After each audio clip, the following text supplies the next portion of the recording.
All right, welcome back.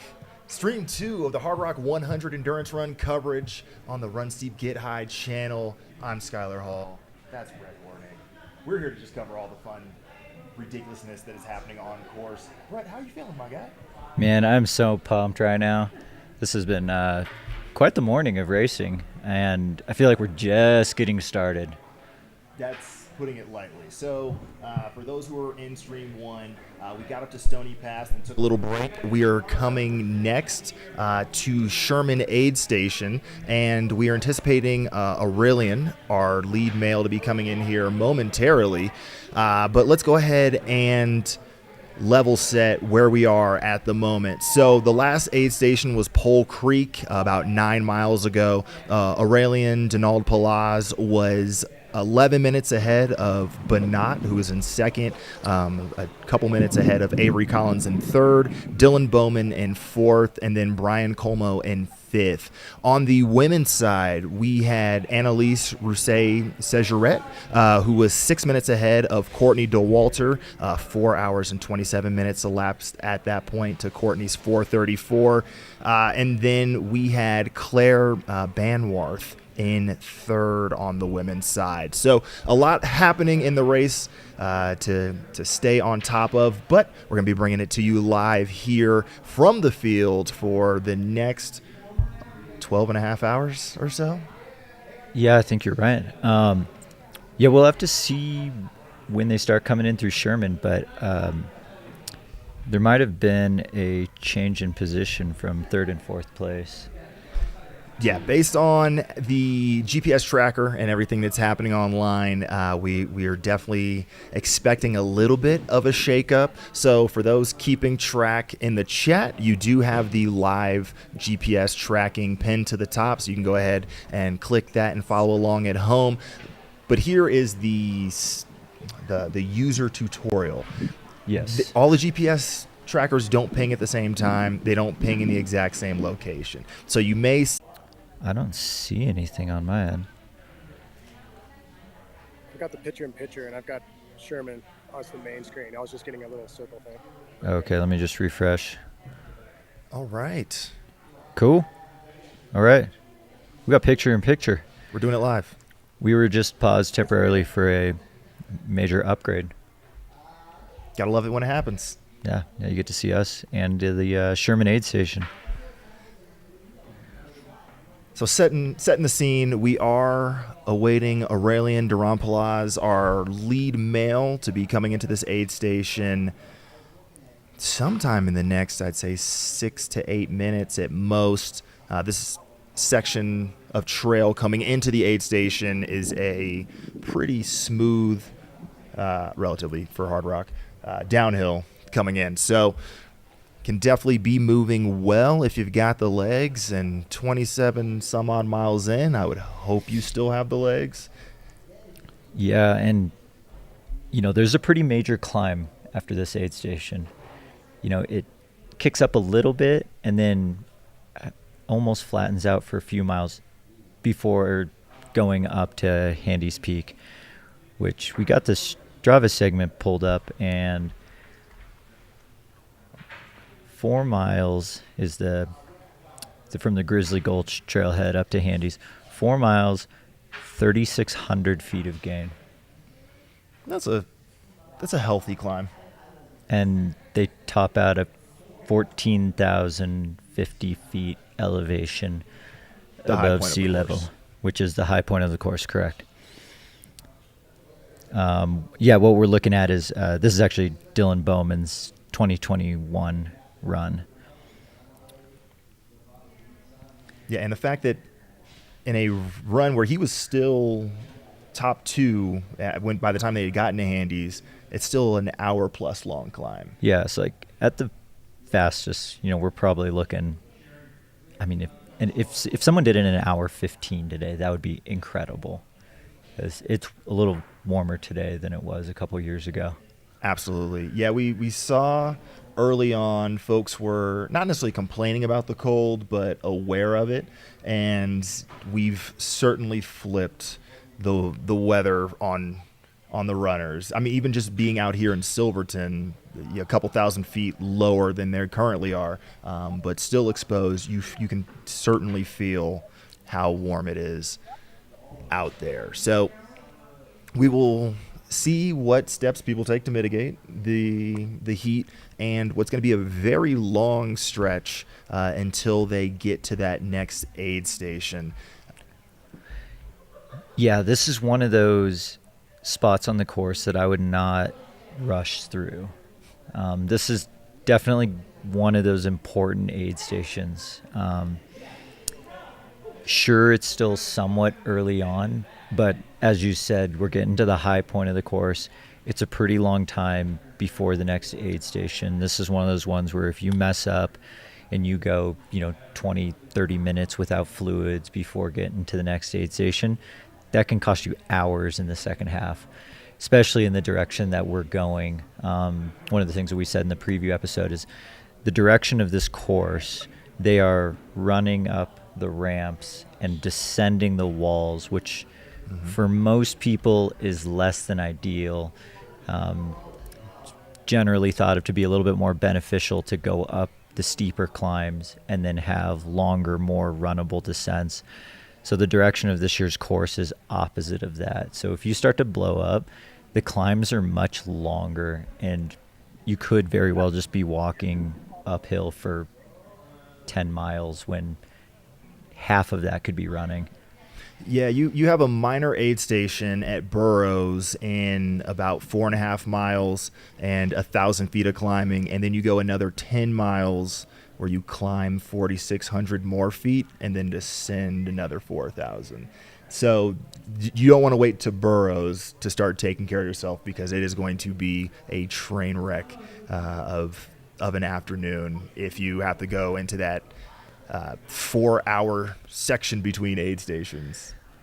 Yeah, so looking at the official Hardrock 100 course map, so we're looking, Burroughs is the next aid station. That's mile 34. And then there isn't another aid station until Animas Forks at mile 44 and a half. So we're looking 10 miles, which on paper doesn't sound that bad, but when you consider there's a 4,000 foot climb in between, yeah, that's going to take a minute. Yeah, for Francois in his course record run here in 2021, he got to Sherman in 5 hours and 43 minutes, got to Animas Forks in 8 hours and 33 minutes. So that's nearly 3 hours to traverse 15 miles. Do we have word on what the snow situation is looking like on the way up to Handy's this year? I know a few weeks ago it was awful. I can't imagine it all melted out. But with, the time of the day that the leaders are hitting it, it's going to be soft, and that Absolutely. sucks. Everybody loves a little post holing and rough traction. It's fine. This is what they signed up for. It's great. Slush mushing. So we are at pretty much 5:43, 5:45 on the clock now. So even though Aurelian had come into Pole Creek about 9-10 minutes under course record, he looks to be pretty much bang on Francois' course record split as he enters Sherman Aid Station right here.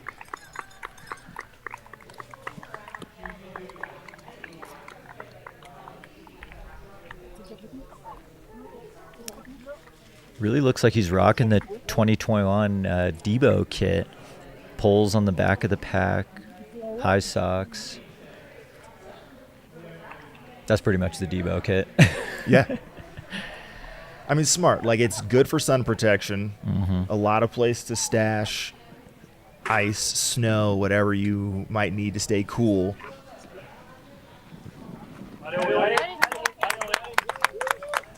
And there it is, in and out in 45 seconds. That was pretty quick. That was actually very quick. And so our attention turns back towards potentially second place, some combo of Dylan Bowman or Avery Collins. They seem Bernat. Or Bernat, all in the mix. And they were very close coming through Pole Creek, separated by only 2 minutes, 2.5 minutes, the three of them when they left Pole Creek. Are they the Peloton? They're certainly the Peloton, yes. Aurelian is He's out the on the breakaway. breakaway, but not Avery Dillon. Coming through as the Peloton and just shedding some folks off We'll the see if they can cooperate, work together, bring that time gap down a bit.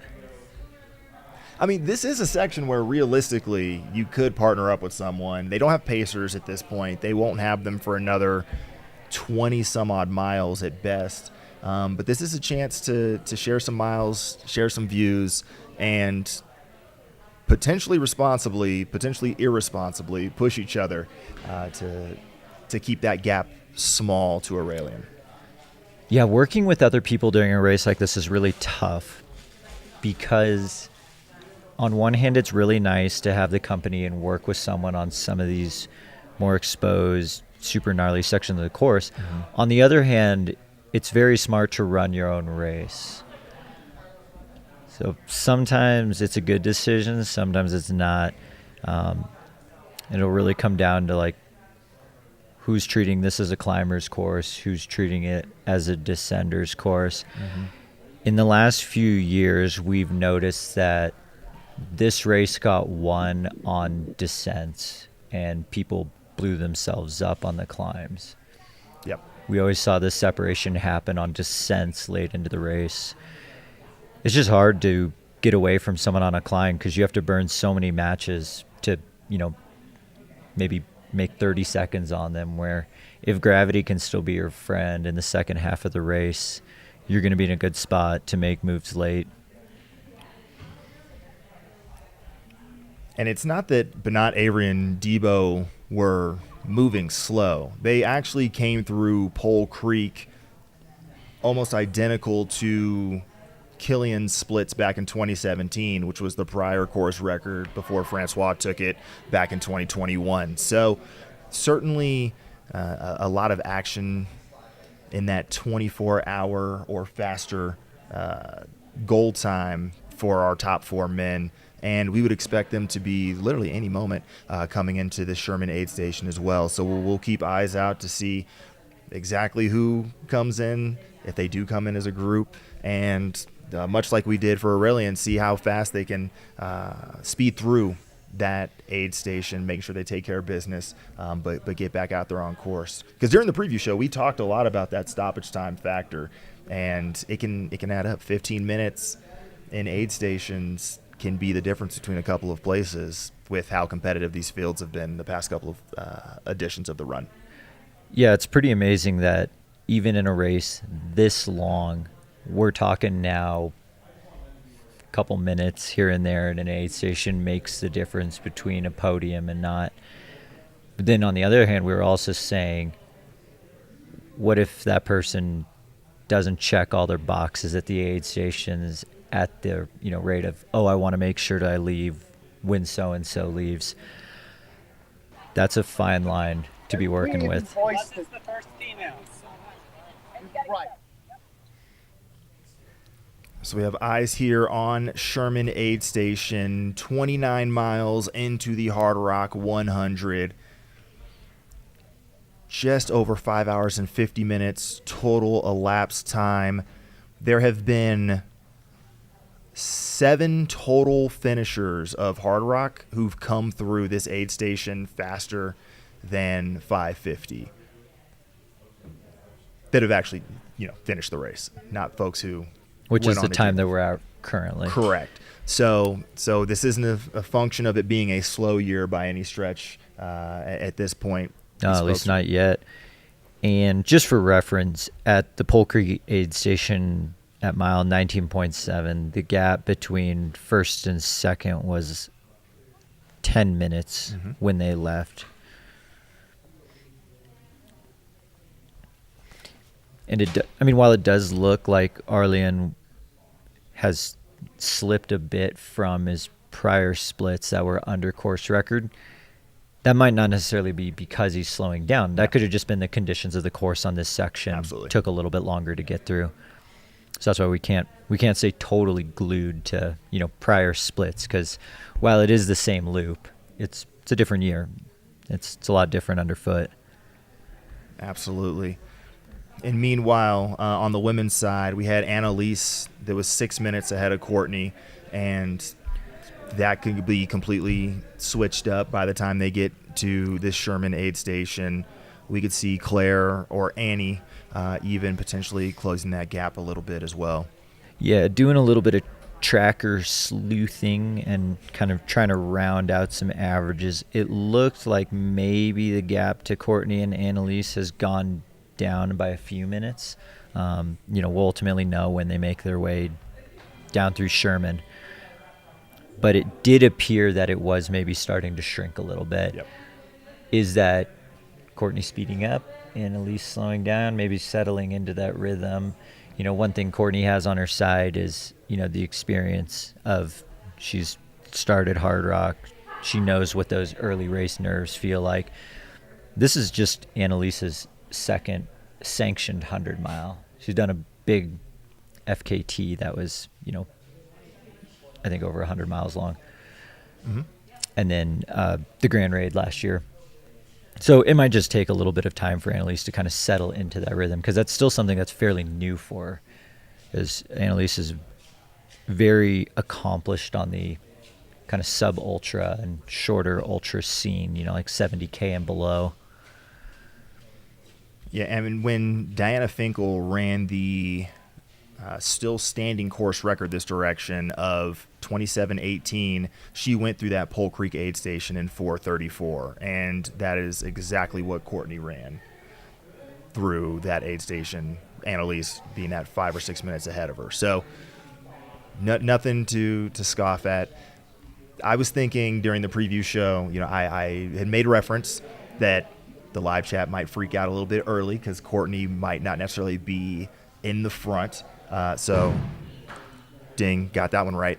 But I think a lot of it is around how is she rebounding from Western states. It might take her 15, 20 miles to get into a groove.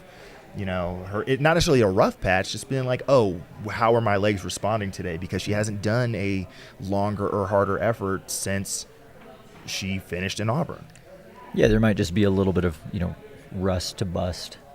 And, yeah, Courtney might need a 25-mile warm-up for today.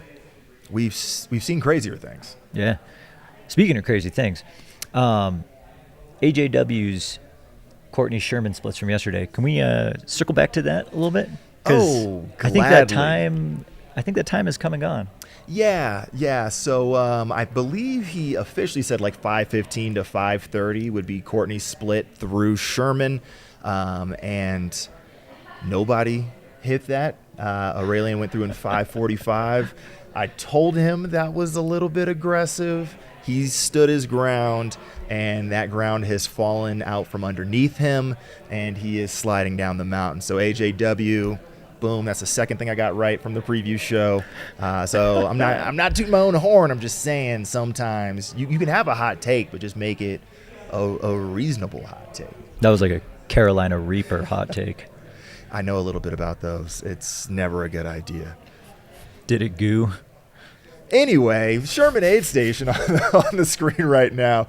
We are Aurelian left 9 minutes and 15 seconds ago. So if those gaps from Pole Creek are loosely holding, it's only a matter of minutes until we see our remainder of the podium on the men's side coming through. We're listening for some children enjoying their summer break to bring in the runners into this aid station. And that's the beauty of all these summer events, especially the ones that happen on weekdays, a Cocodona, a Hardrock, is that you do get to have a little bit of the overall community flair. You get to have the youth out there enjoying the moments and getting hyped up and inspired as well. So glad to have supporters of all ages out there helping these runners get around the course this weekend. I found a stream deck with a bunch of buttons on the desk, so I'm going to press a few of them and see what I didn't press that button. If we break it, we break it. It happens. Yeah. So let's press this button. Okay, so that's the men's leaders. We just have, the most current one is Arleon through the Sherman aid station. And I'm seeing cheers, which means, second place. Benat. That is definitely Benat rolling in, entering about 11 minutes after Aurelian departed this aid station. So holding his gap exactly from where it was at Pole Creek. Still very steady. La Sportiva athlete.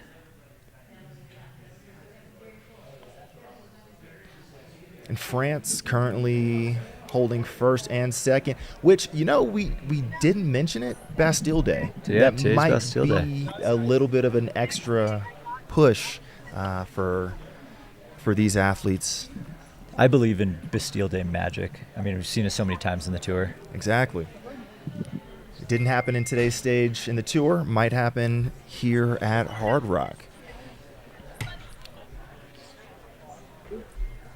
But as we mentioned, you got about 5 miles until the next aid station, but you do not want to speed through this one. It's a little bit more built out of an aid station than you're going to see at Burroughs, and then you're going to have that long 10-mile grind from Burroughs to Animas Forks. So you want to check your boxes, make sure you have everything you need for the next functionally 3.5 hours. Benat's definitely taken more time here at this aid station than Arleon did. Yeah, he's already a minute and a half in aid. Not a bad thing. You got 80 miles to make up a little bit of time here, so. And just looking at his body language, like, this isn't a I need to be in the aid station extra time because I'm tired type of stuff. He's standing, he's talking to his crew, drinking extra fluids, probably knows exactly what's ahead of him. Looks like he's finishing up, maybe getting ready. And we talked about this during the preview show as he heads out. 13 minutes after Aurelian departed, 2 minutes total in aid station for Benat. This is the first of his 3 parts of his XXL program for the summer: Hardrock, UTMB, and Diagonal de Fou. So he's coming in here with the mindset of, I'm going to get this done, and this is just the first step of a very complicated summer. So let me make sure that I'm locked in and smooth, because it's only going to get harder from here. I'm sure it varies from runner to runner, but, like, Skylar, how much would it, knowing you have 2 other monstrous races after this one, how much would that get in your head during this race? Like, as much as I want to say I'd be able to push that out and be like, I'm only focusing on Hardrock, I don't know. It's just yeah, it's a tall ask. You got to get to the first finish line to be able to complete the triple, right? But there comes a point where in the lowest of low moments, or the parts where you're steady grinding forward. We got another runner coming in. It's Debo. Yeah. Debo. 14 minutes behind Aurelian, 2 minutes, really a minute and a half after Benat left.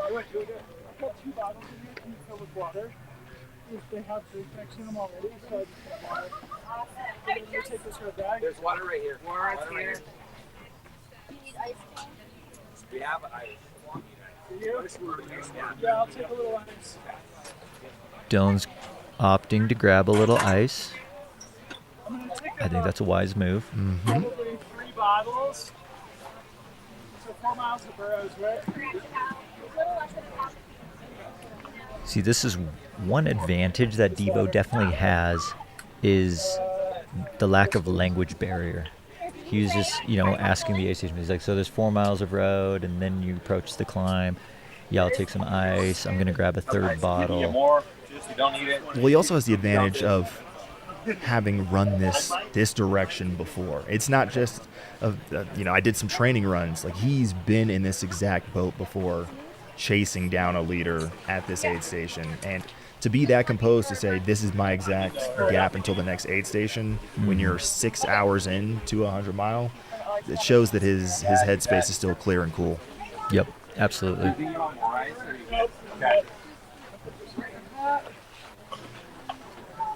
Ice in the hat. Is that the brain freeze for me? Can I ask this blood?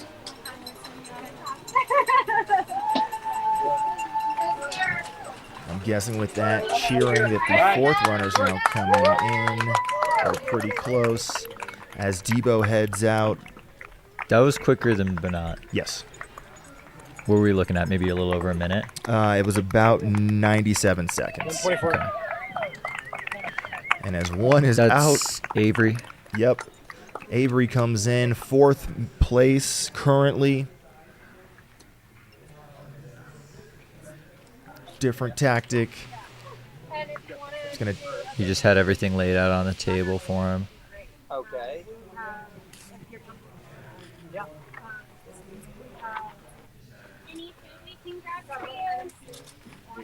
Mystery bag of goodies. I'm going to guess electrolyte tabs. What do we think's in the red Solo cups? Water. Although if Hard Aid water? Station Fireball's in the chat, he might have some different thoughts on the matter.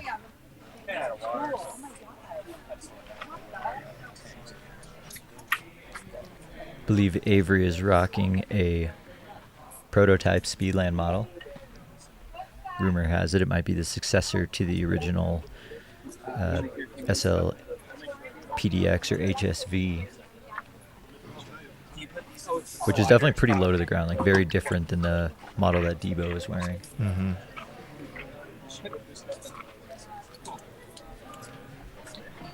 And that's one thing I've learned about a race like this is what is, a lot of people say, what's the best shoe for Hardrock? And I've very much learned it's the one that's most comfortable on your feet. I mean, you talk about the technical aspect of the terrain, and you saw a lot of it, especially during the Stream 1 components to some of those technical climbs. But every person's foot strike is different. How their feet take wear and tear is different. What sort of sock they decide to use is going to impact what shoe works best for them. We've seen a lot of old school road racing flats at Hardrock. I mean, Nick Curry, he's always been in the Adidas Adios. Brian Powell's worn that New Balance 1400. I think he even had piles or like pairs stockpiled up to his most recent Hardrock. I'm curious to see if he had one more pair in the closet for this year's Hardrock. And Avery's on his way out. Taking off. About a 2-minute stop for him. 2:07.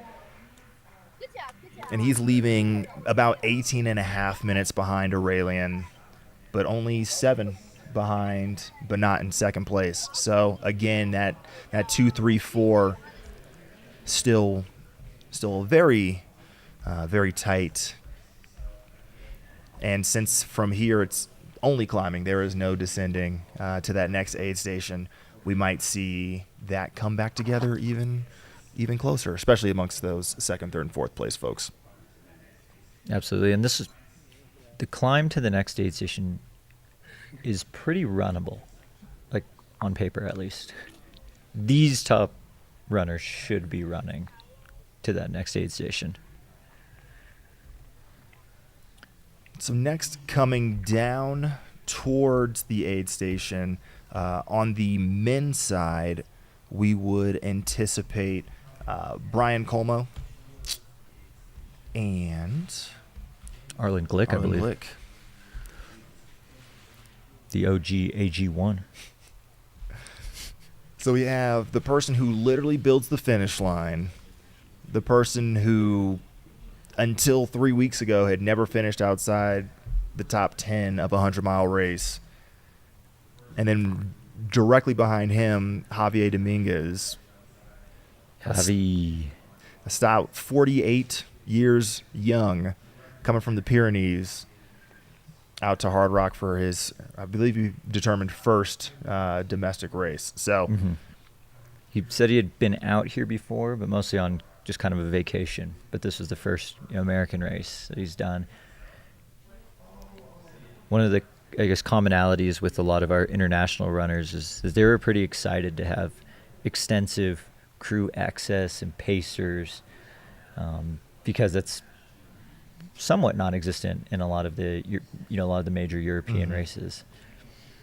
One thing that Javi said in his pre-race interview that I thought was fascinating too is he was really looking forward to the solitude and how quiet it might be out here, because he said, like, yeah, I've done a lot of big mountain races. He's the 27 Tour de Jean champ. All those big European races, they have 1,000+ people. Most of them, even Tour de Jean has around 1,000 people.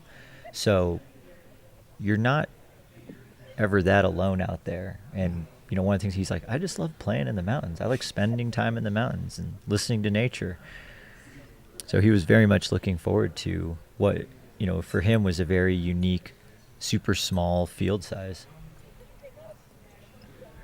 And even still, he's going to be very well supported when he gets to these aid stations. And we saw folks that are out there just wandering, running, getting their jaunts in. So you might end up with miscellaneous folks that are between aid stations giving you some love as well. So just behind Javi, well, I should say even before that, we did have Brian's GPS ping about a mile out from the aid station just a few seconds ago. So in the next 5 to 8 minutes, we should have our next 1 to 2 men coming in to the aid station as well. But just behind Javi are our 2 leading women, Annalise and Courtney, still in the top 10 overall and cruising along. So not terribly far from when we see them entering the aid station as well. Should be about 1.5 miles to 2 miles left for them to come to the aid station. So Brian Colmo, we had him on a pre-race interview, but it was to talk mostly about how he's the just finish line director. Mm-hmm. Built out the finish line. He severely downplayed how good he is at running. He was just like, yeah, I'm running Hardrock, I just want to finish, big course. I got a lot to do. He really made it sound like, oh, I'm coming into this race really toasted in 48 hours, maybe 47. Which is silly because he was runner-up at the Bear 100 back in 2021. Yeah, he failed to mention any of that. Very, very humble guy. Which is sort of the ethos of a lot of the folks who work behind the scenes on the run committee and to help bring Hardrock to the runners, and now via this new live stream to you all at home. And we're seeing it play out in his running abilities. Just low-key, grinding along, nothing too crazy, and just having himself a good day. Nobody would have even known he was a finish line director had we not dragged him onto the set here and made him talk to us for a bit.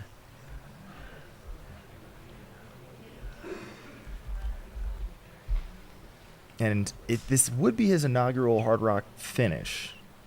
Has he started before? No. No, so this is the first one. He's like, yeah, it's been so much fun building the finish line. It'd be nice to get to it one time. And to do so currently. See what it actually looks like that way. When you're delirious after 20 some odd hours of running. Yeah, I heard that after he finishes, he's actually going to be the one to pick up the rock and put it back to its resting place for the year. I hope with a forklift or... Nope, just okay. Deadlift. Well, kids, it is bulking season, so get your gains in.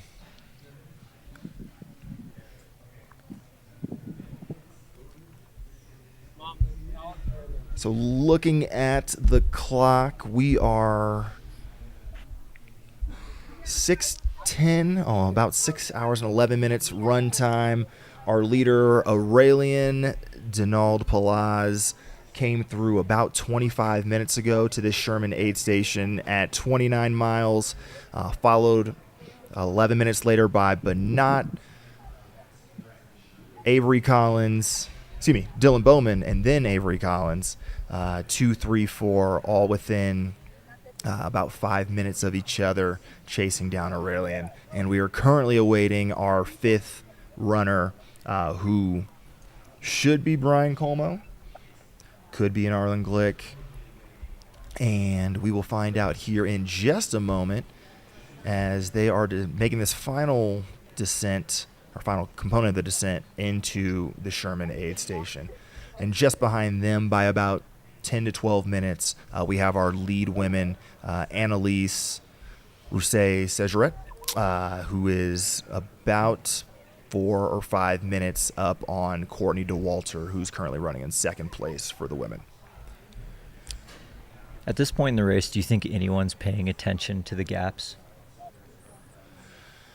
You can't let the rubber band break this early. I think they'll know and be like, okay, it's a reasonable time. It's not 30, 40, 50 minutes or anything. But they also don't want that gap to get to that point. Mm-hmm. Yeah. So they might not actively be chasing yet, but they're aware of where the person in front of them is. Correct.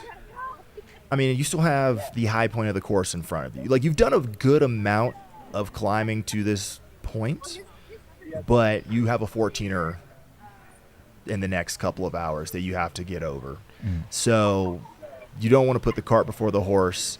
Maybe get through that and then worry about working your way into Ure, and then you start hunting. Now it's just getting into getting into the playing field, making sure you have the weaponry you need, and then you can go hunting after you get over a 14er. A lot of chatter going on about when bulking season actually is. Every season is bulking season when you don't run ultras anymore like me. That's your excuse? Just trying to get my dad bod ready? I don't know. What do people want from me? I'm just going to go over here and just drink my coffee. Got your root beer queued up. Bulking season. Yeah. Well, I'll also mention that I have the overnight graveyard shift, and so I'm trying to dose out my caffeine to make sure that in the middle of the night, when the podium comes through, that we're bringing it to you live on this stream. So make sure, again, you've hit that subscribe button, you hit the little notification bell, so you'll know when we're ready to rock and bring these runners home for the podium. But that also means I'm going to be consuming a lot of Flota, and so I'm just trying to much like an ultra, just trying to dose out my day, dose out my effort. Shall I go over to the Nathan tent and grab you a pack and fill a reservoir with Flota for you? My first concern is having to clean that after the fact. You just give it back. All right, well, you put it that way. What are teeth? I don't need them, apparently. Let's just float it up in here.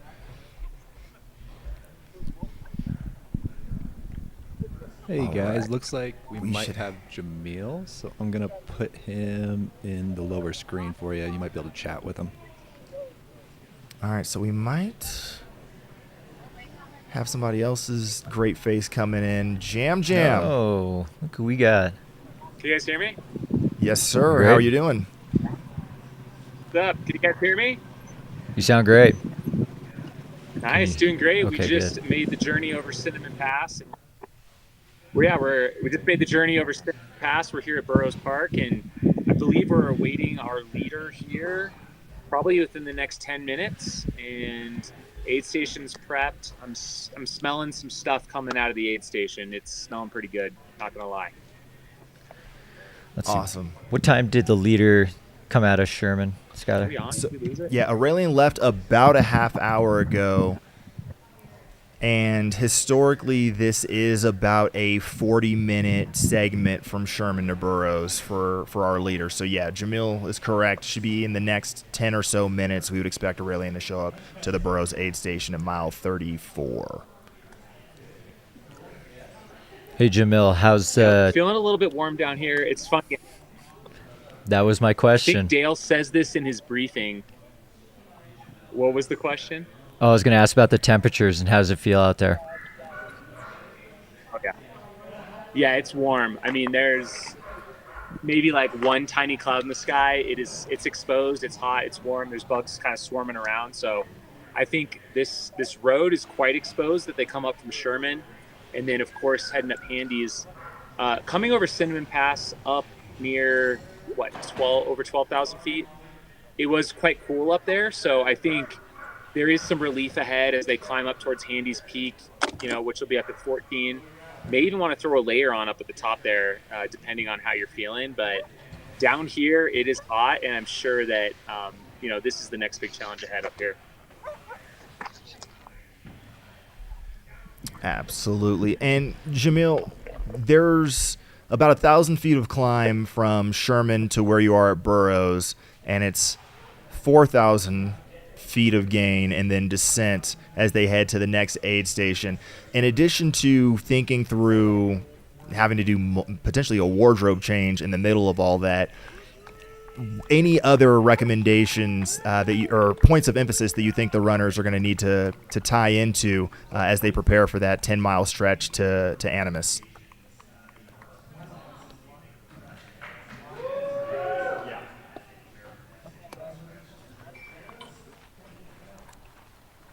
Did we lose Jamil's audio?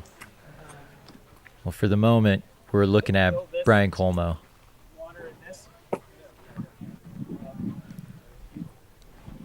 Brian Colmo just came into the Sherman aid station. He's in 5th.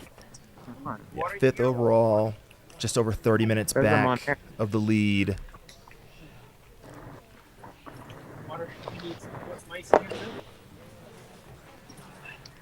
Half tights. That's fast. Built for speed. Needs water.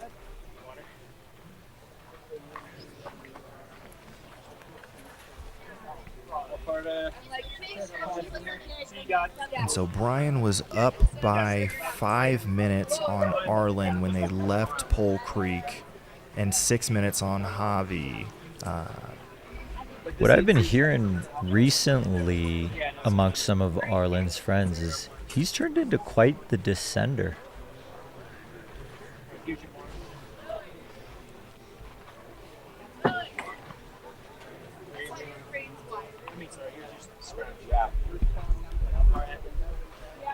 Yeah, looking at Brian Como in the aid station.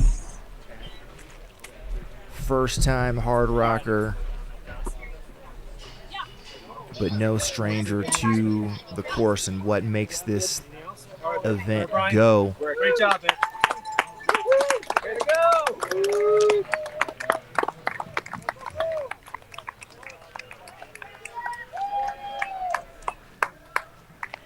And he is out. 6 hours and 19 minutes elapsed. Just 33 minutes behind our leader, 22 minutes behind second place.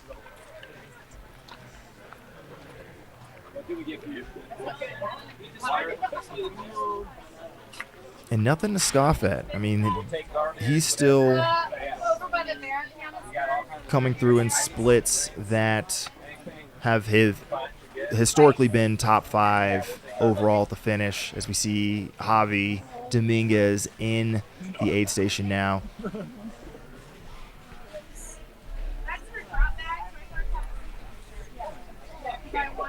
So comfortably uncomfortable because they're surrounded by each other. You know you're being chased a little bit. We talk about not feeling like you gotta Take your water. You're good, man. to push, Down the road this way. but you know somebody's there and 4.2. Yeah. you got a little bit of 900 company. feet up. Yeah, you got. Have we commented on Javi's non-collapsible poles yet? No, It's kind of awesome. didn't even notice that. You didn't notice his giant sticks just going across the entire trail? And that was quick work. So Javi Dominguez, 6th. Male coming through Sherman. Aid station at mile 29. And specifically asked, like, what's the gap? They told him he's, 100 yards up the trail, just left. And a matter of seconds later, he was grabbing his water bottle and taking off. So Very, very quick in and out. Yeah, the non-collapsible poles. He's taken one out of the Ludo Palmeret handbook when Ludo won UTMB in, I believe, 2017. He did the non-collapsible poles and literally just held them the whole time. Didn't even stow them away. He was just holding poles in one hand whenever he didn't need them.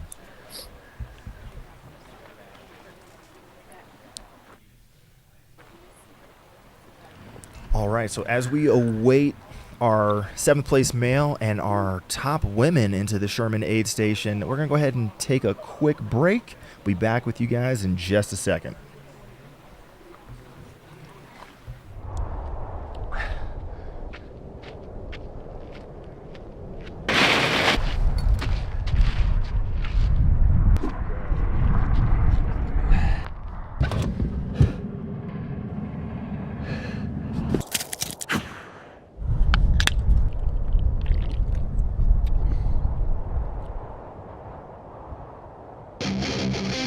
Soda! Oh, the energy of soda.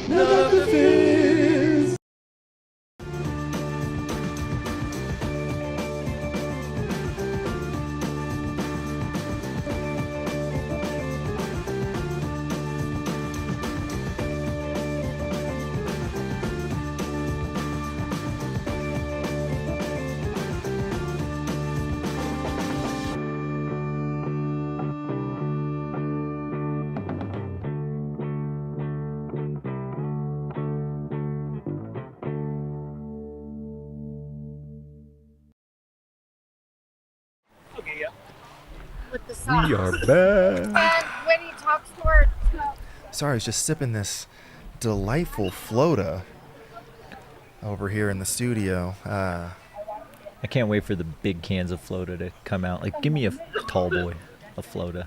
I want one of those like 3-liter, only sold in big box stores bottles. You know what I want? I want one of those yard cups that you can get in Vegas. Give me a Flota slushie. Where I walk around with the little sling. That's all I would need for Hard Rock. Things that should never be combined: Flota and Vegas. I say this knowing Vegas very well. And in the After Dark edition of the stream, I'll tell you about that time that me and Jamil hung out in Las Vegas. So stay tuned for that at 3 a.m. Come on through. Speaking of coming on through, we're waiting for some runners to come through the Sherman aid station as well as Burroughs.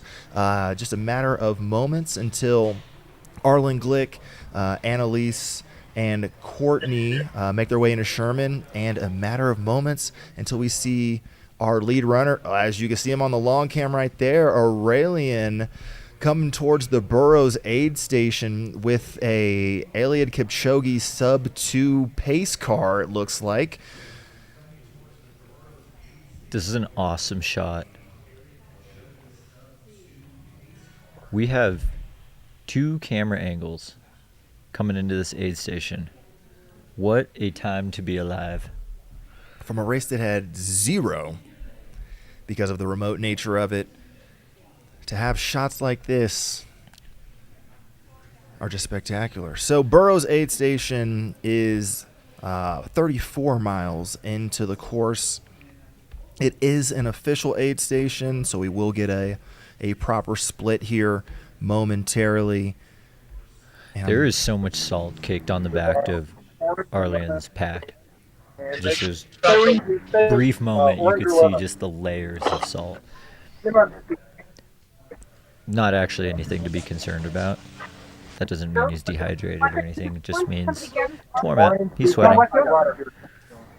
And Jamil mentioned it. You know, it's a very exposed road. 950, 1,000 feet of climbing over that 4.5-mile stretch to get up to Burroughs. And from here, it's going to be relatively exposed for the next 10 miles until they get to Animas. Sure, you go over a 14er, and that temperature change could cause some problems or be the solution to some of your problems, depending on how you're currently feeling. But you got to take care of business here. This is not an aid station you want to rush through. This is historically an aid station where we see a little bit longer stops as we have Arlen Glick and Annalise both coming in together to Sherman aid station. 7th male and first female. So, whichever way you cut it, Annalise caught up to Arlen Glick, or Arlen fell back to Annalise. Either way, they're together now. Everybody likes a friend, and no better time to make one than when you guys are grinding almost a third of the way through an endurance run as Aurelian out of Burroughs aid station. I was mentioning it is historically a spot where folks take 2 to 4 minutes at a minimum. Just make sure they have everything because, again, you do have that 10.5 miles between aid here and about 2 hours until you hit another aid station at best. So making sure that he has everything. But he did that pretty quickly. Got all that water, reloaded it up, and kept it moving. Whereas here we're back at Sherman. Annalise, Jose Sejeret on your screen. Arlen Glick also in the aid station. Annalise appears to be all smiles. When we spoke with her yesterday, also all smiles. Very happy, pleasant person. Was very excited to go explore these mountains. This is a full crew pit stop. This is looking professional. We got someone doing the bottles, someone's with the cooling, someone's refilling cups, another person grabbed her trash. I mean, no stone left unturned. And that's what we're talking about. You have the temperatures, you have the exposure. She is leaving ahead of Arlen Glick. I think in the background I saw Arlen sitting at the aid station. So this is Annalise Rousseau-Segret on her way to the Burroughs aid station. She's exiting the Sherman aid station right now. Correct. So just 2 minutes in and out for Annalise. So our men's and women's leaders are French. Bastille Day Bastille Day. magic. All right, and Arlen is on his way out of Sherman.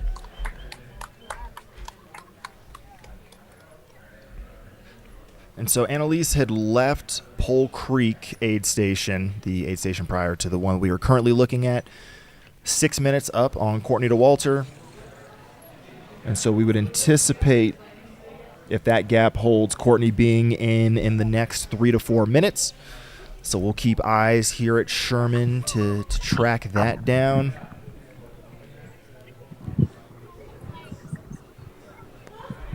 And meanwhile, we do still have our crew up there at the Burroughs aid station.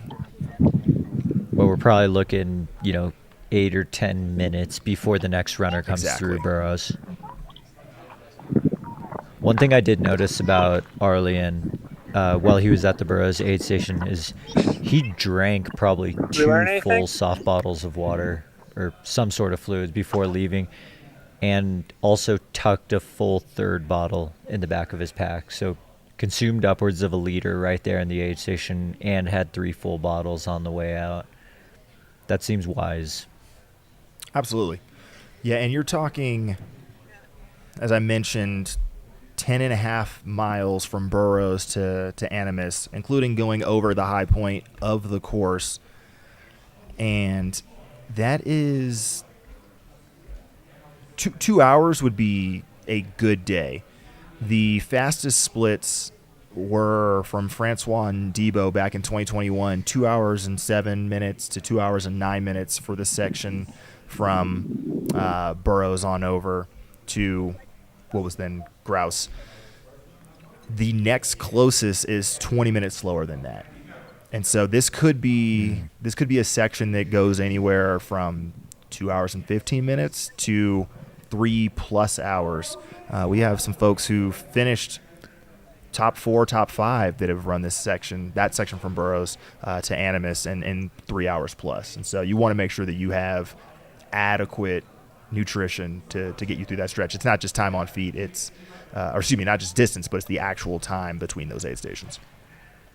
Yeah, I'd absolutely be taking advantage of some of the snow melt on the way up handies to be topping my bottles off, because even on my run yesterday, I was going through 2 bottles an hour, and I don't know, I wasn't even working that hard. Well, I was working hard. I was working hard to stay moving. You weren't trying to go that hard. And it's tricky. You lose so much more fluid up here than you think you do because it's so dry. Your sweat just disappears, and then before you know it, you're out. Yeah, I mean, this is the high desert, essentially. You really do have that dry air condition. We talk about the snow, but the actual way that it dries you out, dries your skin out, all of that definitely comes into play. And you're dealing with high altitude, which means you're going to be burning carbohydrates at a faster rate than you would at sea level, for instance. So you also have to sort of take that into account, because if those glycogen stores get too low, then not only are you dealing with cramping and locking up, but you have a very long descent from the top of handies all the way to Ouray. And that, if you can't maintain, if not pick up time there, then that's when races start getting out of hand and people start cashing you. Can we change the name of aid stations to glycogen stores? It's like, BRB, I got to go hit up the glycogen store. I can't with you.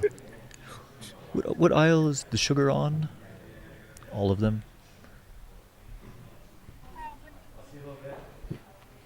That's me putting you on timeout. Yeah, no, you might be getting props from the studio on the backside, but I'm I'm putting you on timeout. I like the glycogen store.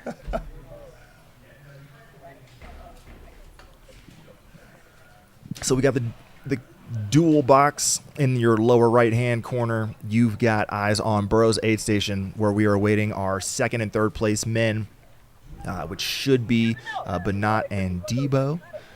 And on the big box, we are in the Sherman aid station 5 miles further back on course, awaiting our second woman and 9th overall, Courtney DeWalter. A lot of agreement for glycogen stores in the chat.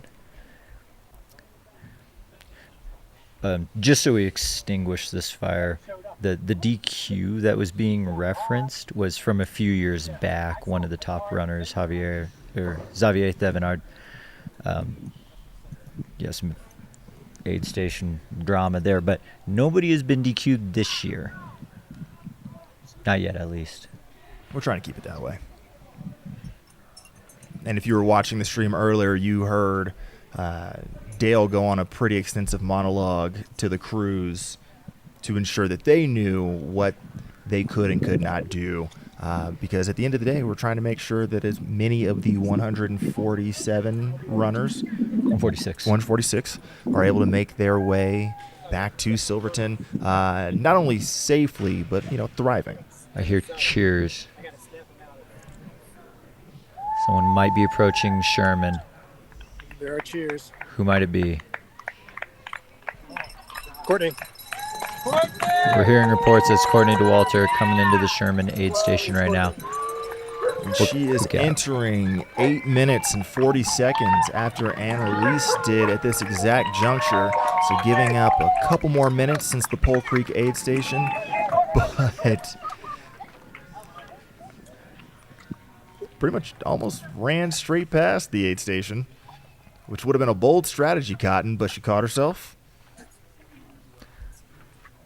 Yeah, I don't know if that one would have paid off.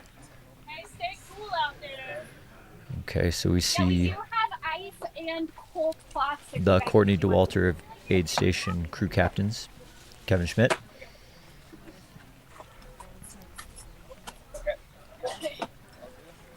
And so what I'm interested in seeing is Courtney took 0 ice on during her record run at Western States. Does she use the same tactic here?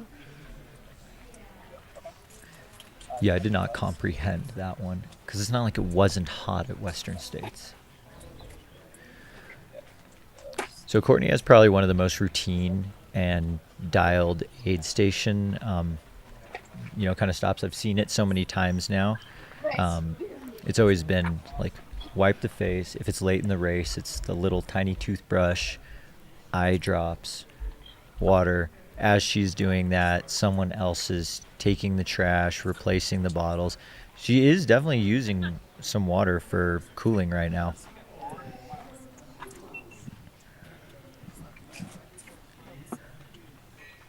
Seems very much all there.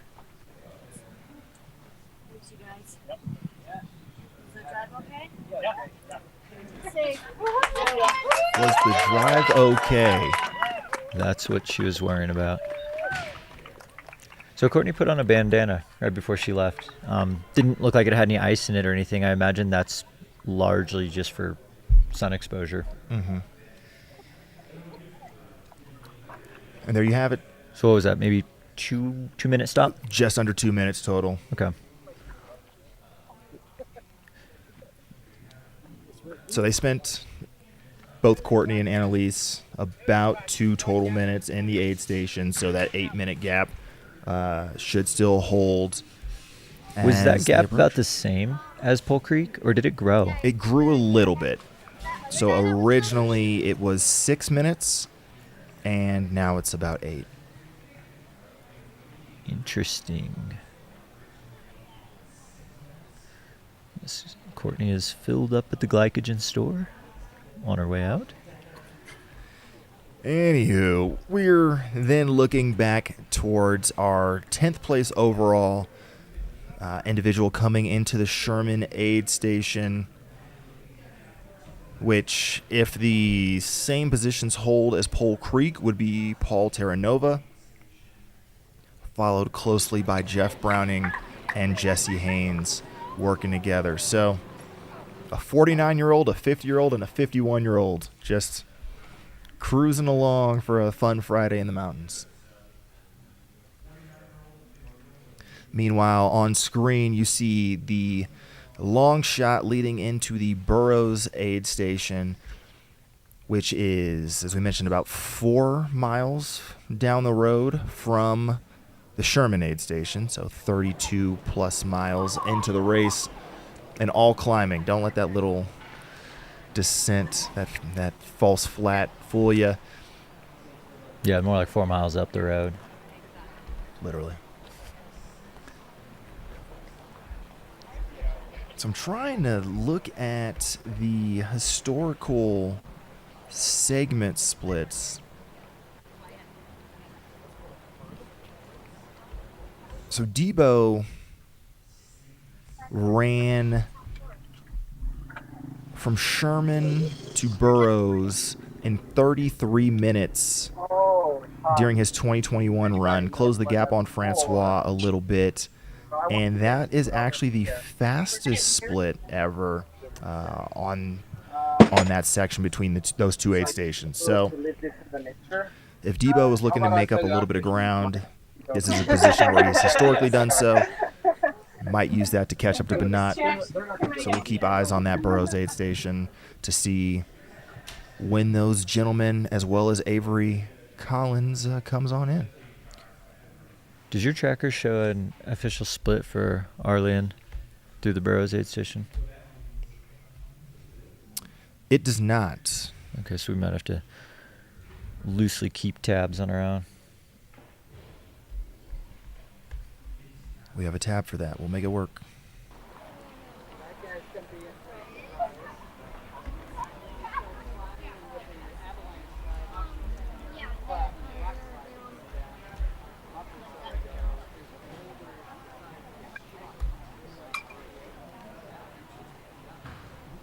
Anybody recall what time Arleon came through the Burroughs aid station? I got it. Don't worry. 6:24. So we're at 14 minutes now. Correct. No one's come through yet, right? Not that we have seen, no. And that gap was 11 minutes, 11 to 12 minutes when Bernat left Sherman towards that Burroughs aid station. So interesting. Can you guys hear me? Yeah, Jamil. We can. Sweet. Yeah, it is. It's feeling quite toasty down here at Burroughs Park. So quite the gap too. Who's our next inbound runner at this point? Probably Bernat. Okay, right on. Well, they're already here for him, so we'll see how we can get them ready to get on up handies here. But yeah, I think the heat's going to play a major factor today until they get up to those higher elevations. Jamil, do you have a sense of where snow may start coming onto the course, like how far out from the aid station before they might be able to pick up some snow to throw in their pack or in a bandana? As far as snow, I'm not exactly sure. Oh, we got a cowbell coming in here.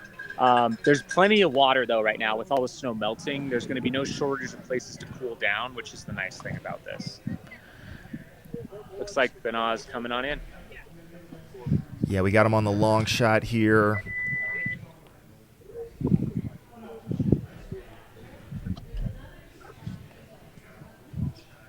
So Arleon has extended the gap by a few more, like almost a minute a mile between the last aid station and this one.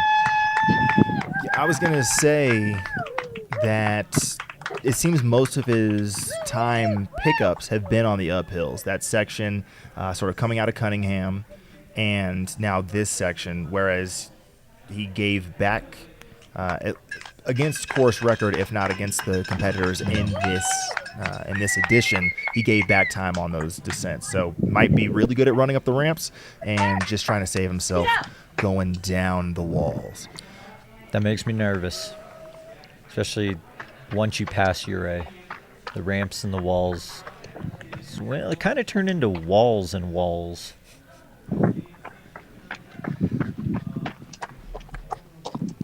So, but not even really bothered with that aid station. He didn't.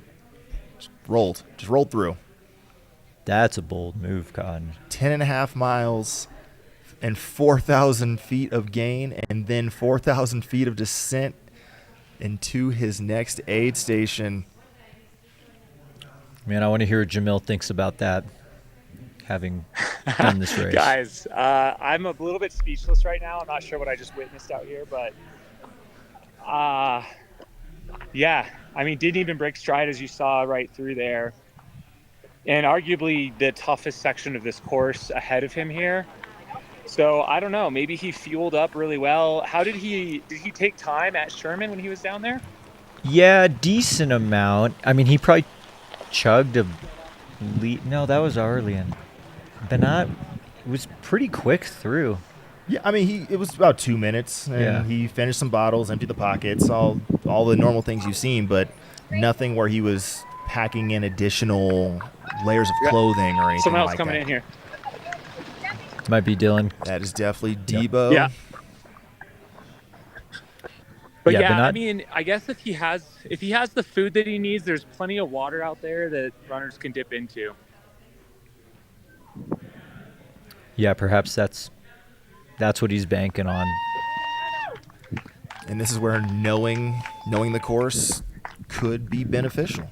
But we'll see what Debo does here. Again, historically holds the fastest split into this aid station. And 116. So it looks like he's going directly to crew. Oh no, he's going through the aid station.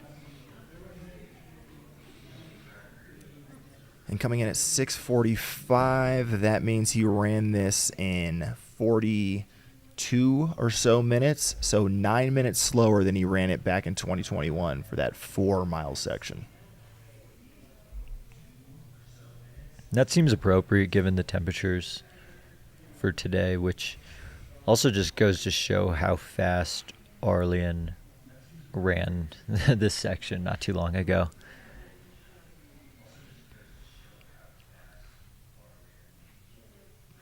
But you see Debo taking his time, making sure he has what he needs, refilling the bottles.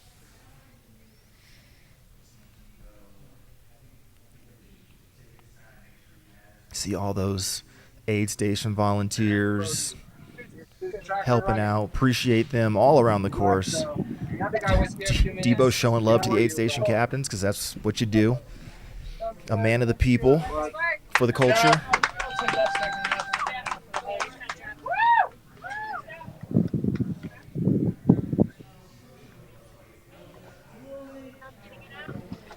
I'll just deal with it. Okay.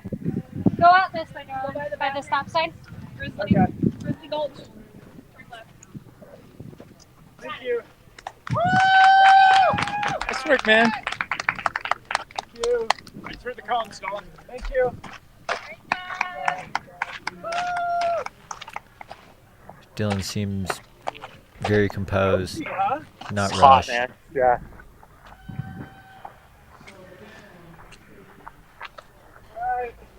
Take care of yourself out there. Keep it up. I mean,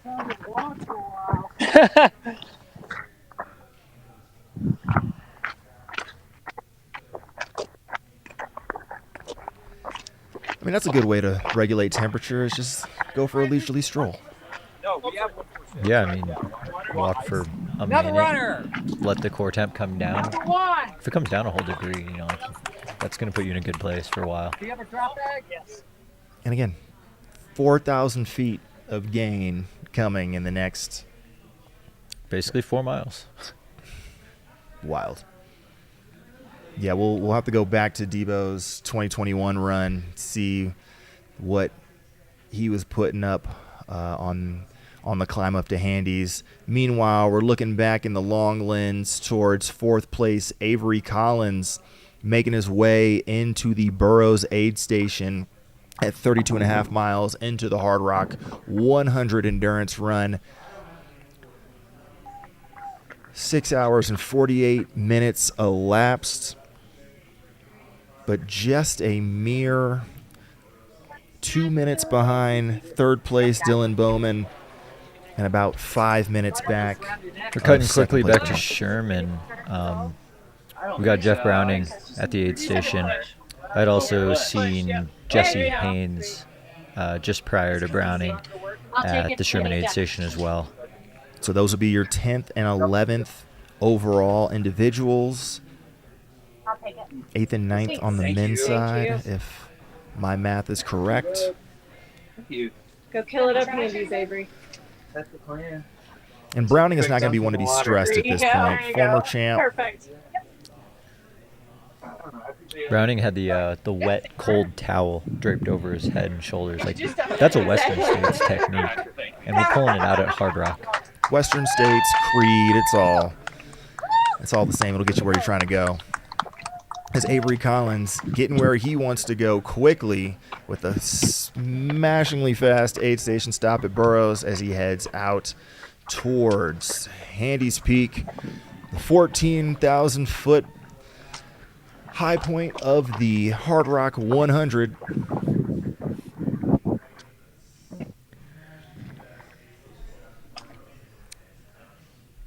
Jeff Colt, who was filming over at Cunningham this morning, said they just pumped the toilets up here at Animas. A little different from the bacon sense at Cunningham this morning. So thank you, Jeff, for the update. And we look forward to chatting with you guys at Animas in a little bit. I think we're looking at Jesse Haynes right now. Mm-hmm.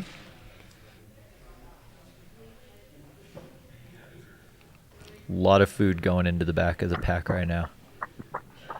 A whole handful of snacks. I respect it. I respect it. Question I had for the chat was, what do you think the total number of miles that Jamil runs today? Just running people in and out of aid stations. I can't give a hard number for a guess, but I can tell you it's more training than he's done in the last 2 months combined. So really tapered for this moment. And the two gentlemen who shared many miles the past couple of weeks training and exploring this course in preparation are sharing some miles here as they leave the Sherman aid station 29 miles into the run. Just some 50-plussers, just having a grand old time. Because what else would you rather be doing on a Friday afternoon than sharing miles with your best friends? Nothing better. And we're happy to be sharing other people running these miles instead of us with you all in the live stream. So thanks for joining us. Let us know where you're tuning in from, who you're rooting for. And make sure you're keeping tabs on all of your favorite runners, whether you know them from being online personalities or you know them from your own backyard by clicking that map progress link at the top of the chat and following along on the spot trackers as they ping intermittently around the course for the next 41 hours until we reach our golden hour Sunday morning.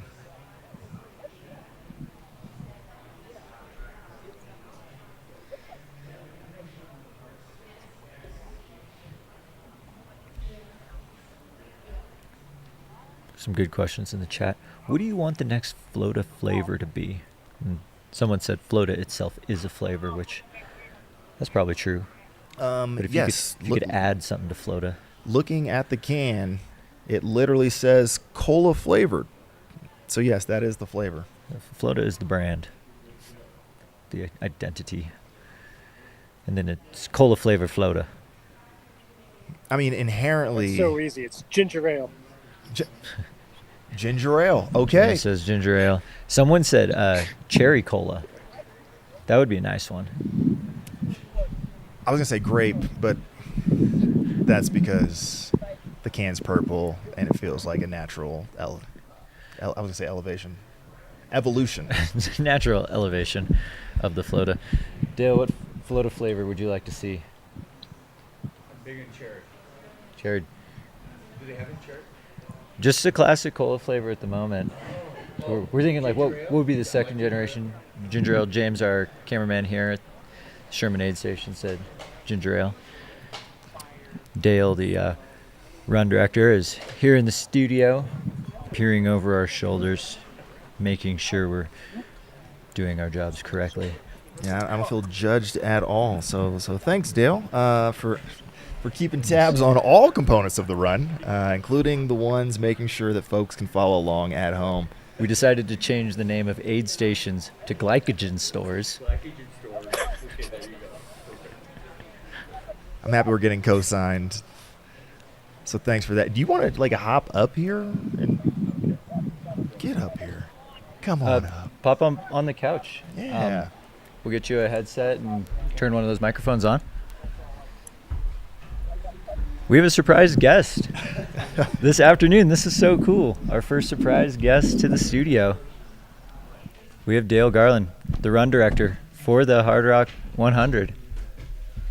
Hi, guys.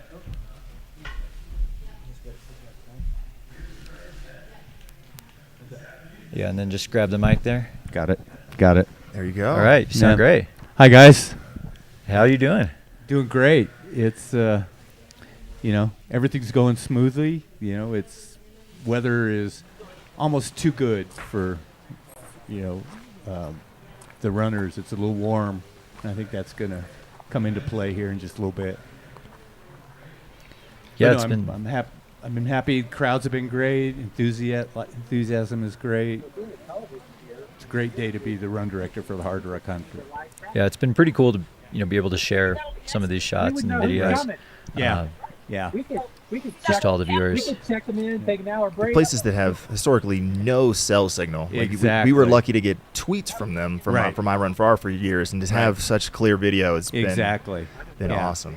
Especially Sherman. I mean, I think a lot of people, that's kind of the forgotten aid station, and they do such a good job over there in terms of the hospitality, and they've got this great crew that comes out of Lake City, and it's really cool that people can see all the work that goes into what goes into making a quality aid station like Sherman. So I would hope that today it's pretty hands off for you, right? All the work should be done at this point. So what is your other than popping in and judging us from the corner? Deciding what kind of float I want? Exactly. Yeah. What does today hold for you? Are you going around course, or are you sort of like managing things from here in Silverton? What does your 48 hours look like? The answer to that is yes. Kind of depends on what's going on, but I do like to go out and visit aid stations. Not with the idea of going and telling them how to run them or how to organize them or anything like that. I mean, we have a lot of faith and confidence in what the aid station captains do and how they run their programs and how they run their aid stations. But it's mostly just to be a spectator, be a fan, and just be part of the event. If there is something that happens, emergencies pop up, things that I need to take care of, then that becomes part of it as well. Sometimes I'm the guy who takes another soup pot up to Anma's Forks, and sometimes I'm, just depends. Then tonight, I do try to sleep tonight, and sleep here in the gym, and just be available if we do have to do a search and rescue call out, or there's an emergency medical evacuation or things like that, and then be here for the first finisher, and then from then on to the last finisher, pretty much be right here in the gym and celebrating with everybody's accomplishment. That's awesome. So since you brought up being at the finish line, we have to ask you about your finish line coordinator out here, currently 5th place. Isn't that cool? That is cool. Yeah. He played that down so much in our interview. I know. And on top of that, his birthday was yesterday. So that's right. Yeah, he's giving himself quite a birthday present right now. Gosh, what a way to celebrate. Yeah. But no, I mean, Brian is doing a great job. All week we've been saying, Brian, get off your feet. Brian, get off your feet. Get off your feet, But Brian being Brian is like, no, we got to make this look right. Everything's got to go how I have it in my mind and in my vision. And if you haven't been to our Hardrock, or you haven't seen our finish, which I know we will certainly soon, as we switch over to that, he does a great job of making that look like it's someplace you want to be. Yeah. Oh yeah, it's spectacular. I mean, remember just the other day it was being hand painted, touched up, making sure all the lines were crisp and clean with like a tiniest little paintbrush. Yeah, our the story of the rock is well known. I mean, that's kind of the iconic piece of our finish line, and we have an artist in Durango by the name of Jay Bernite who created that logo, painted that logo, and takes a great deal of pride in making sure it looks good. So every couple of years he comes up and puts a fresh face of paint on our rock. Yeah, I could definitely tell that he cared a lot about it, just with the attention to detail. Yeah. Like when you're painting with your pinky out, we're cutting lines there. And then I tried to pay him, and he goes, "It's what I do. Wow. It's the thing. I guess he wants to be a starving artist. I don't know. Maybe that's what he wants to do. It's all part of the gig." Yeah. I mean, truly a community endeavor, and somebody brought it up in the chat, so I think it's worth bringing up that last night was a fundraising opportunity for the local community. Can you tell us a little bit more about sort of how Hardrock gives back to the folks that host us every year? Well, and that's a really good question, because when we first came up with this concept of the Hardrock 100, one of the things that we wanted to do is we want to be a good community partner and bring some economic development and some economic regeneration to towns that were, at the time, back in the late 80s, early 90s, experiencing an economic downturn because of the collapse of the mining industry, which is kind of what these towns are based on. So that's always been part of our mission. It's always been part of our what we believe. So as we've grown and as we've become better community members, we've continued to look for ways to increase that. We think that people coming and visiting the towns and that kind of stuff is huge. We generate a lot of tourist dollars, but then we also want to make sure that the systems that we use to run this event, like search and rescue and things like that we help them with expenses and things like that. So last night's pasta feed, the Lacey Rose Saloon in Silverton donated the space, donated the food. San Juan Search and Rescue came in and cooked it, and all the proceeds went to San Juan County Search and Rescue. Awesome. Obviously, folks that we hope we don't have to use too often in these events, but good to have, not just for the 48 hours that we're out here, but making sure that anybody else gets to enjoy it. And as we see the spectacular views of the course, and I'm sure that with the live stream, even more folks are going to appreciate the natural beauty of the San Juans. And that's it's kind of a dual-edged sword, because we do want people to come and visit. We want people to come and experience the San Juans and that kind of thing. But that being said, we want them to do it responsibly and to make sure that they understand what to get into, and then have the resources if they have a bad day or they are injured or lost, then we can help get them out of a bad situation. Who we got coming in? I believe that's Mark Hammond. 142. Indeed. I saw all the these guys, at Cunningham Gulch, and they were all in their a little bit morning running gear, so it's kind of fun to see you guys. One more claps, I think. Yeah. Perhaps one more is coming in behind him. Maybe. Yep, here at the Sherman Aid Station, mile 29 on course. And we mentioned that from here, the next 15 miles are 5,000 feet of gain, 4,000 feet of loss. A lot of uphill. Over a 14er in the most exposed section of the course, and what looks like it's going to be the hottest part of the day. Right. A lot of these individuals might not have been banking on the temperatures. What you've been here since the beginning. in the grand arc of Hardrock, would you say this is a unseasonably warm year, the hottest year? Like, where do we put this in context? Yeah, I think that's a good question, because the other thing that people have constantly been talking about is the amount of snow and that kind of thing. But I think today and tomorrow, the real story is going to be how people handle the heat. I do think it's going to be one of the hottest hard rocks. So it'll be interesting here and see, how things kind of play out with that. So much was made by how much snow we had. It's not that big of an issue today. Could be more beneficial than not for these folks who all of a sudden might not be prepared. Be able to sit down and cool off. Yeah, and Jamil was talking about a lot of the melt leading to water that folks can also dunk themselves in. And even when I was out at Arastra this morning, I saw somebody, we're 3.5 miles into the course, dunk their bottle in. And it was still 40-something degrees, but folks are taking care of themselves. It's what you got to do to make it around in one piece. Yeah, if you wait till you're thirsty, it's too late. Yeah.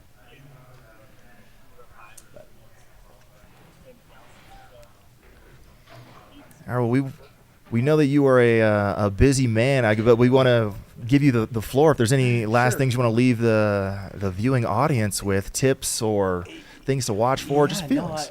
I just think this is so cool, and be able to, and thank you to all you, the work that the whole crew is doing for this to bring the Hardrock story to a larger audience, and I think it's really cool. I've been hearing from all my friends. My phone's blowing up, as I'm sure all of yours are, and I just think it's really cool to, again, a lot of these people are, I like to say they're ordinary people doing an extraordinary thing, and I think it's really cool that the larger audience can see what the effort and just the dedication and the talent that these people bring to the. I think this is our finish line director. There he is. Happy birthday, Brian. Happy birthday, Brian. Making their way into the Burroughs aid station. Happy belated birthday, I guess yesterday. You can celebrate the whole weekend. It's fine. Sure, why not?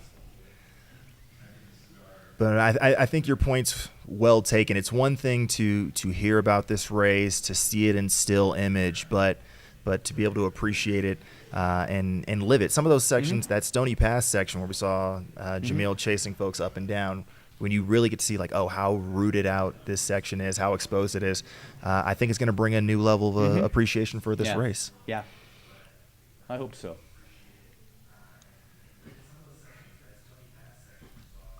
Yeah, the elevation profile only says so much. I looked at it and I'm like, okay, this course is really hard. And then you actually get a good look at the mountains and what kind of exposure you're up against. You're like, oh, it's even harder than that. Yeah. People ask me a lot about how would you describe it? What's your elevator speech in terms of the course? And I tell them, if you can imagine somebody running from sea level to the top of Mount Everest and then back and doing it at an average elevation 2 miles above sea level, that's what they're doing. Pretty extraordinary. Yeah. When you put it in those terms, it's terrifying. But 146 folks willfully signed up and stood on the start line this morning. And paid money to do it. And spirits have been high. Everyone who's run by all of our cams on course have been stoked and appreciate not just getting to run around the course, but also the level of dedication that your volunteers have tacked in. And I'm glad you brought that up. We have over 500 volunteers out there making sure that the runners are taken care of. We like to say first finisher to last finisher, they're all the same, and they should be treated the same. They're all going through the same set of challenges. So I really, Right this way. it's an embarrassment of riches for me to say we have waiting lists of people waiting to volunteer. What other event has that? Yeah, it's amazing. Yeah. There he goes. Yeah, and that's one of those things that I definitely understand a bit more about the Hardrock family, getting to experience it and see it firsthand. Well, and Brian said something really cool a couple of days ago at an interview. He said, to be part of Hardrock, you don't have to wear a bib. You don't have to wear a number. And I thought that was really a profound statement, and I hope people understood that there's a lot of ways to be involved and experience this. And at the end of the day, we're all one big community. Javi made very quick use of that aid station. And we've pointed out it's 10.5 miles from here until the Animus aid station, with a lot of gain and descent. So this is somewhere between 2.5 and 3 hours between aid stations for most runners at the top end of the field. Right. Yeah, one thing that we noticed that was somewhat shocking was second place male, Benat. He blew straight through this aid station. Oh, he did? Yep. Yeah, in and out. No, he didn't stop. Oh, he didn't stop? Didn't touch anything. It was like, wild. Make sure they get my bib number for tracking purposes, and then just did not break stride. Yeah. Yeah, even Jamil was speechless seeing that one. He's like, I'm not sure what happened right there. Yeah. Well, the Burroughs Park, where is this where we're at? Is this Burroughs? This should be Sherman. We're at Sherman right now. The At Burroughs, bottom right was we Burroughs. used to just have a couple of containers of water, and again, true to the Hard Rock story, somebody said, "Well, could we, if I organize it, could we put an aid station there?" And now it's become one of those, those aid stations that people love to get to. Do you see this course, maybe in terms of aid stations or where their placements, does it seem to be like in a final format, or do you see it evolving potentially even more from where it's at, or is it one of those things where it's like, we'll see? I think the placement of the aid stations, our aid station director Brad Bishop and I are both pretty pleased with where they are. The issues and the question we're asking is pretty much about the access and how do we control the new interest and how do we manage the traffic and how do we manage that, and that's why, like today, the Cunningham carpool thing and the Eureka staging. So we have to remember we're on guests of the public on this, and so we need to have our act together in terms of how we manage our traffic and manage our crowds and things as more and more people. I mean, we have spectators. I mean, that's pretty cool. But, there has to be a plan. And so, to your point, the aid stations are, I think, pretty well set. We'll continue to refine and try to get better how we manage those aid stations. Yeah, and one thing I've definitely learned is, looking at all the aid stations, we've gotten some great tours going through them. They are dialed, just with what's being made, who's doing what, the roles that are split across the aid station. Yeah, we do a couple of things. First, we have a really dedicated group of aid station captains that we give a lot of autonomy to in terms of how they manage their aid station. The second thing is Brad, our Bishop, our aid station director, really believes that the service that the first runner gets and the service that the last runner gets should be the same. And so in terms of menuing, food, service, all those things, it runs through the entire field. And then the third thing is he's instituted this thing called a concierge service that a lot of them. So if you don't have a pacer or when a runner comes in, they have a dedicated volunteer just to focus on them and, take care of their needs and that kind of thing. Wow, an aid station concierge. Yeah. That's like a Visa Black Card type privilege there. That's amazing. So we got eyes on the Sherman aid station here, just to... Which, if we could, the aid... I know it's really weird, but the bathroom at the aid station at Sherman is a sight to behold. They decorate it, they put flowers in it, everything. They make it like this, It's not your typical house, I guess. Wonder if that's within our Starlink radius. Wonder if James is able to go walk us into the bathroom with him. It's a thing we typically don't ask It looks of like our he's going for camera it. folks. Yeah, let's see what the inside of this Sherman bathroom I was is not all prepared about. for an MTV Cribs style bathroom tour, but Get in there, James. Curb appeal. Yeah. Yeah. Here's the curb appeal. Yeah. Got that curb appeal. Yeah. We'll come back to the bathroom. Oh, it's open. Oh, Oh, someone's coming in right now. Okay. Yeah, the runners are more important than the inside of the bathroom. I agree. Yeah, we got 121 coming in. The 121. But I promise you, we'll get that bathroom. Ryan Birch out of Loveland, Colorado. So while Ryan is here, just to get folks up to speed who might have hopped into the chat while we've been up here with Dale, the run director, through Burroughs aid station at mile 32, we had Aurelian Donald Palaz in first for the men. He was about 15 minutes up on Banat Marmasois. I butchered that, and I apologize. Marmasol? Perfect. In second, Dylan Bowman in third, Avery Collins in fourth, and then Brian Colmo in fifth.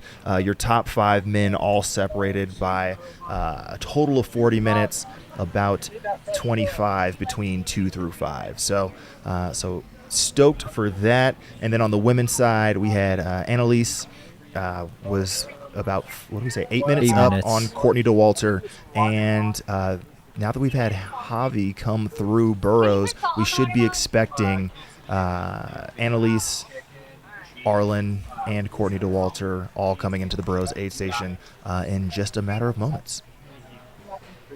But no problem. One more thing, and I'm going to go. I'd like to tell the story of the rock because I think a lot of people, are very interested in that and how that happened. And we talked about Jay Burnight's fastidiness, I guess is the word I'd be looking for as an artist.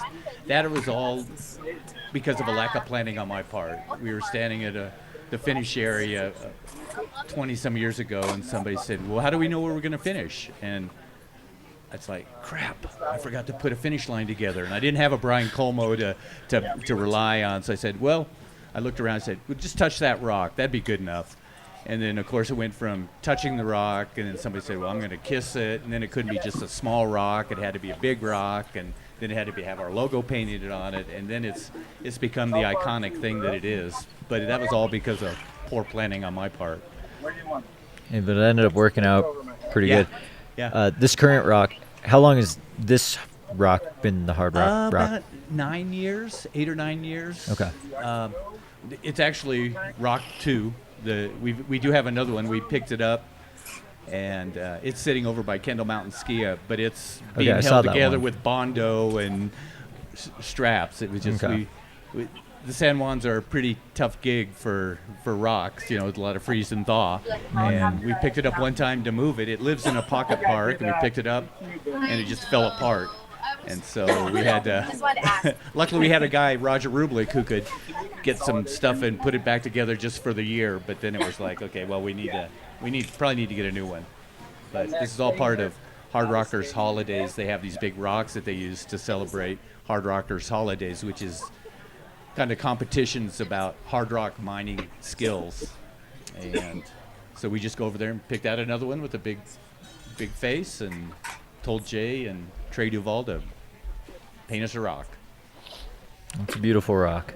I love that you said you have a guy. Like, of all things to have a guy for, it's a guy to get you a rock and a guy to paint a rock. Right. That's pretty boss. I wholeheartedly support it.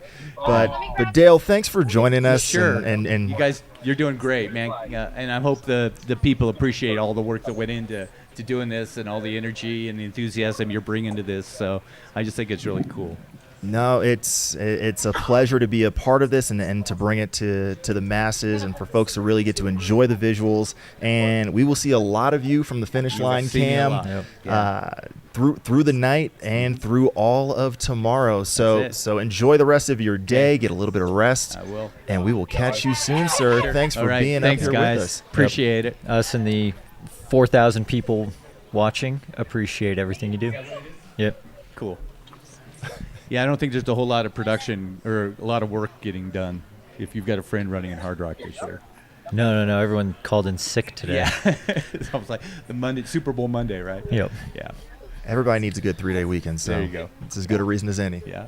Thanks, All right. Dale. Thanks, guys. And while we're looking at Sherman Aid Station, we got Ryan Birch currently getting loaded up. I'm not going to use the new term that we're calling these places. We are anticipating our 3rd and 4th place women in here momentarily as well. We had Annie Hughes and Claire Bonwarth.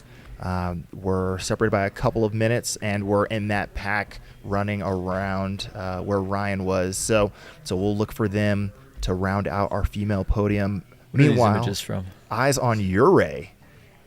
And so not just a place for the hot springs. No, this is where the hot action on course is going to end up in just about 2.5 hours time would be a rough guess when we would anticipate our runners coming into Ure, and that's a little over halfway, 55 miles on course if I'm coming off the top of the dome correctly. Ure is the low point of the Hardrock 100 course.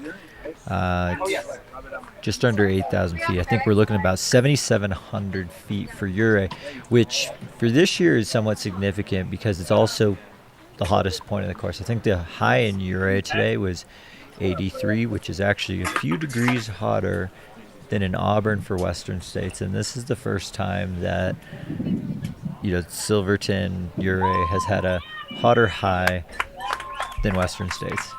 Indeed. Got some cheers. We will look for Annie the runners. Hughes. Look for the runners to hit Ure. Course record would be a little over 11 hours, so 4 hours from now. Meanwhile, happening right here, Annie Hughes, 3rd place female in the Sherman Aid Station, 29 plus miles into the Hardrock 100 endurance run.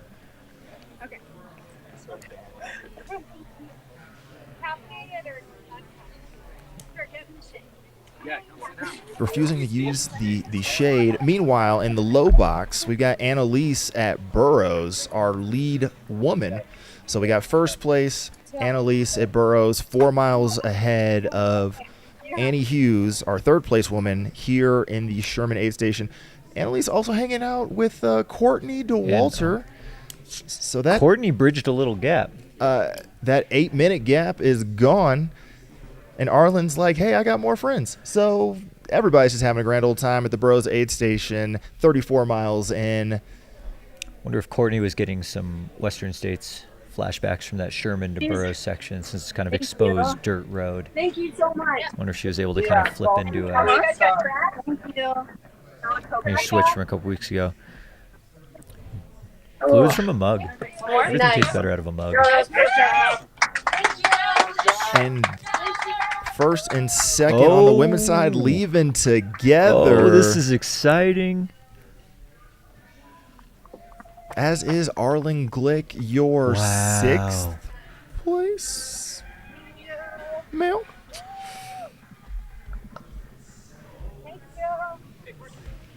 So Courtney did that section 2 minutes a mile faster than Annalise.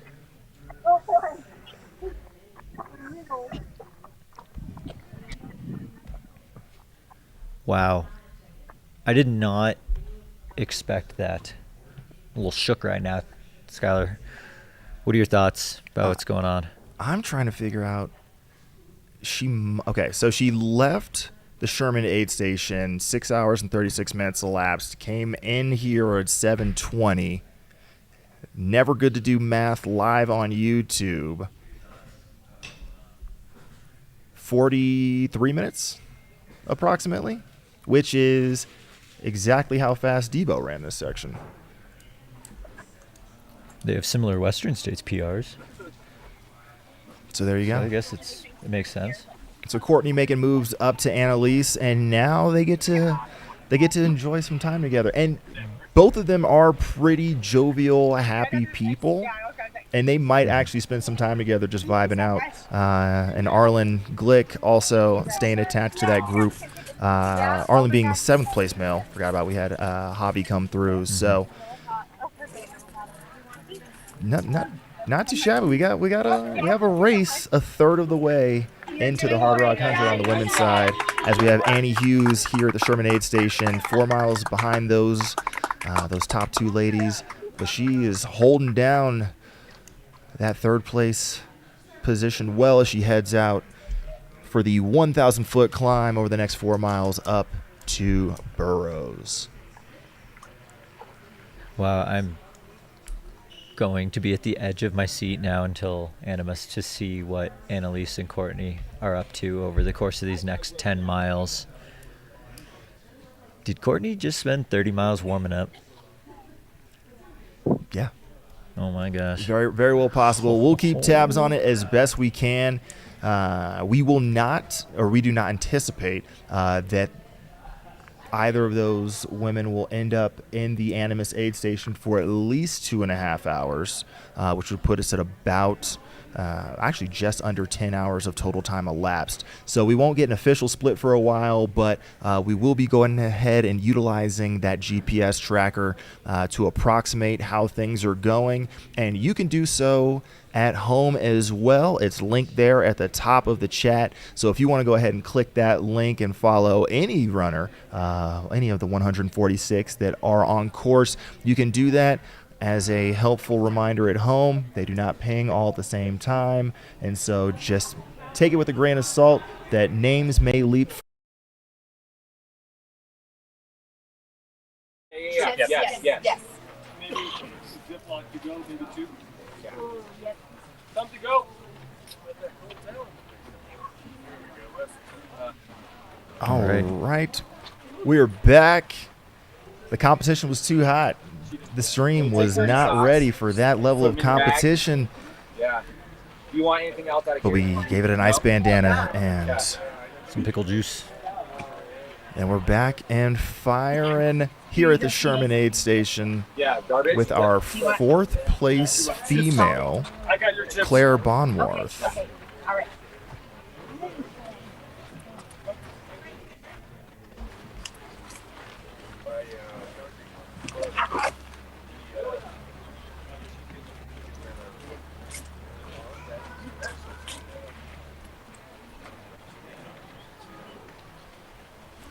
And coming out of the Sherman aid station, we've mentioned it's 4 miles to the next aid station at Burroughs, and then 10 miles from there up and over Handy's Peak, the high point of the course, a solid 14er, one of many here in Colorado. You're welcome.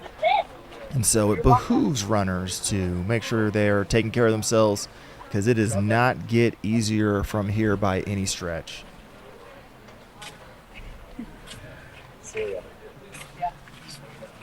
And speaking of handies, it does appear that our lead male, Aurelian Donald Palaz, did crest handies just a few moments ago, and Benat and Debo, our 2nd and 3rd place men, are right in range to be cresting here momentarily as well. So Aurelian, the hard part's done. You only got another 62 miles, and The hard part of this section has Correct. not yet approached the hard part of the next section. Indeed, yeah, it is. We've mentioned from the Sherman aid station that we see Claire currently getting aid in to the aid station following Handy's, which is Animus. That is 15 and a half miles and 5,200 feet of gain and 4,000 feet of descent. So your next 3.5 hours, not the smoothest, but some of the most scenic and rewarding miles that you'll have on course. Looks like Claire's opting for at least a sock change at this Sherman aid station. I can't tell if it was fresh shoes or not. It is a pretty common tactic to just change your socks and go back into your old pair of shoes. even if they're a little bit damp, a fresh sock change, oftentimes still enough to keep the feet dry. Can't confirm, just socks. Appreciate that. Yes, just a sock change. Per our eyes on the ground. More right than not. And a very coachable athlete manning this aid station camera. Shouts to James Walsh, man behind the camera, Trails and Tarmac athlete. Trails and Tarmac. If anyone's looking for coaching, there's only one place to go. His name is Brett Horning. Trails and Tarmac. You want ice towel? I've heard of some other coaching services out there, but I wouldn't trust them. Not with my life. We have not instructed James to say any of that.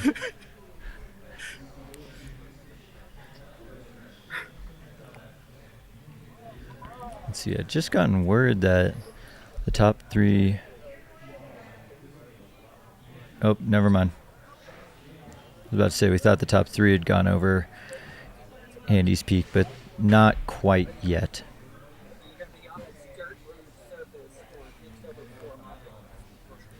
So I'm trying to keep tabs on the gap that Annie Hughes, sitting in third, has on Claire Bonwarth that we're seeing here in fourth place. Looks like Annie is about a kilometer up the trail at this point, and she left 10 or so minutes ago. Again, all uphill, very exposed, and it now being 1:30 in the afternoon local time, you are getting some pretty big heat exposure as you're on this road climb from this Sherman aid station up to Burroughs.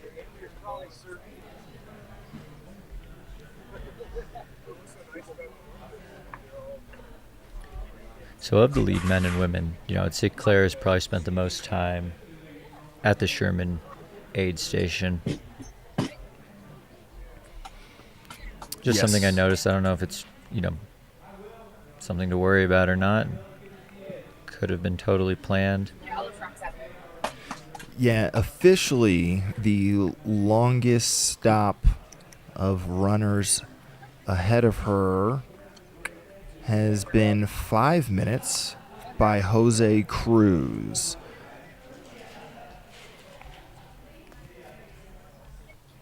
Most of the other runners, including the 2 women leading this race, and actually it might be true for Annie as well.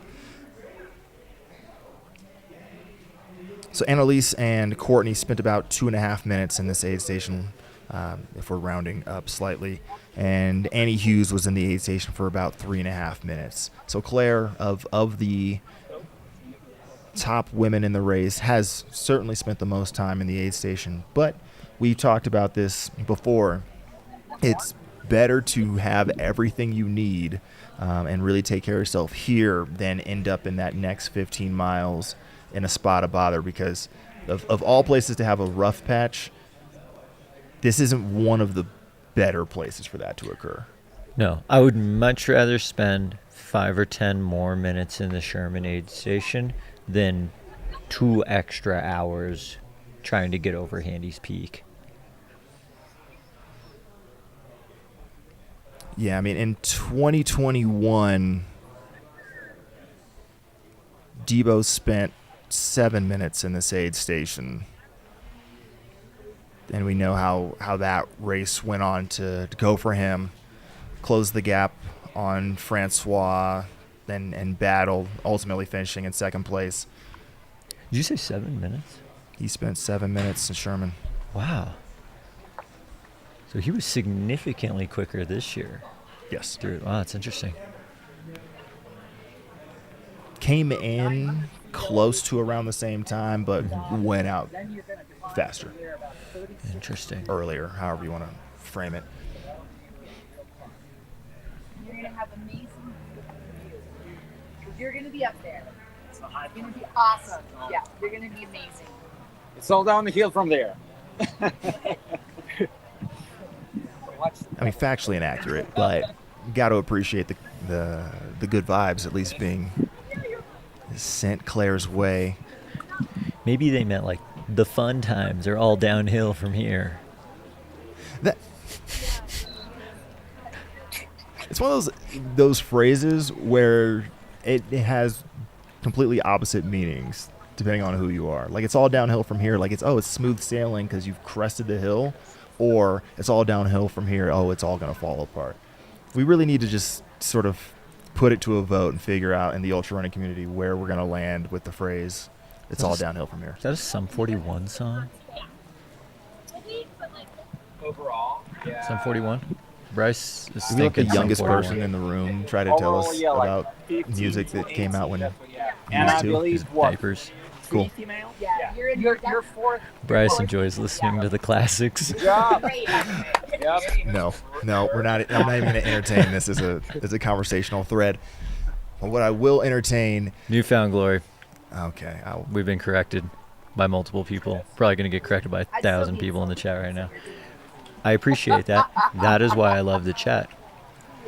And now that we are at the Warp Tour component of the Hardrock 100 live stream, we see a gaggle of folks coming in towards the Burroughs aid station. I'm going to say that looks like a Jeff Browning, it looks like a Jesse Haynes, and it looks like, I like they raise their hands like they could hear me saying that, and looks like a... Paul Terranova? I would make think sense. is the front one. Yep. And they're all battling it out. I'm like creating a 48 to 52 age group division because, well, maybe we might have to extend it to 47. Of these three, they're not winning because Javi Dominguez is, I think, 47 or 48. 48. 48. So they're chasing Javi. Trash. Brisket. So those three, they've probably shared more, not only training, but racing miles than most people out there. I can only imagine how much fun they're having. Like, just a big day on the mountain with two of your buds. Yeah. Slowly running people down, being like, don't reach, young blood. Not stressed at all. So yeah, to your point, I wanted to make sure I had this accurate when I said it. 5 of the top 10 men, these being 8, 9, and 10 currently on screen, Masters athletes over the age of 40. Actually, all 4 of those 5 are over the age of 45. No, here, take. Yeah, it's like Mega Masters or something. It's pretty impressive. And this is where experience comes into play. The 3 of them, Paul Terranova, Jesse Haynes, Jeff Browning, all in the Burroughs aid station, 32 plus miles into the Hardrock 100. Making sure they got everything they need because they know that the next 10 and a half miles to Animus are some of the most fun. They're going to share some good times together, but they're also are going to be out there for a while. I wonder how many 100 milers combined they have finished. I know Jeff Browning on his own is at 49 because I believe this is 100 mile number 50 for Jeff, with his goal of having, I think he'll want to complete 2 more after this one. So he'll have completed 52 hundreds by his 52nd birthday. Light work. I'm way behind on that ratio. Even at a 10-to-1 years to hundreds ratio, I think I'm still behind. Yeah, this is not even Jeff's first 100 of this year, given that he won the Sedona Canyons 125 back in the beginning of May. And so he just need to knock out another 2. Well, that wasn't his first 100. It wasn't his first 100 of the year. That was he his won most recent another one before that. Right. Coldwater Rumble? Sounds right. I'm going off the dome here, which I believe he also won that. So Survey is Jeff says- Browning undefeated in hundreds this year? Yes. Ipso facto. This is going to be exciting. Yes, Jeff Browning won Coldwater Rumble in January. won Sedona, Kansas 125 at the beginning of May, won the Bighorn Mountain Wild and Scenic Trail Run 100 June 17th, so 4 weeks ago. He's And won it's now here. 3. Yeah. 300, one of them being 125. I mean, we all know from marathon training and getting that last good long run in. Sure, he just does 100+ miler 4 weeks before his next race, and then that ball just keeps rolling. Like in the track world, they say the best time to break a world record is right after you broke a world record. Maybe for Jeff, the best time for him to run 100 is right after he ran 100. He knows it'll work. It's worked thus far, so I'm not going to knock it quite yet.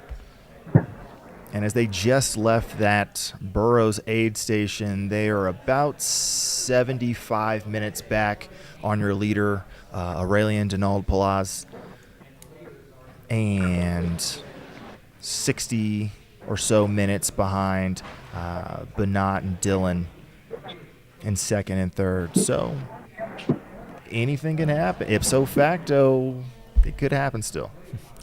Ipso facto, there's a lot of race left.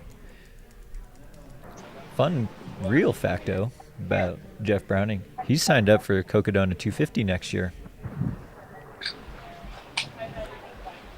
That's not even the only thing he signed up for. You're going to make me actually open this again, aren't you? He has, yes, Cocodona. He's got, going for the rest of this year, he's got Wasatch and the Bear to complete that 52 before 52. Which completes the Rocky Mountain Slam. And just, he's going to do something else. He's going to pop back to a Desert Solstice or something crazy and just get weird. And I respect it. He knows what he's good at.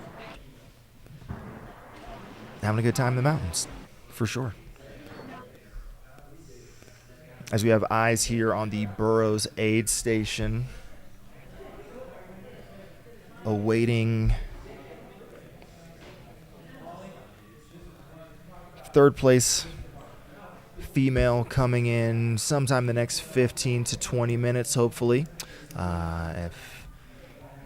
if that gap does indeed hold. And now that we have our top 10 overall through this aid station, we're going to throw it to a quick commercial break and be back with you all in just a second.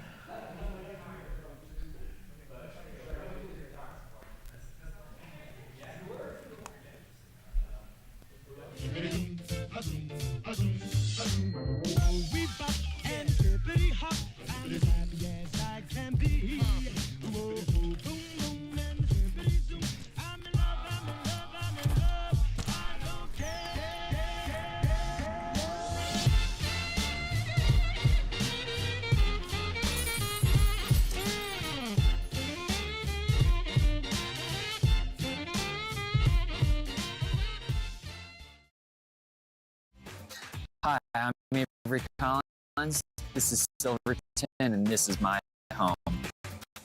I've teamed up with Method 7 to develop a new frame called the Silverton in honor of the place I get to live and train in year-round, and also the home of the infamous Hardrock 100. The lenses let in a ton of light, crisp visibility so that I can run anywhere in them. From the shadows of tree line to the bright snow, I never need to take them off. Method 7 is a proud sponsor of the 2023 Hardrock 100. Head over to method7.com to grab a pair and step up your trail running game today. My name is Jeff Beerling, co-founder of Tailwind Nutrition. We make drink mixes for athletes to help you fuel, hydrate, and recover for all sorts of outdoor activities. Running, cycling, hiking, climbing, any sport where you're working up a sweat. We manufacture our own products in Durango, Colorado, and we test and use them on the trails of the beautiful San Juan Mountains. Our mission and our passion is to help athletes achieve their goals and to feel great while doing it. We couple proven proven nutrition that's simple to use, easy on your gut, and tastes great with encouragement and education. You can think of this as your support crew. We're right there with you doing whatever it takes to help you get across the finish line with a smile on your face.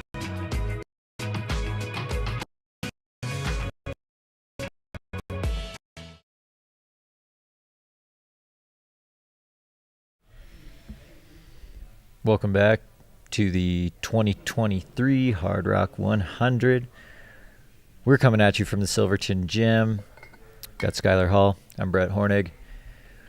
Currently have eyes on the Sherman aid station. Got Billy Yang in the chat. Just got to Ure. Said it is hot. We're talking like Western States hot. And he would know because he was just down there. Speaking of which, there are 6 runners in this race who are doing the Western States Hardrock double this year.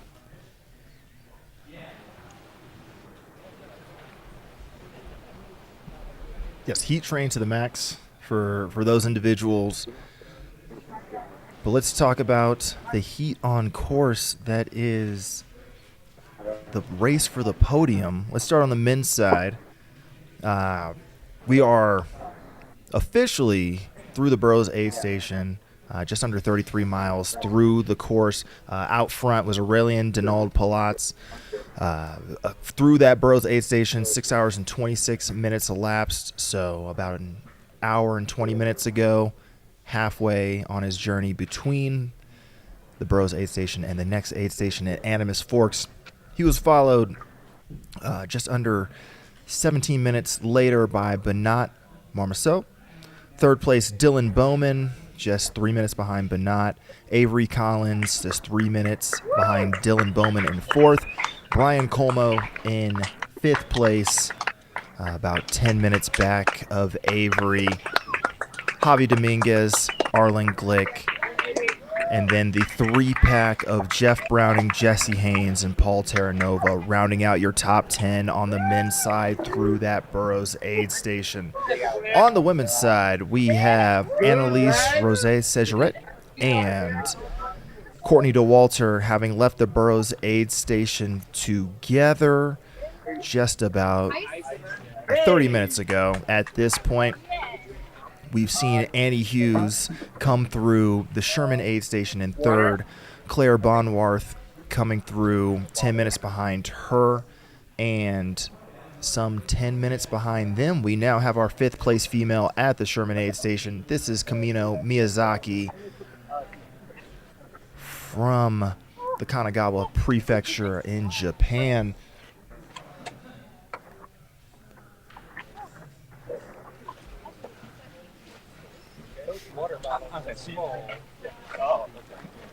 Oh, no. That's theirs that they're ready to switch out. Yeah, we're good. Okay, yeah, they got it off. Thank you. Is that a wrap on it? Yeah, I was trying to figure out if that was just a cold towel Okay. or a knee brace. I think it was just a towel.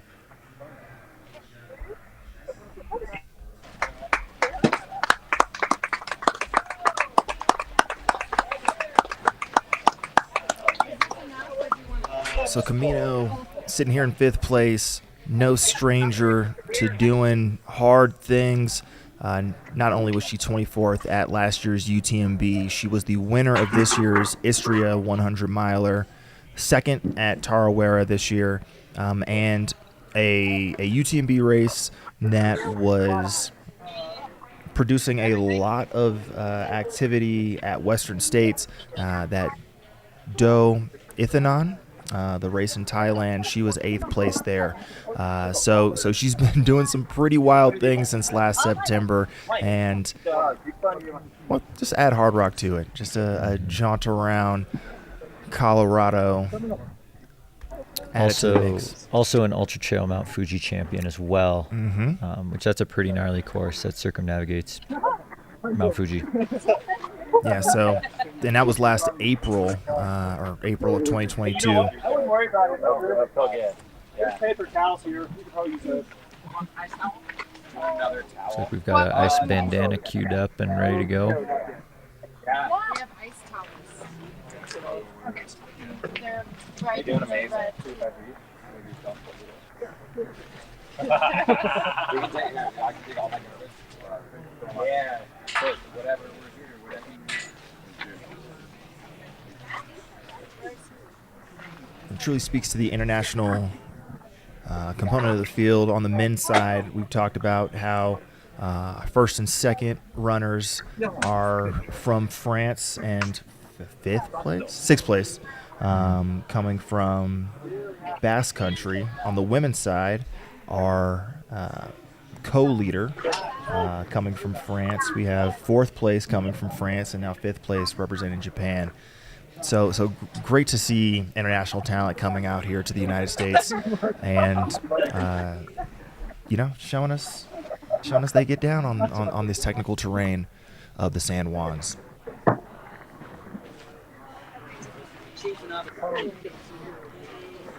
So this is the first person I've seen actually put on like the fat ice bandana. Yeah, I think this is the first like big ice donut we've seen. It's like an airplane travel pillow. Scott Traer at Western had like the full like liquor store purchase ice pack on his back. We haven't quite seen one of those yet, but this is a close second, and it's smart. It's smart. You see her taking care of the skin, because again, the next 4 miles out of this aid station up to Burroughs, 1,000 feet of climbing on a very exposed road, and then from there you have another 10.5 miles up and over a 14er. No tree coverage. You're above the tree line at that point, and hot, because it is about to be 2 p.m. here in Colorado. Peak heat of the day as they then descend all the way to the low point of the course, where the high is hotter than it was in Auburn at the end of Western States. It's a good times. Some questions in the chat about the shoes. Pretty sure I'm going to ID this correctly. It's a Hoka Mafate Speed 4. The way the dirt's coming off the mesh, it's definitely looking like a Mafate. I would say that's a great choice for Hardrock. Much prefer the Evo Mafate Speed 2 with the Matrix upper, but that's just me. Is this a wise choice because it's on the luggier side, it's more cushioned? What about it do you think? So there's a couple things why I would like this Mafate over, say, something like a Speed Goat. It's a little bit firmer, so it's going to protect me against those big rock hits. It's not going to putty out quite as much, just being on your feet for anywhere between 25 and 48 hours. It doesn't have quite as much of a rocker. And the reason I like that is because then when your foot hits the ground, you actually have a little bit more surface area touching the ground, which is going to make for a more stable landing when you're, descending on more technical terrain. When you have a big, long rocker, you don't have as much of your foot touching the ground. Can create some instability on the rocks.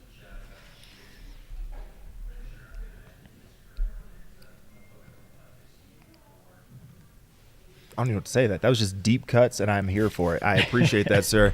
We just went pretty deep on the science behind the shoes, and that's one of the main reasons why the Mafate exists and the Speed Goat also exists. One's got a pretty early rocker, and one doesn't. And this is why you visit your local specialty run stores and support folks who know their shoes inside and out to make sure that you are properly supported, including some of our locals here. At some point you'll see the branding behind us, but yeah, find your local folks who can help. Support your local run shops. Go in there. They're not there to take your money. They're there to talk about running with you, help you find the right pair of shoes.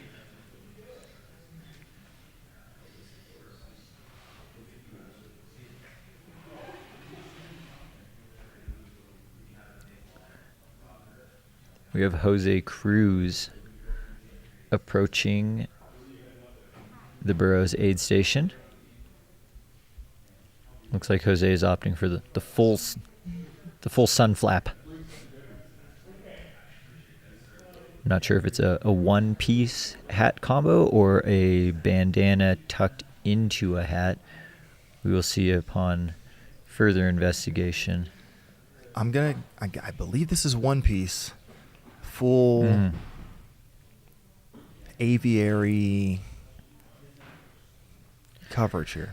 See, now this is a smart move that I saw some people not making, is you put the sunglasses on over the flap, so that way it doesn't just totally, Batman cape it, because then that doesn't do too much for you. It kind of anchors it down a little bit. Yeah, that looks like a nice sun flap. It actually looks removable. A lot of UV protection with that, in addition to just not getting beat up by the sun. So I would imagine this is a section where if you forget to put sunblock on the back of your neck, you're going to be in a rough spot by the time you get to your race. The sun will push. We are so much closer to the sun than in other parts of the world. I think that's how it works. 14,000 feet. Yeah, we're closer to the sun than sea level. Yeah. Like if you were 25 feet away from the sun, you would get torched pretty quick. Yeah. Let's see who we have coming in. Ipso facto. We did just have Mark Hammond leaving the aid station at Burroughs. 33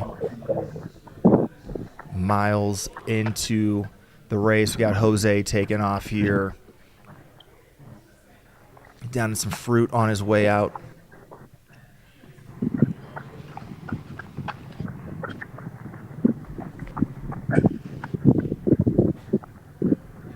As we have, I want to say, is that Chris Price that was coming in? Try to get a little bit better of an ID as he gets closer, but I think that hat was what Chris was wearing earlier, so.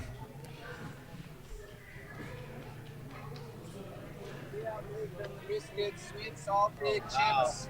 What's up, man? Hey there. Good to see you again. See you, man. Sure. More water or you want? Yeah, water here.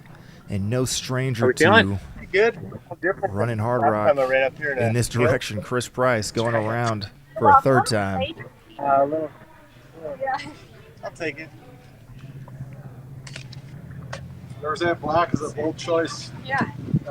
It's really thin and old, worn out. Nice. Yeah, the wind goes right through it. It's Perfect. been choking it all there. Snacks or anything?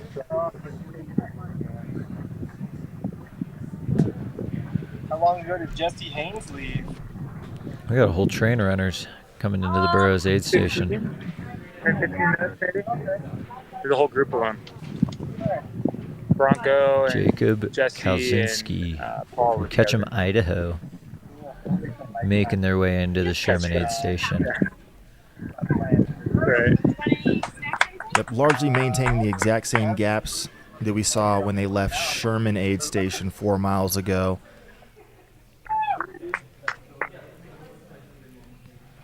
Prizzle was 2 minutes behind Jose. Jacob was 2 minutes behind Prizzle. That's pretty much what we're looking at right here as well.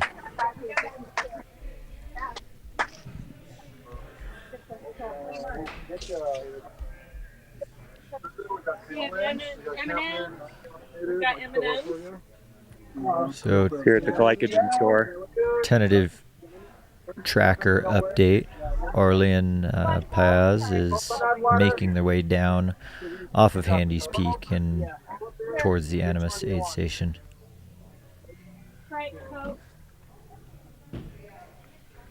Brett, did you just hear that Jamil called it a glycogen store?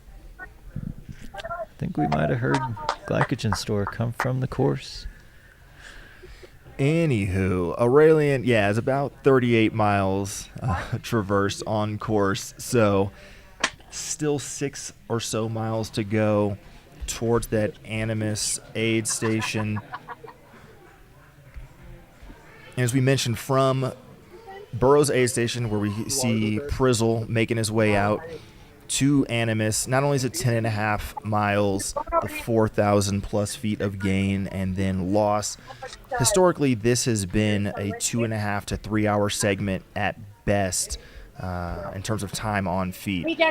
So want to make sure you got everything that you need, because you're going to go over the high point of the course, 14,000 feet at Handy's Peak, where our first runner has officially cleared, and our second and third men are popping up momentarily. And we grind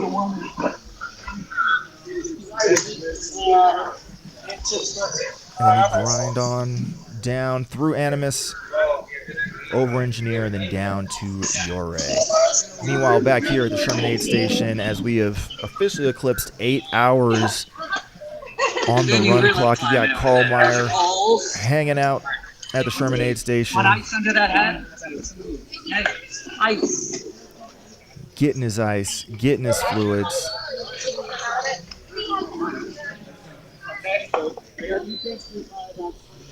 And taking care of business.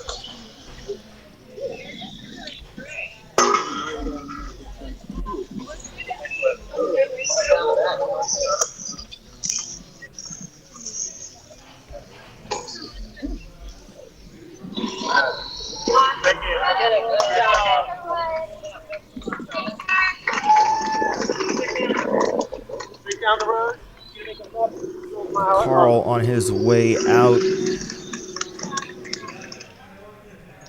is no stranger to being in this area of Colorado, living up in Boulder, but has run the San Juan Solstice a few times, including a 9th place finish back in 2017,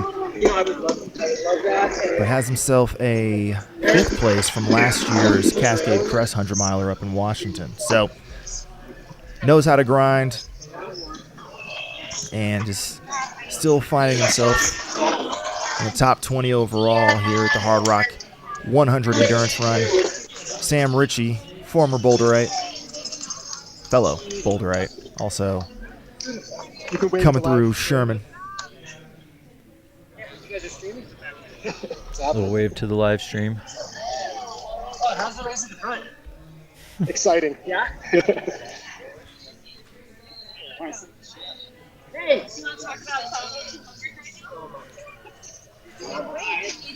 Yeah, unfortunately, unlike some of the other races that have some live streams, runners don't really have a lot of cell coverage. They can't just listen in while they're journeying around the race course themselves. So good to see Sam, not just a man of the sport, but a fan of the sport, asking about how the front end of the run is going this weekend.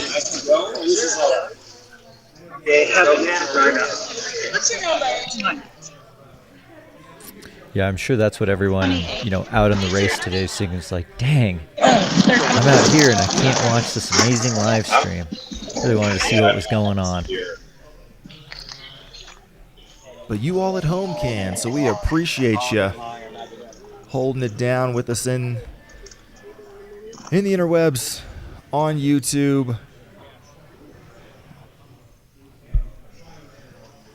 Do we have a Yassine Daboon sighting in the Sherman aid station? All right, that's who we're looking at now. Wave to the live stream. Wave to the live stream. Hello, everybody. Love you. Thank you for the good vibes. I feel it out there. Hey, Mom. Hey, Smell. You're going to be doing this someday. It is awesome. Yassine Daboon. Such a great ambassador for the sport.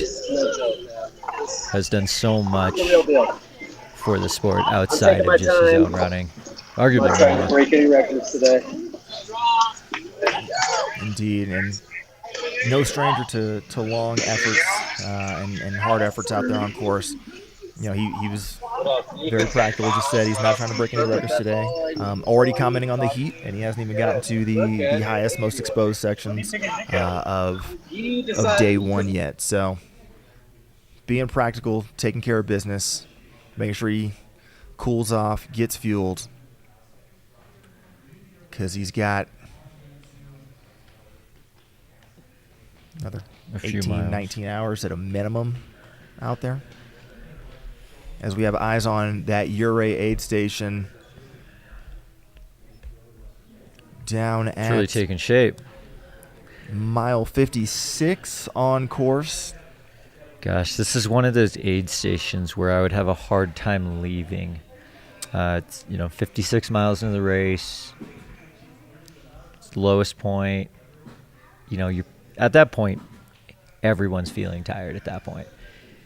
And it's such a big aid station. There's so many people there. That's one of those ones where I would really lean on my crew to make sure that I don't just sit there and chit-chat for too long or try and Absolutely. find excuses to not leave.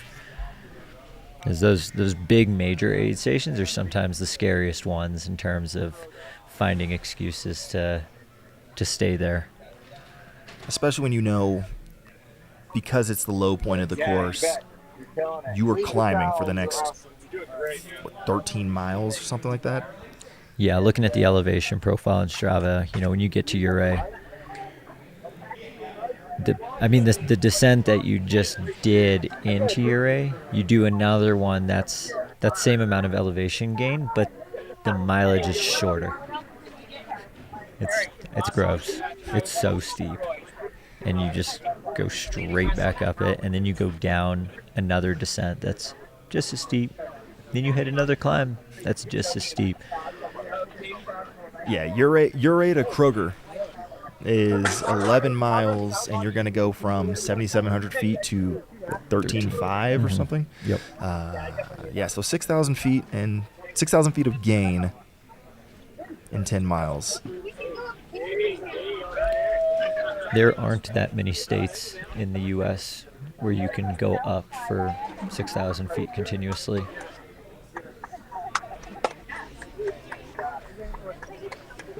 And that's what these runners are aiming to get to. However, we got eyes here on the Sherman aid station, and Whitney Mickelson is currently sitting, I believe, 6th place female. And she is halfway between the start line and Kroger as she hangs out at the Sherman aid station, taking care of business.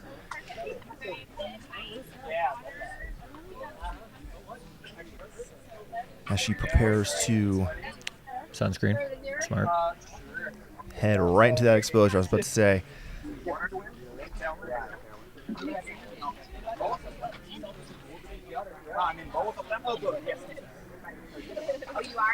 So while we're looking at Whitney here in the Sherman aid station, let's go ahead and remind folks what is happening further up the course on the women's side, since we do have Whitney on screen. Annalise Rose Sejeret and Courtney DeWalter both left that Burroughs aid station 4 miles away from where we're looking at currently. Together about 48 minutes ago. For first and second place, we had Annie Hughes in third, followed by Claire Bonwarth in fourth. We would actually expect those two to be making their way into that Burroughs aid station relatively soon. Annie should be here in the next less than 10 minutes or so. And then Kamino Miyazaki was in fifth. And then you have Whitney here in 6th place on the women's side. Meanwhile, on the men's side, Aurelien Denal Palaz is our leader. Up and over the high point of the course, Handy's, and working his way towards the Animas Forks aid station.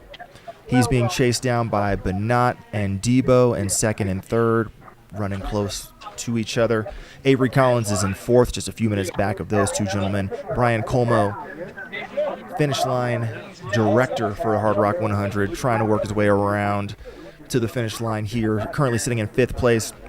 Javi Dominguez in 6th, and then Arlen Glick in 7th, right around where Courtney and Annalise were. And then 8th, 9th, 10th, Jesse Haynes, Paul Terranova, Jeff Brown, and all hanging out, enjoying a feel-good Friday saunter through the San Juans, rounding out your top 10 on the men's side as well.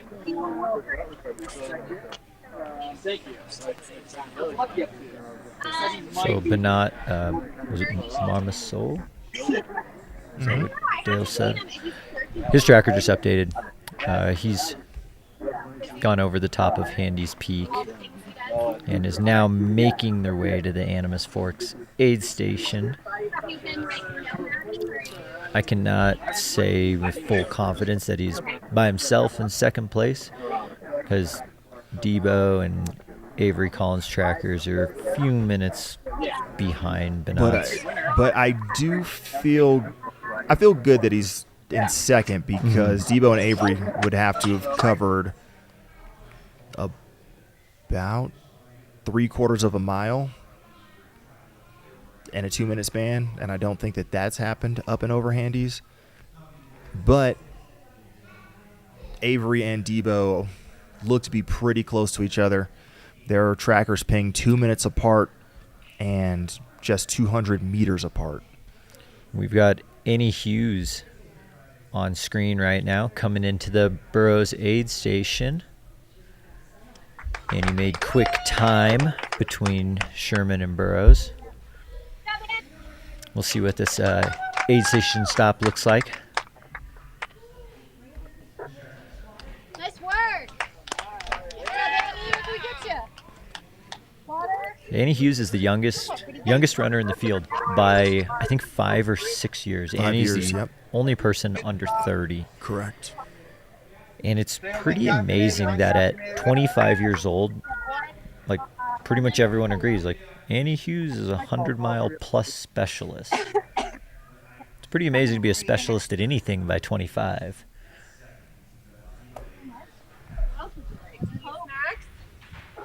Yeah, so Annie ran that 4-mile section from Sherman to Burroughs, where we currently see her, in about 49 minutes. And Annie's all smiles at this aid station. Filling up bottles, grabbing some snacks.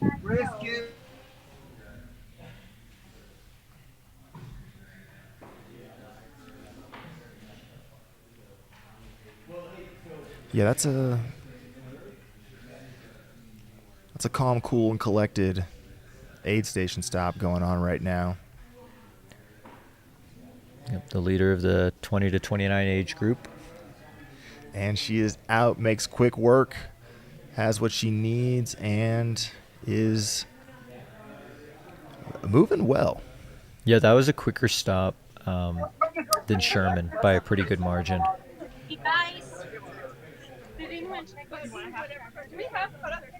Yeah. So out in about 8:13, that will put her 53 minutes back of Courtney DeWalter and Annalise, who were leaving this Burroughs aid station together.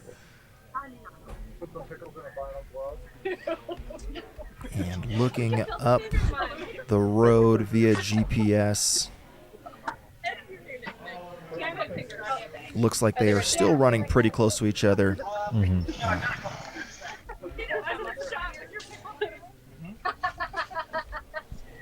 Looks like we're getting some glimpses of what I believe is Animas Forks from the Mael and Jeff field reporting team.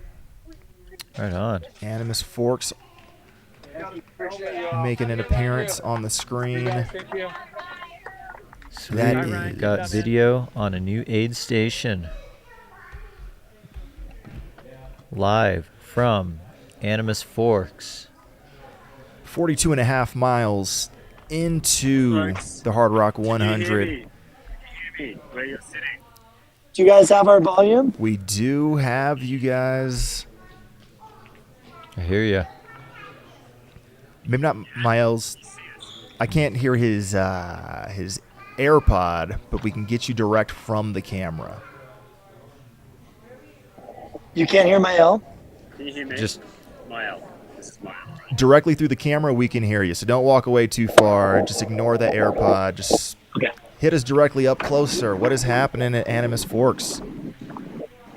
So, folks, we are at Animas Forks, mile 44.6.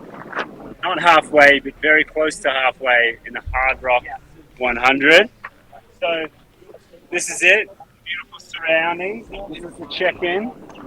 Runners will check in there. Check this out. It's pretty hot. It's hot here. It's our security guard. We've got security over here. Runners, if they don't want to make the most of this epic spread we're about to show you, they can just head on, head past and see their crew. Again, this amazing array of drop bags. We can't wait till feel them behind. We have the real bosses of the Animus Force aid station here. This is Julie. This is Julie, our aid station captain.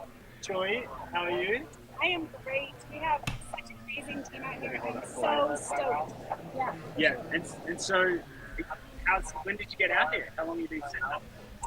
We started on Wednesday with our big canvas tents. Started that Wednesday, and then yesterday we brought out a bunch of gear and we got everything staged. And believe it or not, we got all of this set up in less than 3 hours this morning. We have such an astounding crew of volunteers. That's epic. And why do you come and be aid station captain? I love this. It's my favorite. Yeah. I've been doing this for 6 years.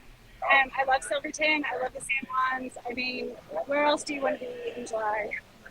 And so you're a Colorado local? I am. I live in Leadville. Nice. That's a bit of a trek from what I hear. It is. Yeah. But it's worth it. Have you run the race before? I have no interest. No and interest. Fun fact, aid station captains get a ticket every year, and I gift my ticket to one of my lucky volunteers. Oh. So if you ever want to run Hardrock, come here, put in an outstanding effort. You heard it here. Yeah. I got to figure out how to volunteer this year. Jeff and I have been here for about 2 hours now. The week qualified as... My ticket for 2024 is already spoken for. Okay, excellent. And I think I've already identified my volunteer for the 2025 lottery. All right. But you want to come out? Okay. Get your shot? All right. Sure. Well, we'll let you get on with things. Here's your box back. Do a little tour of the kitchen. Is that cool? Yeah, absolutely. All right. Thanks so much, Julie. All right. This is the gold ticket here, folks. What's on the menu, guys? Hey, gentlemen and ladies and folks, how we doing? Great. Great. We heard there was a pretty good spread going on here in the kitchen. What are you cooking? What are we cooking? What are you cooking? It's kind of like, I would say, first of all, like a breakfast bonanza. We've got eggs and bacon, brisket, vegan options. Like we make a lot of rice and avocado black bean burritos. We do a lot of custom wraps, turkey.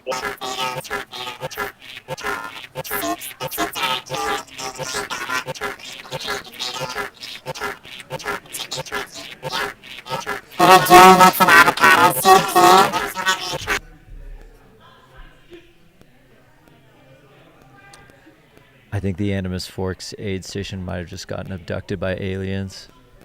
So apologies for that. Bananas, peanut butter.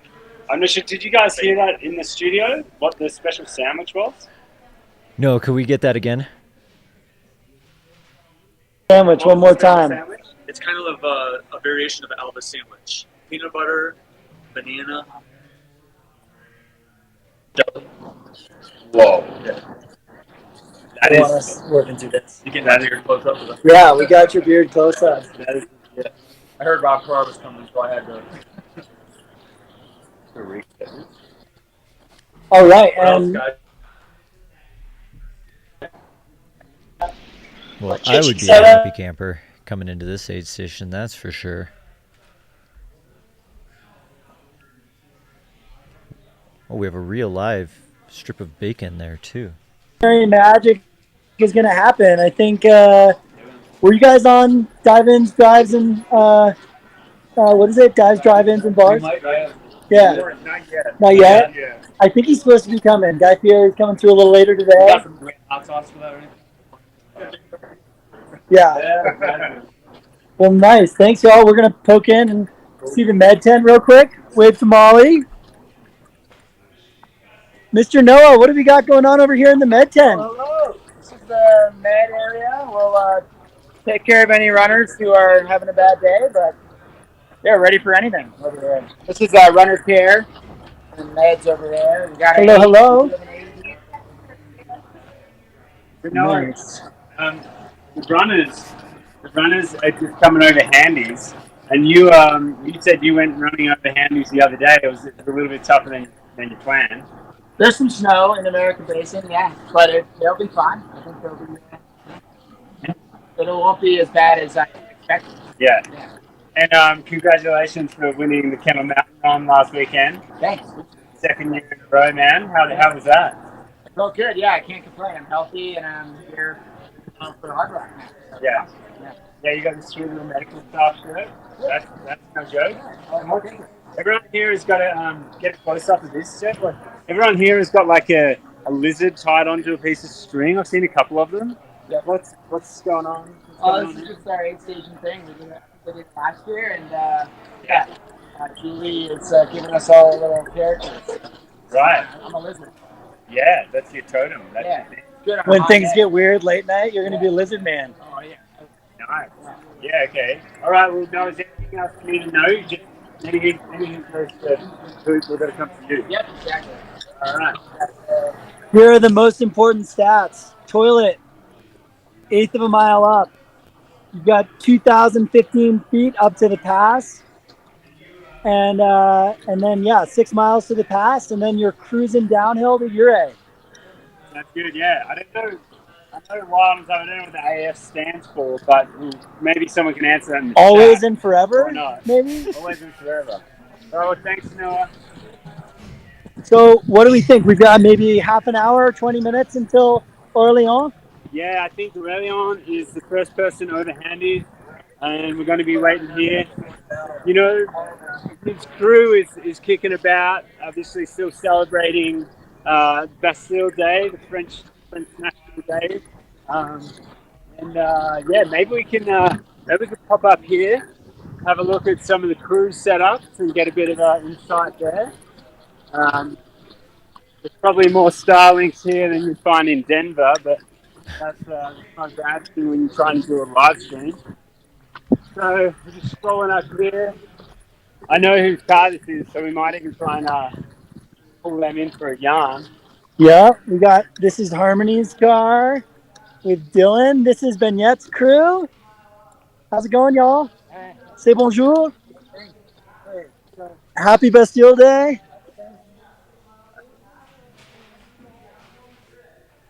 How are you doing, folks? Everyone's good? Is this the Avery crew? Yep. What's up, Avery crew? Little hello to the live stream. Any reflections on the day so far? Nice. Right on. So you're picking them up here. So fun. Oh, what a beautiful run down Bear Creek. Nice. What's the strategy here, folks? What's Avery going to be picking up and dropping off and all that jazz? That's good, man. That's your only job, so I think you nailed that one. Is he going to be picking up some ice? Do you think he's going to be picking up a lot of nutrition? Yeah, Or? we have ice ready for him. We have ice. We've got gels, some other gels. Tabs. Nice. Excellent. Nice. This is the speed lane corridor. We've got Dylan and Avery with the fresh shoes ready to go. Yeah. Ready to roll. All right. Well, thanks so much. Look after yourselves as well. Hey. We'll see you soon. So just to give a little orientation here, the runners are going to come through the aid station, up this road, wind around by the old Animas Fork mining town, which is up on this plateau. And then they take this switchback and they continue climbing up and out of sight toward Engineer. That's a plan. Yeah. And then they get on the sweetest bit of trail, Bear Creek Trail, and they head all the way down into Ure, which is I think one of the sections of the trail a lot of people speak very highly of. I think if you're a pacer and you get that section it's like primo. I have pace, Ure to Animus. It's super primo. So who do we have here? Orleans? Aurelion. All right. Look at the uniform, the French uniform. Allez. Oh, Aurelion. yeah. So good. Nice. So what do you? What is this is French food? French cuisine. French cuisine, eh? Oh, here we go. This Oh, is, yeah. this Rice, is Aurelion. maybe some sweet This potatoes. is fromage. Potatoes. Fromage. Okay, potato, not fromage. Not fromage. It's excellent that I know one word for a piece of food in French, and that's about it. High probability. Yeah, This is how it's looking. You know, so as Jeff was saying, the runners come up here, and if they don't want to go into the aid station, they can just bypass it, and their crews are set up here. Yeah, Aurelion, then we've got Devo, Burnett is up there, Avery's up there, so it's going to be just I think it's going to be a bit of a fly by the main aid station for a lot of these guys, and yeah, and then they'll just line up here. It's but it's like it's warm out here. We're standing in the sun, and it's feeling pretty hot. I know Jeff was telling me he's got some good sweat going under his underarms, which I didn't really want to know about. But we were thinking, well, if you're a runner, you're definitely going to be hot in this weather. So I reckon people will be picking up a bit of ice for sure. We do have the Animus Fork River coming down here, and we dunked our heads in it. It's definitely refreshing. So we might see some runners taking advantage of the cool water. Yeah, I think Jeff's still thinking a lot about Western States, and it's all about getting in the water, getting in the river. But I think it translates. It's not a bad thought there, Jeff. So what we're going to do is we're going to have another chat to one of the crew over here. Hey, Chris, over here. So, folks, this is Chris Twiggs. Chris, yeah. Hey, how are you? Good. What's up? Good. Hey, I thought we had a better title for you. We did. It involved Guru. Yeah. Guru of all things wild and tough, I think. Oh, nice. That was a good one. That was a good one. That was That was pre-noon, so there was not alcohol influence at all. No. So I think that means it was a bit. Yeah, and I mean, it was kind of floater influenced, and that's true. That's pretty wild. That's good stuff. That's pretty wild. I'd love to know how much floater is being consumed at the live stream headquarters right now. But we will, no doubt, we'll get some intel on that later. Yeah. So, Chris, how's it all going? Everything's going really well. We're ready. We got one of the crew for the first runner showed up a lot earlier than we expected, and so that gave us a little bit of a panic, thinking we needed to get ready super early. They said we should expect them around now, so we'll see. It's always interesting to see how people's reality matches up with their expectations, especially after they come over a 14. You've run this course a number of times, mate. It's like, what are your memories of this particular part of the course? Well, it's interesting, right? Because this is the first time this has been the aid station in this direction. We used to be down at Grouse Gulch, but I've got a lot of really awesome memories. Coming in before sunrise, and then knowing that I'm getting to see sunrise up on the 14 in that direction. We're going this direction, picking up a picture for the first time. It's my wife or my son that will pace me from here to your A, and that's always a lot of fun. I've come down in really bad thunder and lightning, pouring rain off of Handy's to get to here. Whatever it is, the nice thing is folks at the aid station won't let you drop. You came in, you got to get out, you got to head over the hill. Yeah, unreal. And do you think it's about 300 feet higher than the Grouse aid station? When they come down into Grouse Gulch, you think it's about a 300-foot climb? That's probably about right. But when you came down off the trail, you had to turn left and go downhill slightly to get to Grouse. It wasn't much, but anything that's out of the way of where the course is kind of annoying. So I think it's nice now when they come down, they aren't losing ground. They get to immediately start climbing up here. Plus, they've got a nice golf course coming into this area. They've got another one starting to leave. Yeah. So that's pretty nice. Lots of room for parking, lots of room for crew, which we did not really have down at Rouse. Yeah. So, yeah, I think this is all around a better spot for people. I had no complaints at all coming the other direction last year. I actually liked it, and I think we're going to see people are going to really enjoy it this year too. Nice, man. Yeah. Nice. What have you, the way the race has planned out so far? Is that what you expected, or what do you think? No, I think so. I mean, there's still a lot of running to go. Anything can happen. We've seen people that were in the lead to Uray and then drop out not far after that. So you just never know what's going to happen. I do think, though, this year the snow has melted out tremendously, and there's not bad weather. So I think we're going to see a really high finish rate, which would be fantastic. We may have 130 plus people finish this year. It'd be awesome if everybody finished. But if we could have 130 plus, that'd be truly incredible. Yeah, absolutely. Yeah. How do you think the heat's going to play in? Well, I mean, I'm a Floridian. I like the heat. It makes me feel at home. But I honestly don't think it's going to hurt people too much. Hopefully they're smart. Hopefully they do sunscreen.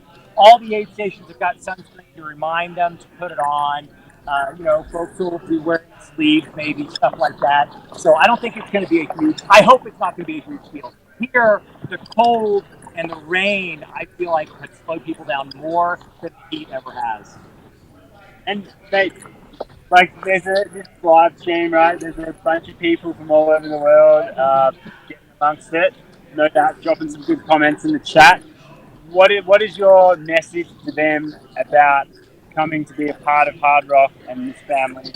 Oh, wow. All I'll say is that when you decide you want to come to Silverton to be a part of Hardrock, understand it is a lifetime commitment because you don't know what you're missing until you get here. And after you've been here once, you're going to be coming back every single year, whether it's as crew or as a pacer or hopefully as a runner or a volunteer, whatever it is. When you're here, you realize this is the only place you want to be in life. Yeah, absolutely. We chatted with Anna Frost earlier, and it sounds like she's fully, splits her time here now. Yeah. Like fully is, in Silverton half the year. Oh, well, I feel the same way, right? I'm fortunate enough, my in-laws have a house in Uray. And the first time I came out to Colorado was in 1998. I came for like a long weekend. And I was like, we'll see what it's all about. Ever since then, I get here as early as I can, stay as long as I can. So I'm usually here 6 to 8 weeks before Hardrock. Stick around for a while afterwards. This is fantastic. It's the best place in the world this time of year. So good, man. Is there a single runner in the field that you want to make a call out to? Howie Stern, right? My boy Howie, he's taken a few years off to shoot the race, and I'm super excited for him. He's the one I'm most looking forward to. Although I have to also say Rick Hodges, who is the oldest runner in the field, 74 years old, he's going for his 15th finish. And man, we've got to get him around the course. If anybody has a spare moment to say a happy word, a happy thought, send some good vibes, Rick Hodges, we want to cheer him all the way to Silverton. Unreal, man. Folks, I fully believe in the power of connected thought. So send Rick Hodges your good energy. It's going to make a difference. It'll feel like a tailwind. It'll get him up the next climb. So we saw him come through Cunningham. He looked good. Yeah. I mean, he knows this course as well as anybody does. Not only has he done this race and finished it 14 times in the past, but he was out here early. We did a bunch of course orientation hikes that we talked about. He was on most of those.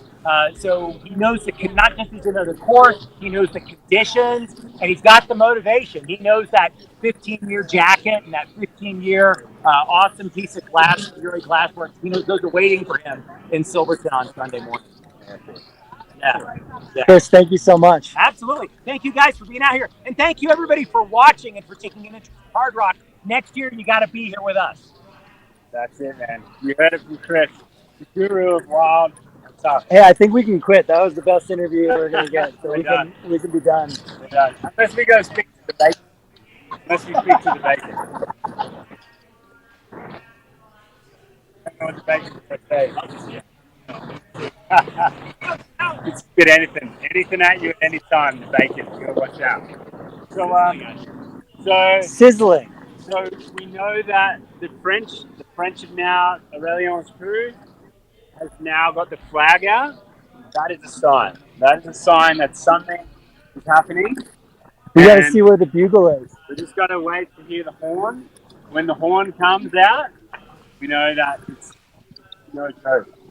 It must be go time. So we're going to pop over here through waiting around. Got a bit of time here in the sun. Not sure what's going on here. Maybe we'll pull in the diamond over here. Come over here, same shape.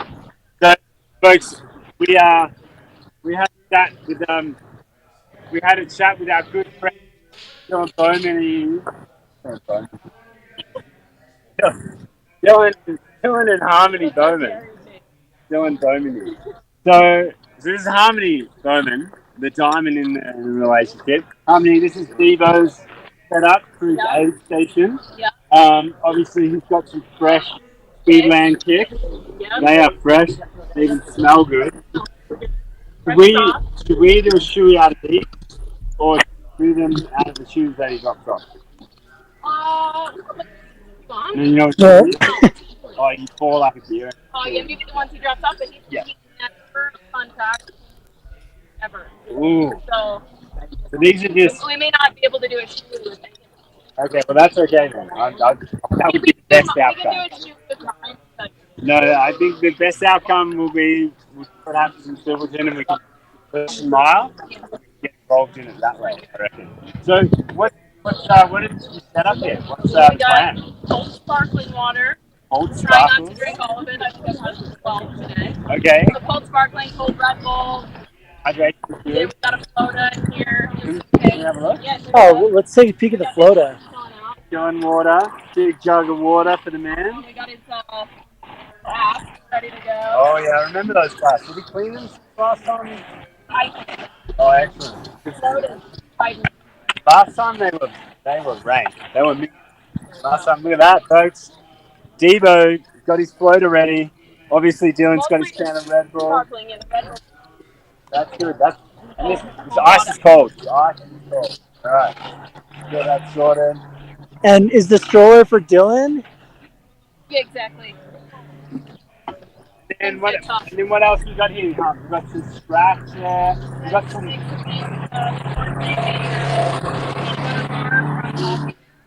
peanut butter bars is what was there.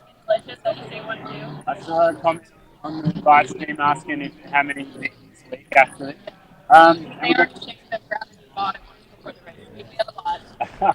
We got salt stick, ketone, rock tea, capsules. So what's to go with the ketone? That's an energy thing. We need that to All right. get required. Yeah. Yep.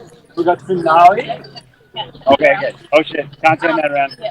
So gnarly is the class. All right, can we see it after? Can you show me after? No. What? Oh, I can show you. Yeah. Not the live stream. Yeah. Can't show the world though. Yeah. Special free trail. Oh, damn. T-shirt You heard it here first. too, potentially. Oh, great. Yeah. Clothes needs it. Something there. Extra poles. Yeah, and the baby stroller. That's. We have an off-road stroller, and I'll just push into the. Oh, there we I go. heard that's legit. So. And Devo is he picking up a pacer from here? No. No. The whole way? No, just two. You're right. You picking up toe. Nice. Toe for Gaylord. Yeah. Legend.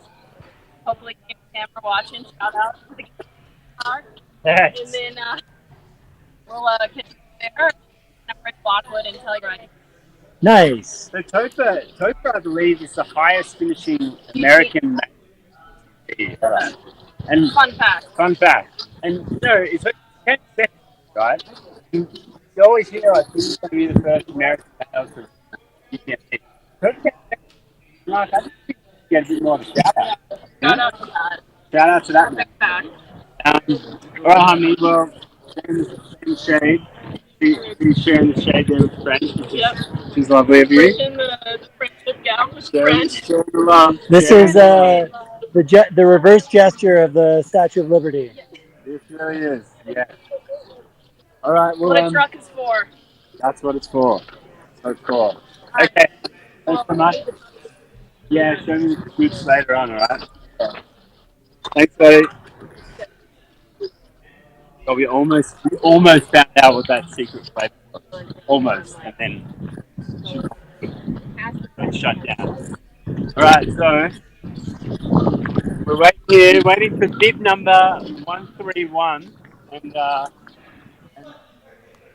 small account can be ready on. And he will be, heading on in here. How's things happening? How's things going in the studio? How's everything looking out there? It's been great. We've been having a blast getting the full tour of the Animas Forks aid station. Thanks for, going, getting the deep dive on Debo's crew aid station detail. We will be paying close attention to see how closely Debo follows that when he makes his way through the aid station. So let me answer a lot of outstanding questions that were brought up on the tour. So first things first, Rick Hodges to Pole Creek. He is currently the last person active on course, but he is moving. So let's take that victory as he's moving forward, our oldest individual in the race. Speaking of the opposite end of the race, Aurelian is within, we believe, about a mile of this Animas Forks aid station that you see on course. Benot is behind him by about 9 to 11 minutes, depending on how fast he wants to make this descent, about a mile back. Avery Collins has jumped Dylan Bowman for third place, but that was over the top of the high point of the course, Handy's Peak, at the 14,000-foot elevation, and Debo looks to be closing that gap just a little bit, so we might see if Debo retakes his podium position as they approach this 44-mile aid station. And then Brian and Javi still running in fifth and sixth. Meanwhile, on the women's side, Courtney and Annalise still look to be locked in a, I was going to say tight battle, but they're probably just hanging out together as they are approaching the top of Handy's and should crest the peak sometime in the next 15 minutes or so.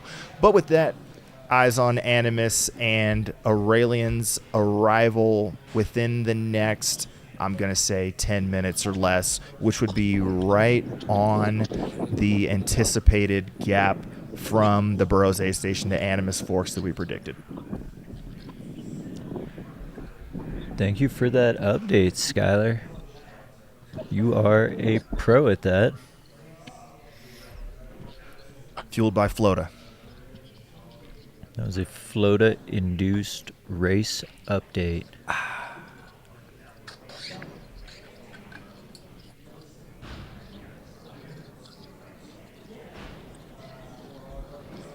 So we spoke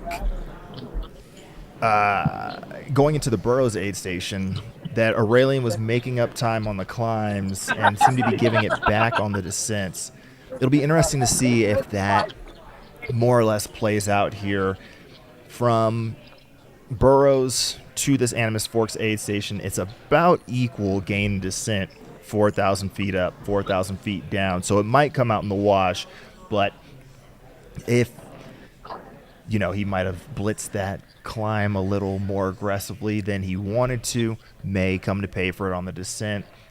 We'll have to see how his hangout with this crew here that we got introduced to, how that goes, and if he takes a long break for that meal or if he's ready to keep it moving quickly as he heads towards Engineer.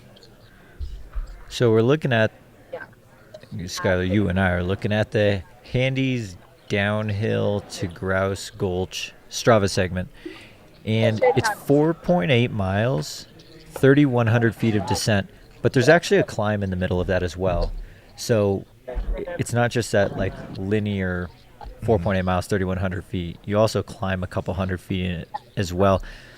That then makes that descent pretty dang steep, and I feel like that kind of definitely puts it into the descending one of the walls type territory of this course, where it's Probably a little bit too steep to be one of those turn your brain off and cruise miles type descents. And we're getting to that point in the race now where it's been enough hours of basically doing the same thing where the mind can start to wander. And Avery and Debo have the luxury of having seen each other, probably had an interaction as passes were being made. Bernat has been relatively alone, but being chased, and can probably hear as he's been leaving these aid stations that Debo and Avery are coming behind him. Aurelian's been on his own since I saw him 3 miles into the race.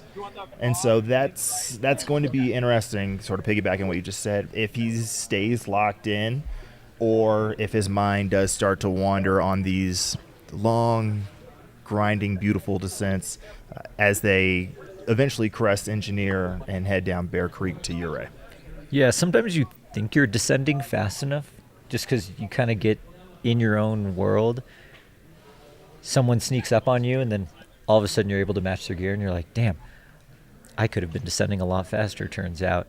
That could be a benefit that Dylan and Avery have, potentially running some miles together. Bernat maybe is keeping a hot descending pace. Maybe not. We will see.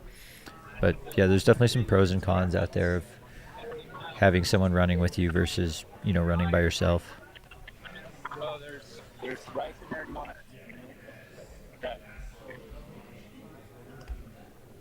We have eyes back here at the Sherman aid station, now on static cam as we are moving volunteers around the course to keep bringing you this coverage throughout the night and well into tomorrow. So make sure you've hit that subscribe button and hit that little bell notification so when we switch streams throughout the day and throughout tomorrow, you can stay locked in and not only keep tabs on the front end of this race as we are following right now as Aurelian's crew is yelling for him, approaching Animus.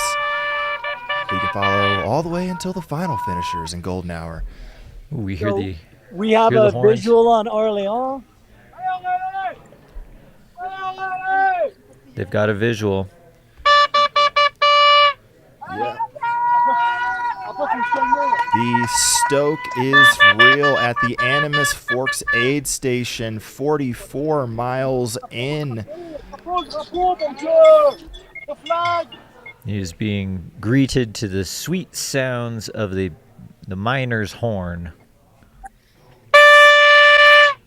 There we go again. There's that horn. He might be far enough ahead where when they blow the horn when second place comes through, he might not hear it anymore. True, especially with the climb heading out the way that it does from this aid station. But as expected, Aurelian coming in about 8 hours and 49 minutes elapsed into the Hardrock 100 endurance run. He left Burroughs 6 hours and 26, so took about 2.5 hours, 2 hours and 20 minutes. About predicted. Told you so. Count that as number 3 of my victories here on the live stream. And that is pretty much on par with a Ryan Smith run from 2021. A Jeff Browning run. Basically, everybody who wasn't Francois and Dylan, they were hammering the section in 2021. That rest of the 2 through 7, really 2 through 8, all ran this in about that same time. So he's not doing anything ridiculous, which is probably smart. Yeah, definitely a point in the race where we're not trying to take big risks, Trying to think of the eating the elephant metaphor, and all I'm gumming at right now is like, don't do it. Something to remember is Animus Fork is about 3/4 of a mile up the road. So we do think he's ahead of Francois' time. You got it checked in, right? So we're bypassing the main aid station, going straight to crew.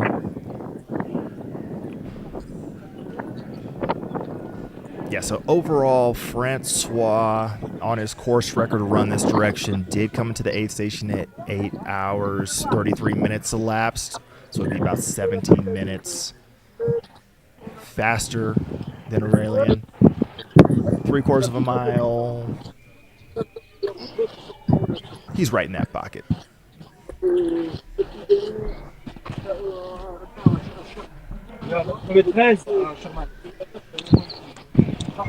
And all we were able to ID for the food was that it was not fromage.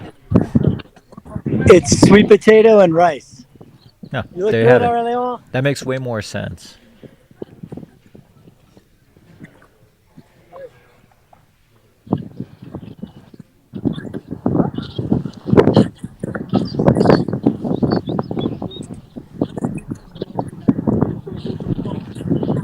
We're looking focused here. Did you ever see the movie Major Payne? It's a very specific reference that like all of 4 people in the chat may know. He's not eating like the folks in his troop in Major Payne. He's chilling. He's getting it done, but it's smooth. Someone in the chat's going to give you some love for that. Literally no one. Literally nobody will, but it's okay. Sur la nuque, non? Quelque chose? Un peu d'eau sur la nuque? This has kind of been Orleans' first, I would say, like major stop.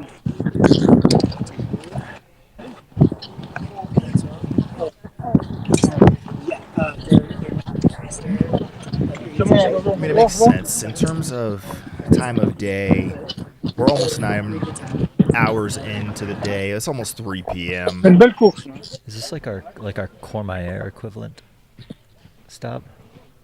Maybe a little bit earlier.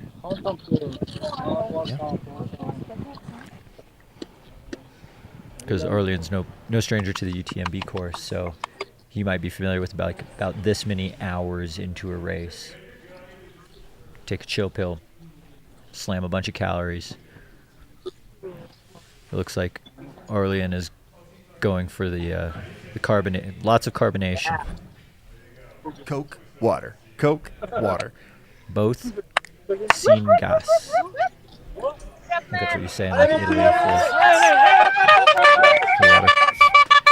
And up and out. Just he popped up pretty quick. We're talking 3 minutes to eat a whole meal and then just bloop, bye. Deuces. That was wild. That was a very efficient aid station pit stop. Let's go, allez!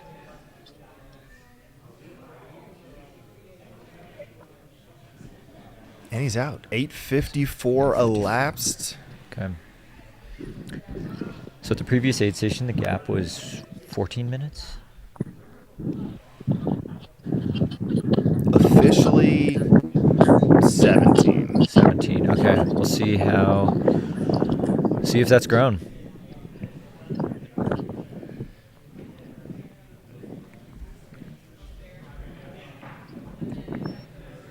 Well, happy Bastille Day to all of our French viewers and our French athletes on course.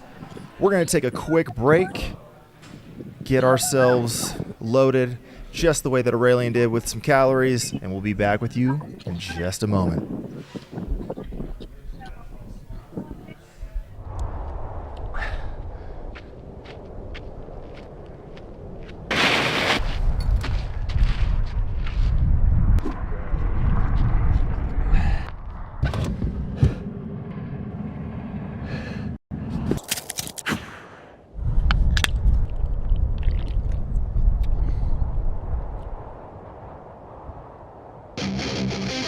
Soda! Oh, the energy of soda.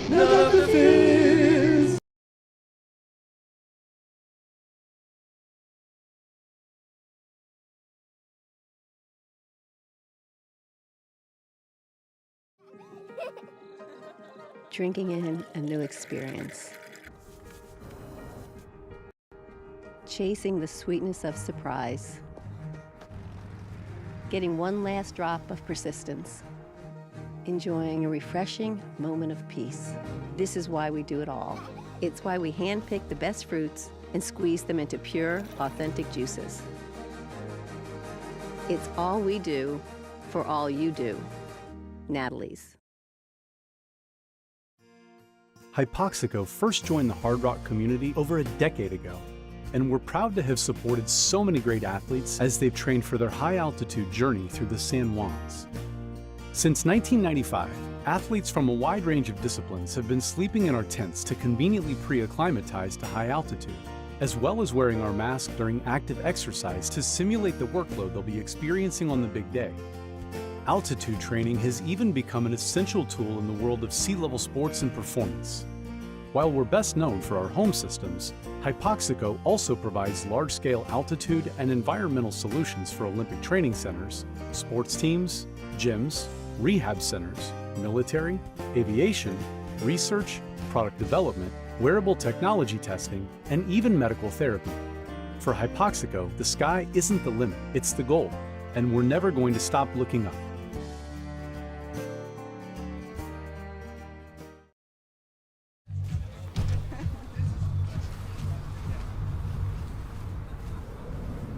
Have you been there? Been tested? Been tried? Been true? Have you been in the spotlight? Been forgotten? Been places no one should go? Have you been waterproof? Cold-proof? Where the hell am I? And what did I get myself into this time proof? If you've been there, then you know. There's no such thing as solo. Wherever you've been, we've been. Wherever you go, we go. Every step, every wall, every climb, we always have your back.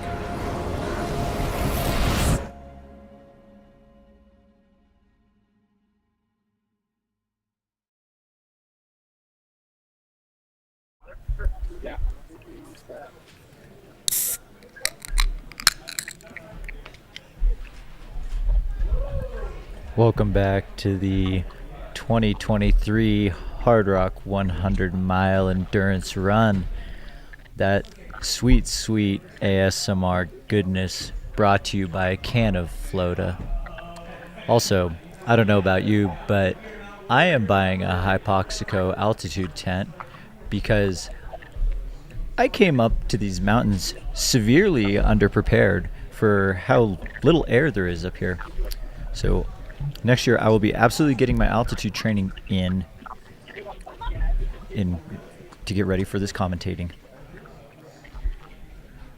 Yeah, you don't realize how much you need to breathe while you're talking until you're trying to talk incessantly on a YouTube channel at 9,300 feet. So, well, it was amazing. The first day that I got here, I sleep with my Garmin watch. It gives me my sleep stats. My resting heart rate was so high, my watch did not know I was asleep for about the first 3 or 4 hours that I was actually asleep. So, yeah, that says something about my lack of altitude preparation.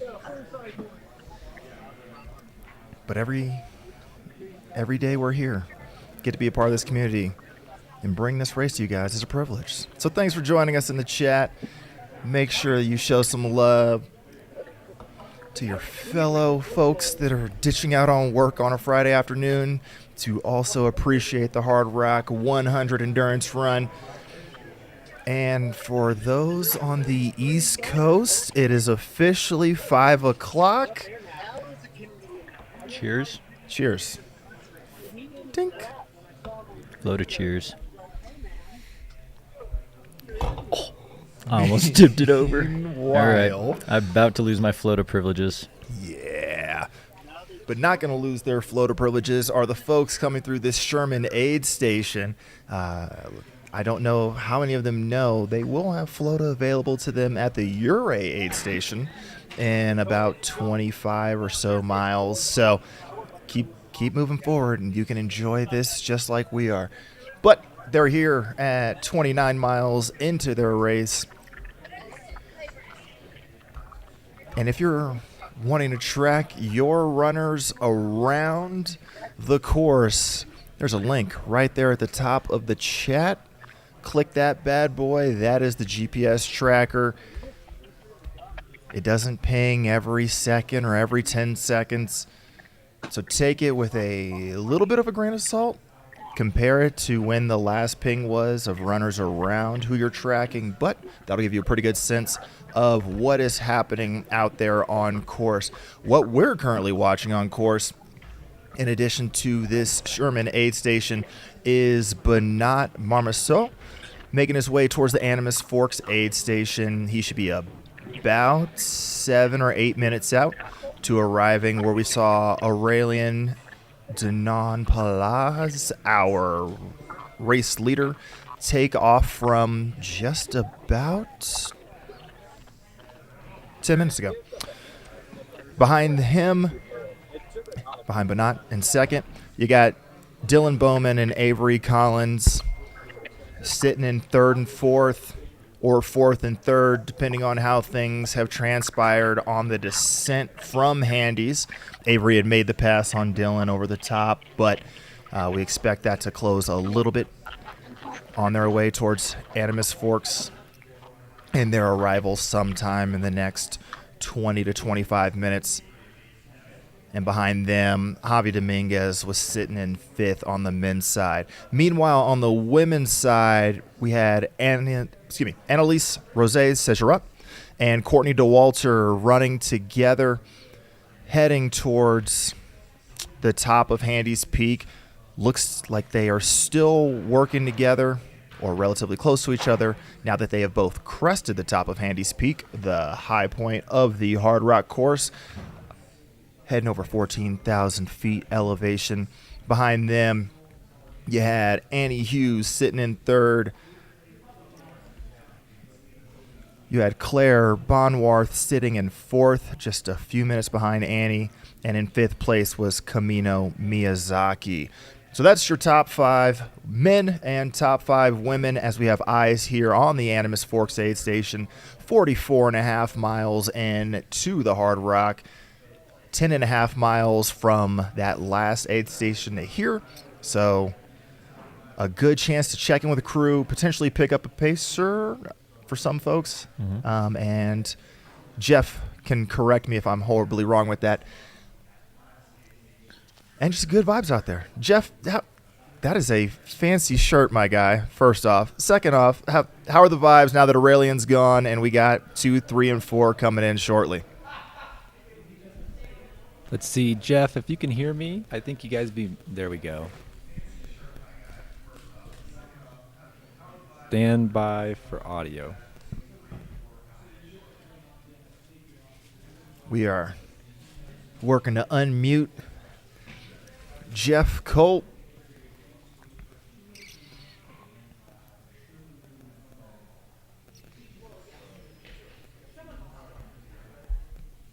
Mostly because I just want to find out where to get that shirt.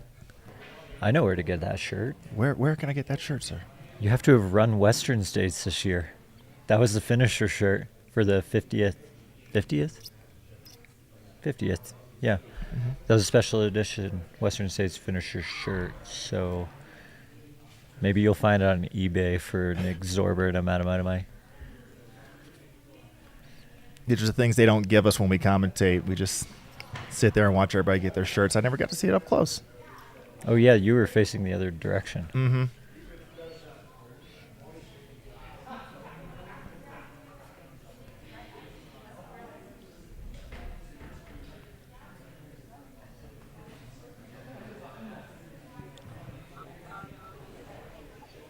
So while we work on that audio and get ready for Bernat to be coming in relatively soon, we're back here at the Sherman aid station.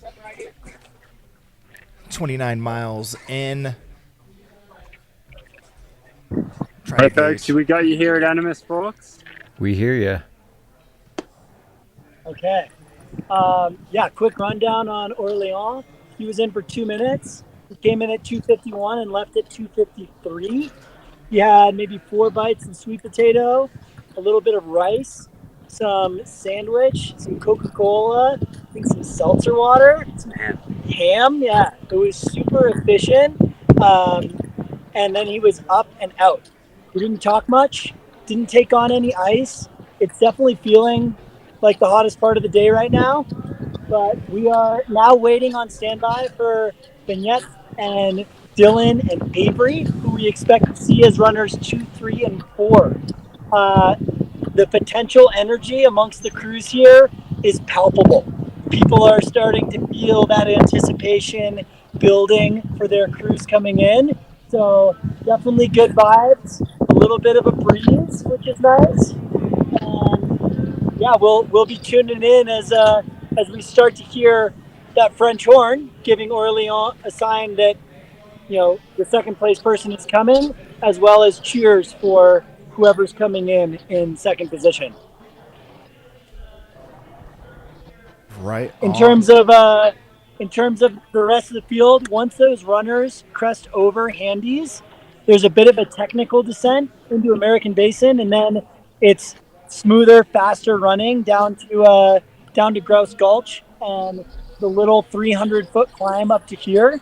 So we're seeing more and more crews roll in now. I'd say we probably have 15 crews lined up.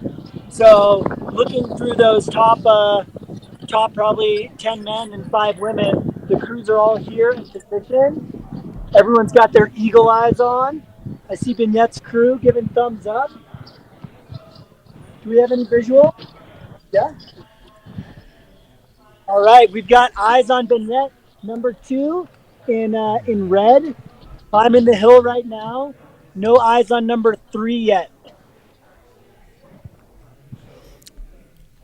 Awesome. That makes a lot of sense. He had a 3-minute lead on Debo coming out of Burroughs, so we would anticipate, depending on how long he hangs out in this aid station, that we might see third place, either Debo or Avery, come in while he is sitting next to you all. Benyet. Apologies for... So Benyet is coming in. He's not going to pick up a pacer here. He'll continue, I think, right through the aid station to the crew setup truck. It turns out that Harmony and Dylan's truck provides the most shade, so everyone else has been kind of adopting their shade. He has a little chair set up. American trucks. By the wheel well of the Bowman's F-150, and Trucks don't come like this. Yeah. Trail, baby. Free trail. Free trail, free shade. Makes sense. Yeah. Yeah. Say we're still a couple minutes out. That's the spirit of trail running right there. We're even going to share our shade with our competitors. We do have some shifting of positions here. We have visual on Benyet, who's a couple minutes out from the aid station. We now see our third place runner, which is, I believe, Avery Collins, coming up the hill. He's in an all gray outfit. So looks like he's power hiking versus Benyet's jogging. And we expect to see, according at least to the live tracker data, which definitely varies, but we expect to see Dylan coming in shortly after Avery. So we've had a podium change up at the moment. Avery Collins has moved into that third position on the men's side of the field.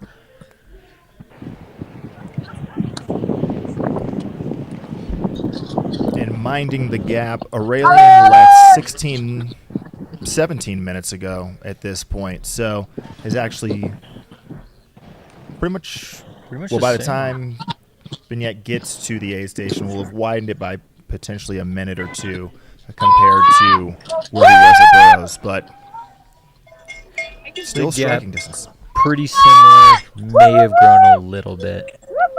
So just for a heads up, Orleans came through at 251 to 253. It's now 310. He's got about a 17, we'll say probably 18 or 19 minute lead once Benyet gets in here. So he's expanded his gap a little bit. looks to be about 2 minutes separating Benyet and Avery.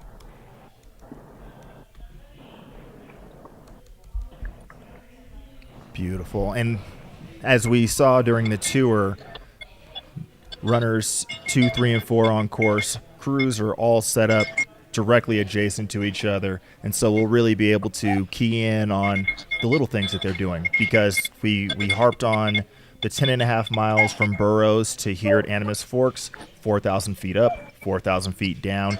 From here to Engineer is another 2,000 feet of climbing and 1,000 feet of descent over the... This is Benyet.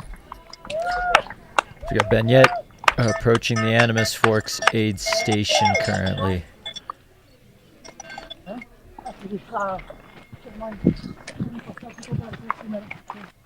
Looking fly in that La Sportiva kit. Yeah, when we saw him at Burroughs, he did not stop.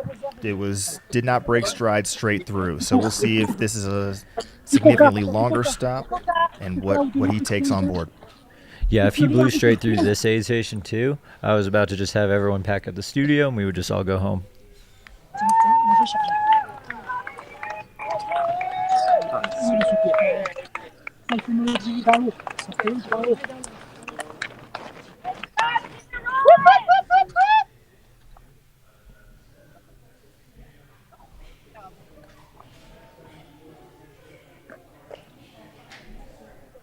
Get Benyet here eating. You can now see Avery coming across right here. Still no sign of the 4th place runner yet. Thank you for that update, Jeff.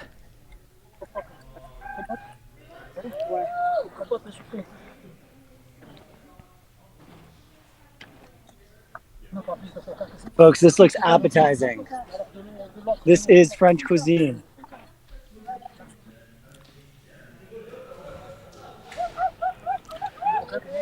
What are we dining on, Jeff?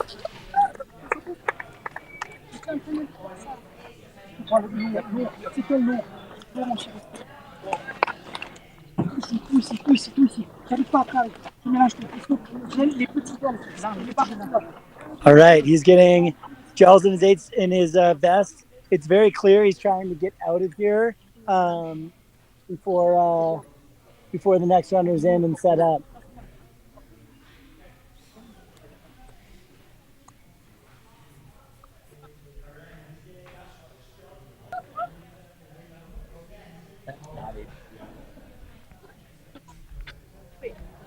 Nah. Wait, so that is it? No. Hey, I just want to give a little update here from Animas Fork. That was actually a hobby jogger, not Avery Collins. So okay. We have 1st and 2nd. There just happened to be a fully kitted out hobby jogger coming up, a couple minutes behind.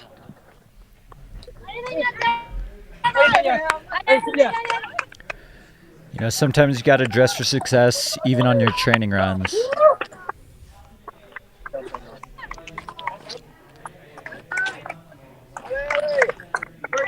So under a 3-minute stop. And he is out.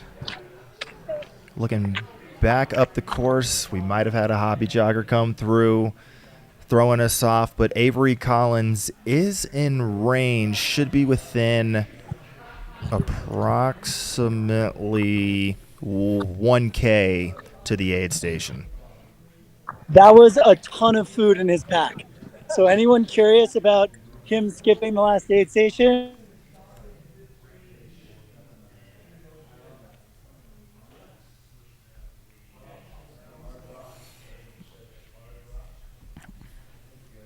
Who doesn't love a good snack?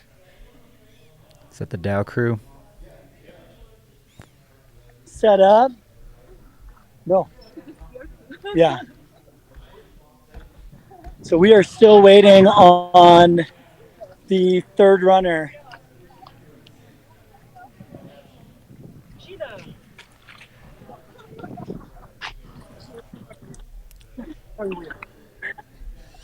What's Just your a little bit analysis more of a gap of that stop? Well, from second to third than I the was just talking to last Esther. aid station.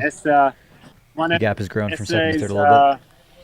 everything trail at the North Face, and the North Face is a partner of this event. So thanks so much for that support, first and foremost, Esther. You're having a good day? I'm having a great day. Excellent. Esther is actually pacing today, a couple of sections. You looking forward to that? I am. Excellent. Now, we saw Sepp Bernat come through, and the thoughts are that he thought the hobby jogger was someone of competition. And he may have been in a bit of a rush to get moving and keep going out of here. I think the question is how long has he been thinking that hobby jogger was another runner? And how long has he been pushing up this little climb on the dirt road? Because that could have pushed him pretty, like in this hot heat, middle of the day, he may have just been going a little bit harder than he really needed to, or he really needed to feel like it. So, Esther, what do you think about that? Well, there's still a lot of climbing up to go. So, is your runner here? Okay. So keep it in mind. There's wise words of Esther. Cheers to that. We also now have visual on the true third runner. The true Avery Collins is coming up the road, and we have a visual of him. So he's expected in here in probably the next 2 to 3 minutes, I'd say. But third place is coming into Amos Forks in a couple of minutes.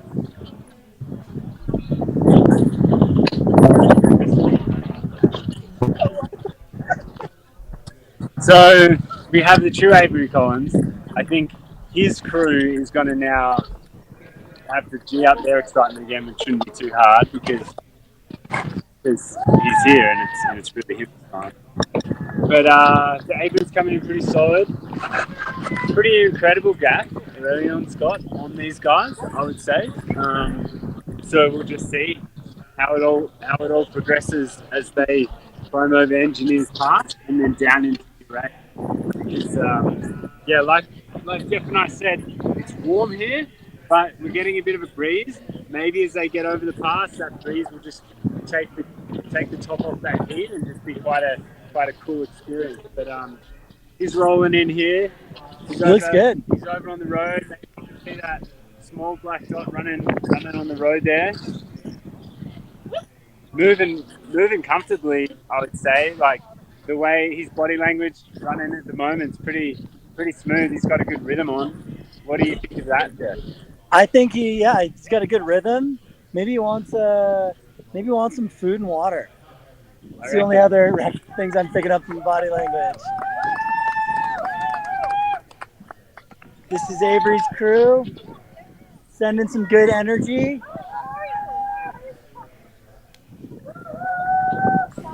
Everyone tuning in at home, can't emphasize enough how important it is to think of these runners and send them good energy. It really makes a difference. It's not an individual effort, it's a full community. So send Avery some love right now.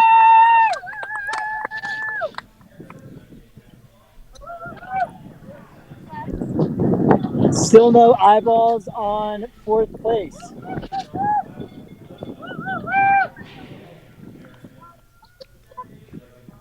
And we're here at the Animas Forks aid station, 44 miles into the Hardrock 100, as our third place male, Avery Collins, entering.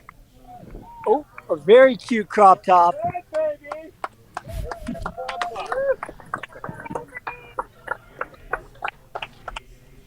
Got his crew.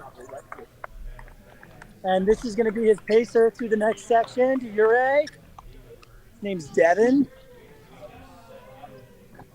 We're out. Yeah, okay.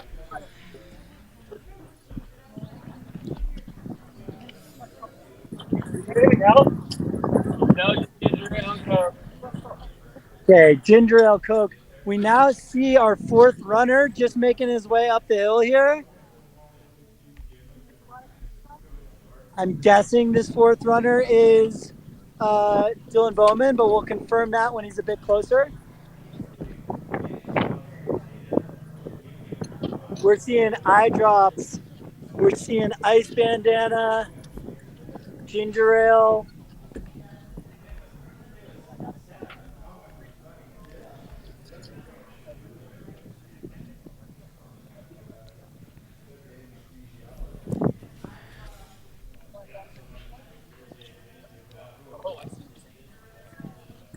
Avery looks very fresh.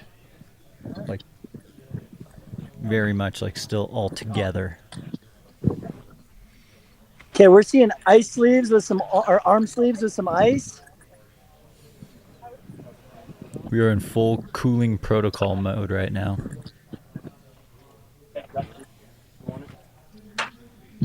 You know a runner means business if they're using the Amphibrock handhelds. You see those, you should be intimidated. An instant classic.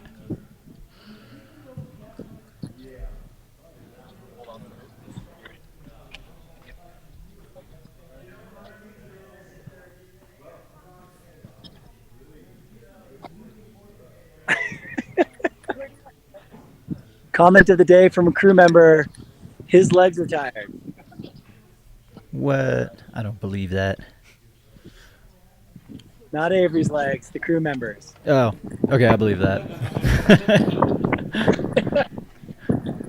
All right, pack's back on. Took on quite a bit of ice.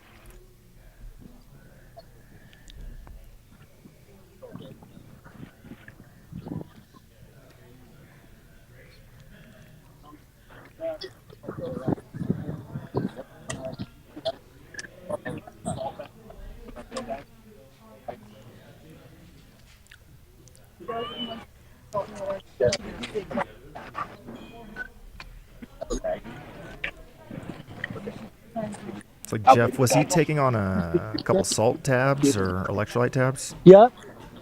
Taking on some salt. And looks like he is getting ready to rip out of here. Just a little update. The fourth person was not a runner. It's a cameraman, but we do have eyes now on number 4. It's currently 3:23.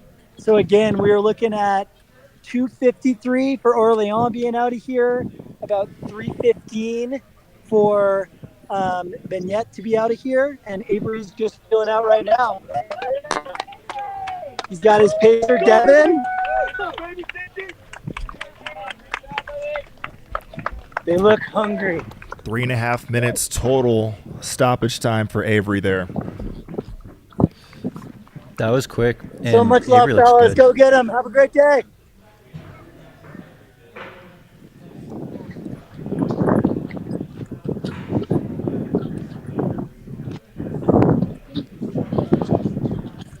Dow crew, how we doing? Things good? Nice.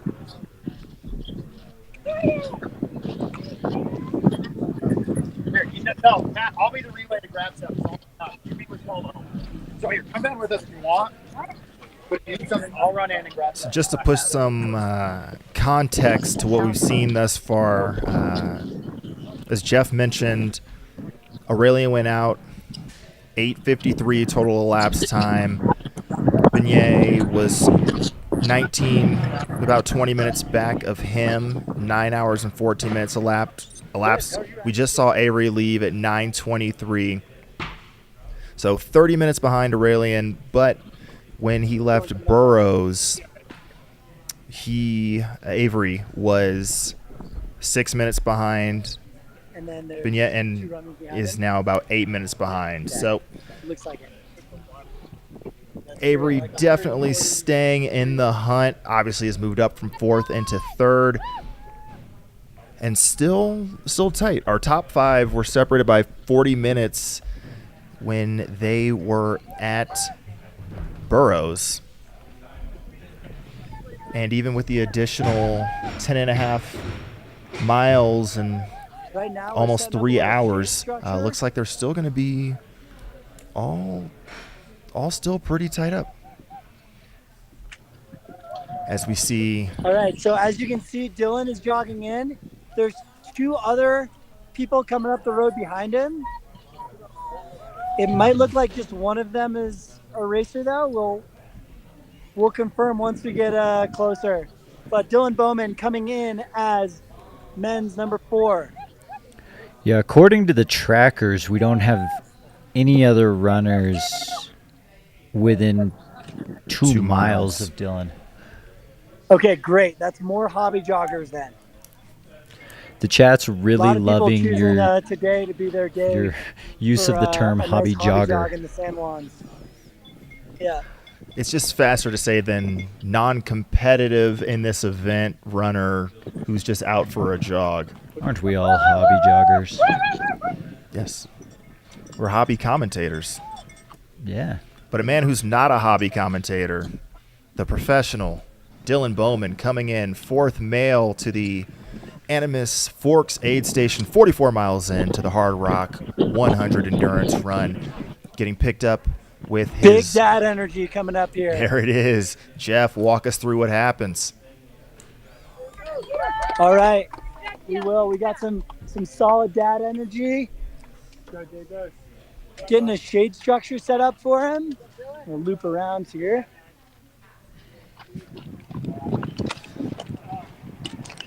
Medical staff helping with the preventative stuff. Thanks, EF alum Noah Williams. Preventative medicine is the future. Preventions before interventions, usually just a good life motto. You're welcome. Brought to you by Flota. It's a long race. Plenty of time to feel amazing later.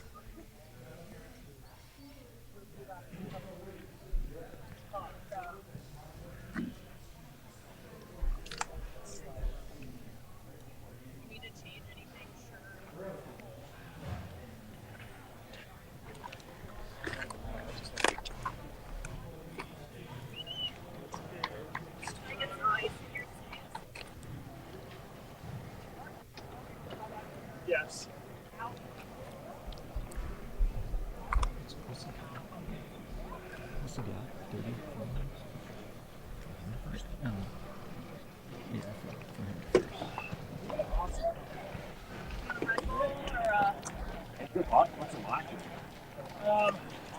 It's hot. Yeah. So it wasn't too bad.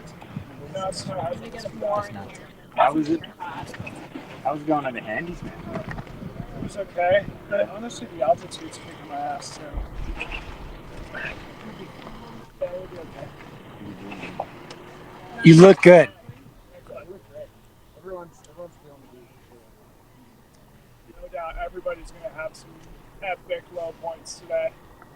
There's a lot of people thinking about you, sending you immense waves of positive energy. Dude, in the free world shades now, in the spot. Thank you, Mary, and then get your. Good man. Put more in the hat. Can I put a little of this in the hat to cool it down?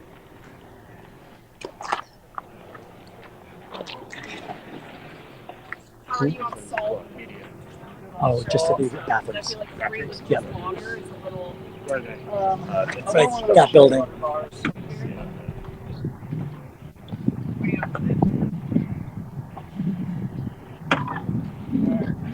Let's go, Joe. Alright, are you gonna want the Dylan's taking on an extra bottle, taking on ice.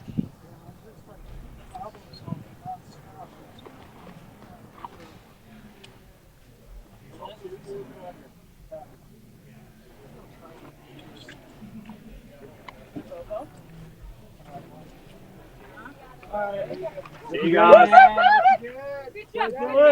So Dylan's not taking on a pacer. Good, Dylan. Come back, man. Give it up, Debo. Yo, Bowman! Yeah, Debo! And Debo was Clearly a out. crowd favorite spot. Indeed. 37 minutes behind our leader, Aurelian. Dylan Bowman leaving the Animas Forks Aid Station. It's almost like when you commit your life to this community, they want to commit their energy back. The stoke is high. Go get him, bud. All right, a little bit of a rundown. Definitely feeling tired. He said he's been problem solving all day. The elevation's feeling like a lot. The heat is feeling like a lot. Took on ice, arm sleeves, extra water. Seems to be in a bit of a low point, but there's a lot of time left in this race. We can definitely start feeling really good. For sure. He's How we he's doing venturing there, out folks? towards Engineer. 6 miles to the next aid station, 2,000 feet of climbing, 1,200 feet of descent.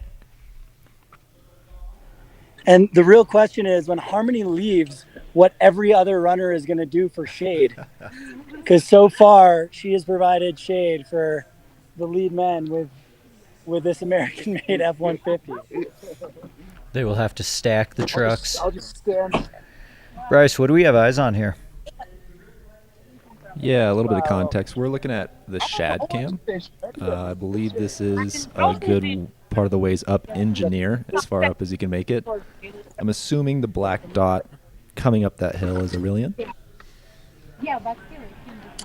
doing a little screen share to show where Orleans is. Yeah, we've got another camera up there. 2 switchbacks up, we can see Avery and his pacer Devin just putting on a show in power hiking. We got arm swings, hip swings. They look good.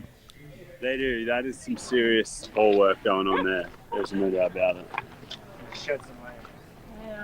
Hip swings and pole work only at the Hardrock 100. Yeah, I was reminded of that very popular late 80s, early 90s aerobics video where like 60 people were on stage all dancing the same. That's kind of the vibe I was getting. Yeah. Yeah, I think Avery was putting that vibe out.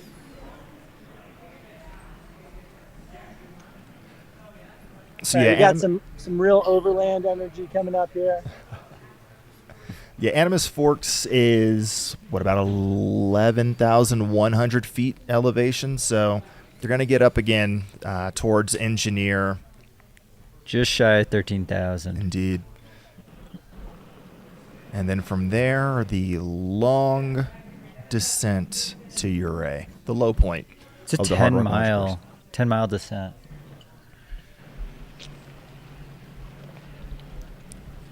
Let's see if we can get some segment stats on that long descent from Engineer to Ouray.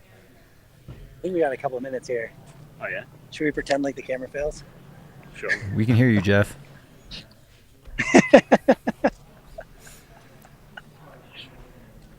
So it's getting pretty hot. Like Dylan spoke a lot then about his stomach may have gone a bit south because of the heat.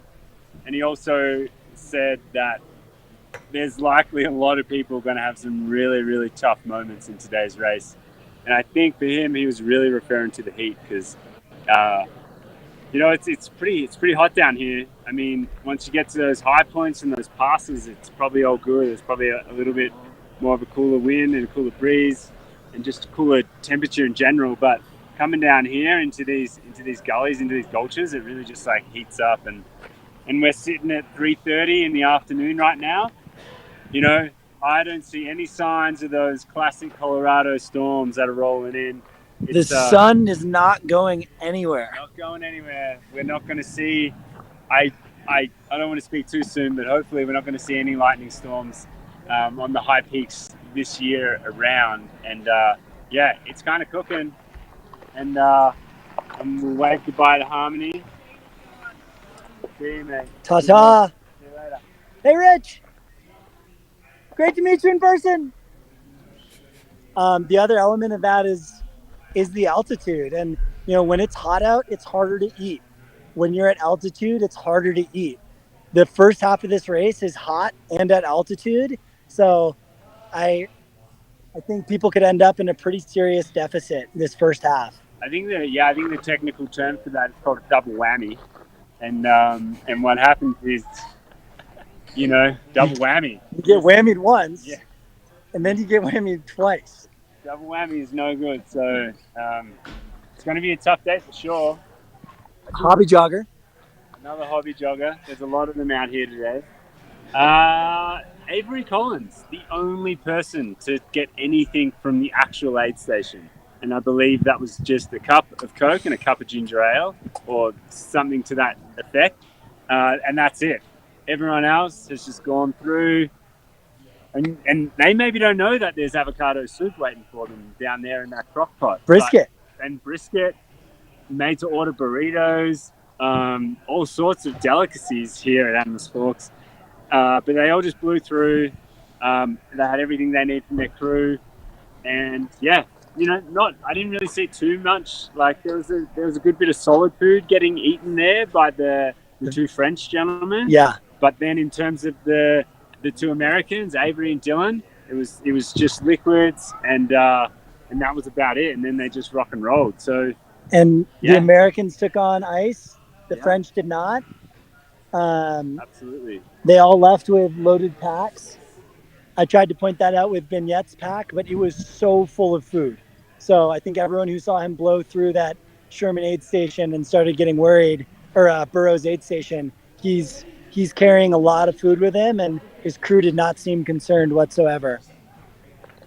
And there was a very, very healthy pile of rubbish from gels that he left when he left the aid station. Eight or so gels. There was a good pile there. So he's definitely been consuming something. Good sign. Dylan mentioned his stomach turned a bit south. I said that before. So hopefully he's been able to get on enough despite feeling that way, because that's it's still early days, 44 miles into the race. It's still really, really early days for this Hardrock 100, and yeah, they've just come over handies, which Dylan said. He didn't say there was anything too major to talk about there. It was just high as usual, and I guess they all rolled over it safely and in good spirits. So yeah. Yeah, we've got Dylan now hiking on that switchback up above us. Other thing to note, he's now actually taking some jogs. Both French runners were moving a bit quicker on the uphills. The American runners were hiking a little bit more coming into the aid station. Let's go, Dylan! Woo! Let's go, Dylan! Woo! He needs to feel the love, folks. Send him some energy. You seem low. Let's go, Dylan! Woo! Let it hit! So these are the views above the Animas Forks aid station, 44 miles into the race. We are anticipating our 5th and 6th men, Brian Colmo and Javi Dominguez, to be coming in sometime in the next 20 or so minutes. They look to be about 1.5 to 2 miles out still. And then shortly behind them will be our top women, Annalise Rosé-Segret and Courtney DeWalter. So still a lot to happen at Animas Forks. Meanwhile, eyes on the screen coming to you from Engineer Pass as we await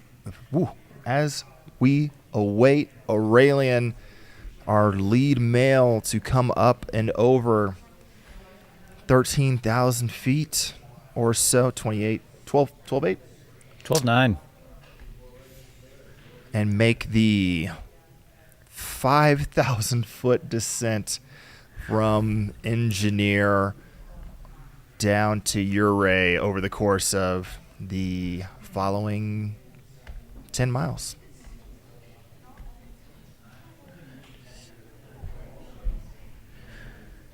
Yeah, it's damn near a vertical mile of descent. Only to then turn around and go up a forest road and up to Kroger's Canteen. It is rude to go from 12.9 down to the lowest part of the course, 7,700 feet, and then promptly go back up to 13,000 feet over Kroger's Canteen. Yeah, over the next 10 miles after that. The elevation profile, it looks like a 1980s deep V. Look, it's just steep. It goes down to the belly button.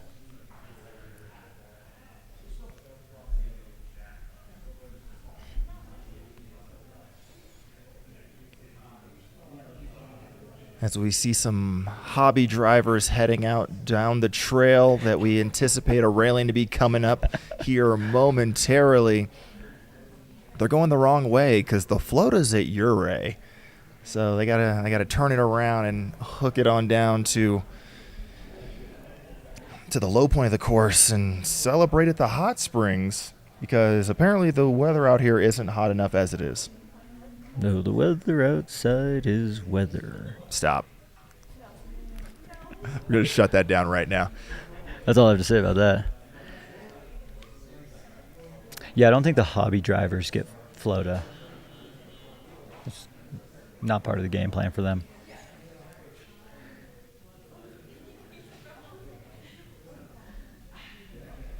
So I'm looking at the historical segments. So having to account a little bit for the fact that this aid station has moved. Aurelian on your screen coming over Engineer Mountain. Back to a jog. It's almost as if he saw the camera and was like, I got to jog again. No, I got to start looking good. Look good, feel good. But typically, this has been about a 90-minute to an hour 45 from what was then Grouse to the engineer aid station. And Aurelian left about 50 minutes ago. So that tracks about halfway between the new Animus Forks aid station and engineer, 6 miles apart. And wow, that is rough. That is a steep switchback. That is rude. Aurelian has a lot of pep in his step still. Like the way that he took that jog right into that switchback and just powered through it and is just continuing to run out. As we're at 13,000 feet, well above the tree line, it looks like we're on a different planet. Aurelian's performance right now might be on a different planet. This is exciting. You know, had that big polka dot jersey energy, just like got over that peak and then was just like, let me take a beat. Now let's continue to cruise forward. That's a KOM.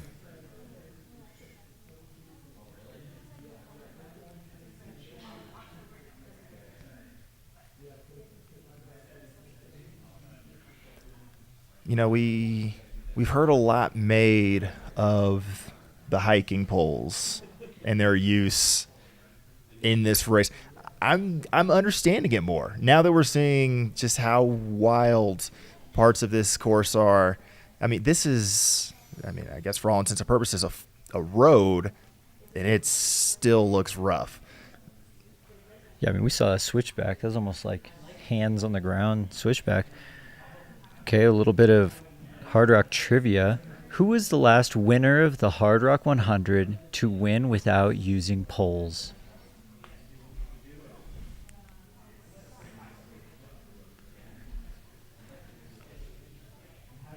Do you actually know the answer to that, or are we just... No, I know the answer.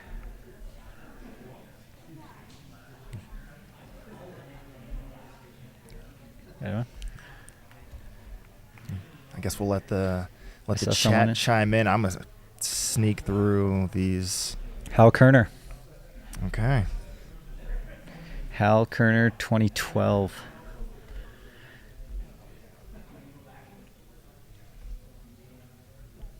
Yeah, Hal's not a pole user. Hal doesn't like things. He probably didn't even have a pack.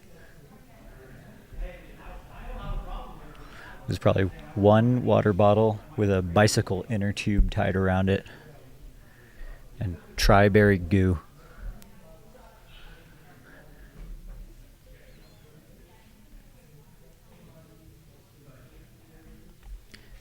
Yeah, 2017 Killian using one pole with his dislocated shoulder. That still counts as using poles. Well, technically you said poles. Well, he was using poles. I used pole. You did both. All right. Semantics. Went from poles to pole.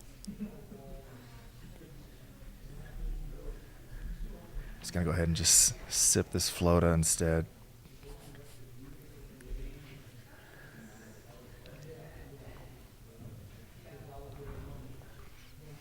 So we got the long range view. As we say bye to Aurelian. And we're going to say bye momentarily to you in the chat as we take a quick commercial break. We'll be back with you in just a second.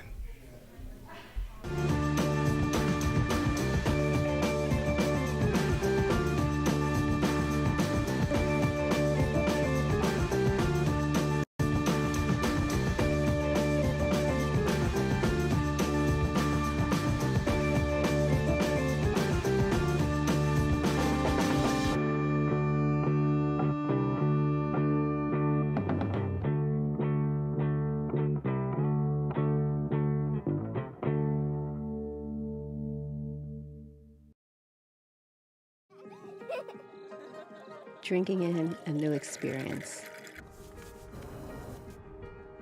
Chasing the sweetness of surprise.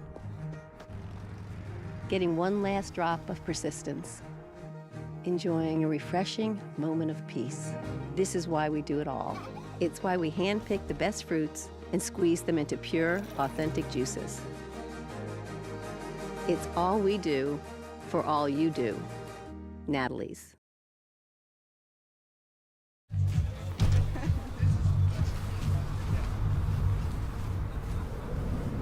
Have you been there? Been tested? Been tried? Been true? Have you been in the spotlight? Been forgotten? Been places no one should go? Have you been waterproof? Cold-proof? Where the hell am I? And what did I get myself into this time proof? If you've been there, then you know. There's no such thing as solo. Wherever you've been, we've been. Wherever you go, we go. Every step, every wall, every climb, we always have your back.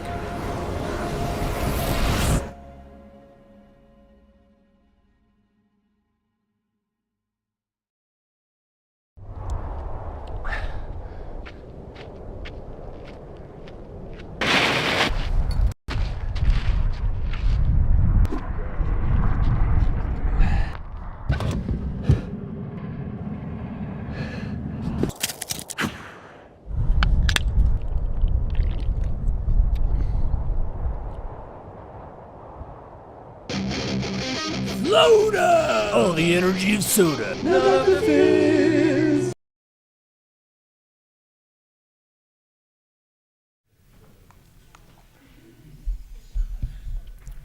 And like a beacon in the distance, our leader, Aurelian, just crusting over Engineer, giving us hope of blue skies ahead for the rest of our runners as he gets ready to make the long descent towards Ouray. He's got an aid station in between here and there. But Aurelian Denal Palaz, your men's leader and overall leader of the Hardrock 100 endurance run, joined in studio by Brett Hornig.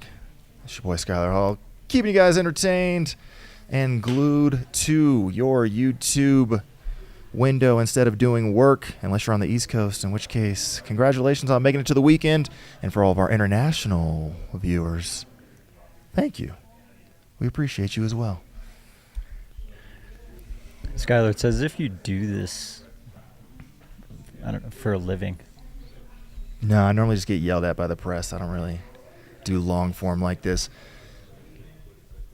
Speaking of long form, folks have been out there for 9 hours and 50 minutes already, and we are expecting Aurelian to get to the engineer aid station at about, I'd say, 10 hours and 30-ish minutes, maybe more, 10 hours and 40 minutes. So he's probably about 50 minutes away from that next aid station as he finishes off this climb. and starts making his way down to the engineer aid station. And we've talked a lot about the weather thus far. This is obviously a very exposed section of the course. We saw from our folks down at Animas Forks a difference in strategies. Some folks taking on ice, sleeves, pouring water over themselves. Others going a little light as they headed into this section. It'll be interesting to see if this last bit of exposure before they bomb down Bear Creek towards the low point of the course, if it continues to add up. Because that's, again, long descent. If you're overheating, that breeze on Bear Creek Trail is not great. If you're overheating, you're under-eating. And that's a double whammy. Well, this has been fun. We'll go ahead and... no, not yet. That was a good one. There's going to be so many motivational posters made after Hardrock. We have these beautiful views that we're seeing in motion picture for the first time. So thank you all for joining us on the maiden voyage of the Hardrock live stream. But so many just gems of quotes from runners and apparently commentators alike.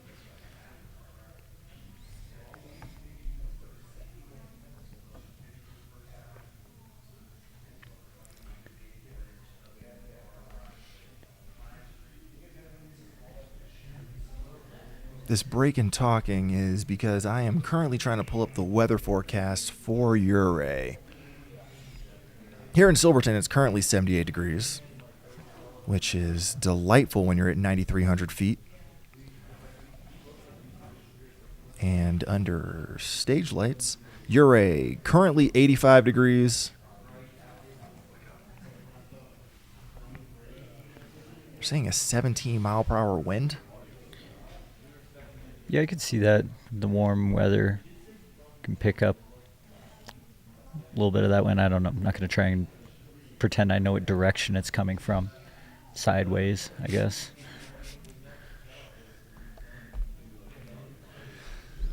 So even Aurelian, who's out in front of the field, he's got at least another couple hours until he gets down there. So it may cool off a bit. Meanwhile, we have the women's leaderboard here on the screen for you because we are anticipating our first two women coming into the Animas Forks aid station in short order. Annalise Rosette Segeret and Courtney DeWalter been running together for a good chunk of time, both coming through the Burroughs aid station and up and over Handies, and based on the GPS tracking, look to be still pretty close to each other. Meanwhile, Annie Hughes and Claire Bonworth were about 50 minutes back, but moving well. And your fifth place woman,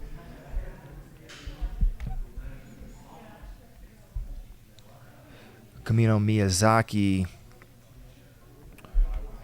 was, I believe, another 15 or so minutes back from Claire at the last aid station. So we've still got our team at Animas Forks trying to keep tabs when they come in.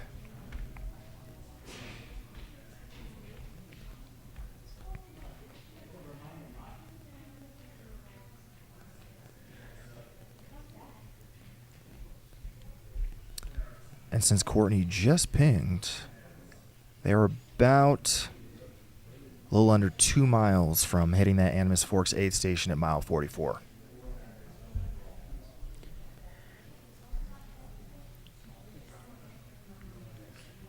Man, if the race ended right now, I would have 4 of 5 places correct for the women's race.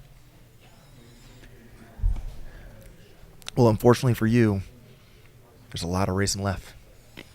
And a lot can happen. And we're going to be bringing it to you the whole way through. So please, as we switch to Stream 3 eventually, and then continue through the night and through Saturday. Make sure you stay locked in on that Run Steep Get High channel, and we'll be taking you all the way through Golden Hour early Sunday morning here in the sunny San Juans. Thought you forgot where we were for a sec, but it was just a dramatic pause. I like it. Had me at the edge of my seat. Animus has our 5th runner coming in. Can you guys hear us? Yeah, we can hear you. Alrighty. Javier Dominguez. Javi. Go first. So we've got we're here at Animus Forks. We've got Javi Dominguez coming in. He's dude, Javi is so strong. So like where he is in his position, I see how his body language is and everything, but like he's such a strong runner. The only thing is we chatted to Javi on the live stream prior to the race and he had no crew or anything like that, so he might not have any support out here. He might be flying solo. Yeah, Javi! He's solo. I think he's solo.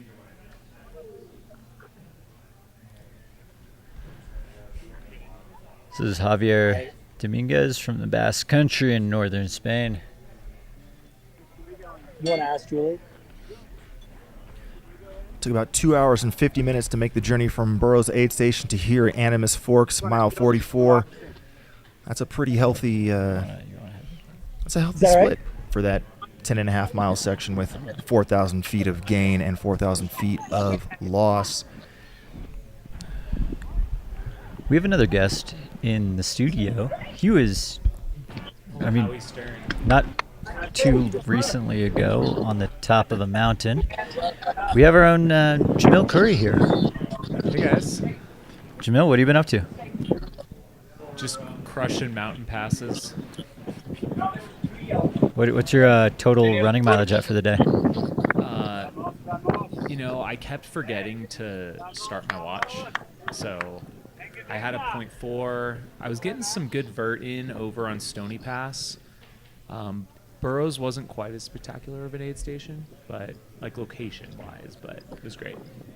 But yeah, Cinnamon Pass, we're a little shaken up right now. Twice. Well, thank you for all your hard work out there. Yeah, we got Javi Dominguez. What is he in 5th? Let's go. Correct. Yeah, 5th place male. He is about 30 minutes back of 4th place Dylan Bowman at this aid station, and 65-ish minutes back from your race leader Aurelian. What is the full top 5 right now? First, Aurelian. Let's go, Javier. Second, Beignet. Third, Avery. 4th, Dylan. And Javi is now in 5th. Moved ahead of Brian. He moved ahead of Brian. We saw all 4 of those guys coming down from Cinnamon Pass on our way back here from the Animus Forks area. And Aurelian was just kind of lightly jogging up as he goes. The rest of them, I think, were mostly power hiking. Yeah, that sounds about right. Aurelian he had a lot of pep in his step, even going over the last pass here before descending down to Uray. Like jogging up it pretty comfortably. Yeah. All right, we've got number 6 coming in. That was maybe a 3-minute, 4-minute break. We have Brian Colmo incoming to the Animus Forks aid station. Our finish line director. He's having a great day so far. Why is Brian Yeah, he did not special? mention how good he was at running when he was in the studio here. Yeah, it's a You shame heard we didn't that. talk more about his preparation leading up to the race, but he's been in town for, I think, a month. That's helpful. And while Brian's coming in the small box, on the big box we had a hobby driver, as well as Beignet coming towards engineer. So as he gets a little closer, we'll bring that feed back to you. But we're here at Brian is Animus in the Forks. station. We're going to check in with his crew briefly. All right, crew, how do you think Brian's doing? He's looking good. Yeah, he's And we just looking hit the great. 10-hour This mark. is exactly kind of what he wanted. Right on. I think he's got something good going on now. This is literally his childhood dream. I'm not kidding when I say he wrote a junior high report about ultra running in this race. Did you guys hear that? We did. That's Did the incredible. world hear that? You should repeat it just in case they didn't. A junior high dream coming realized. And he spent this whole week preparing like the finish line and just being so helpful. So we're just so happy that he's finally getting his chance to run. And he's helping pack up the race when it's done. Yeah, on Monday. So if anyone can help us, find us, please. Yeah, go! Yeah! Here it comes.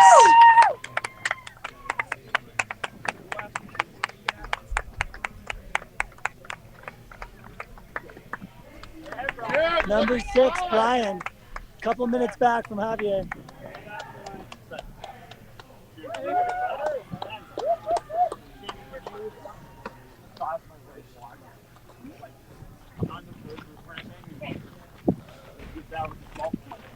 It's an aggressive way to wear that hat, and I'm here for it. We can lean against Yeah, I'm sure it's doing something. Now this is the setup.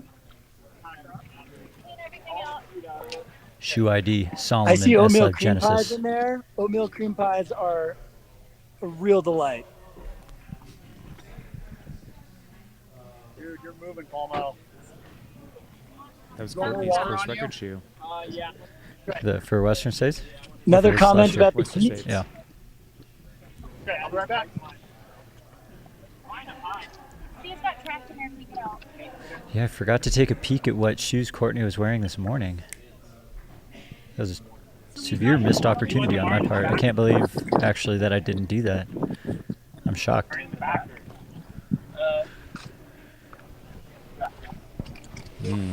Pringles. That's a good aid station food. Quality shading and leg massaging going on here.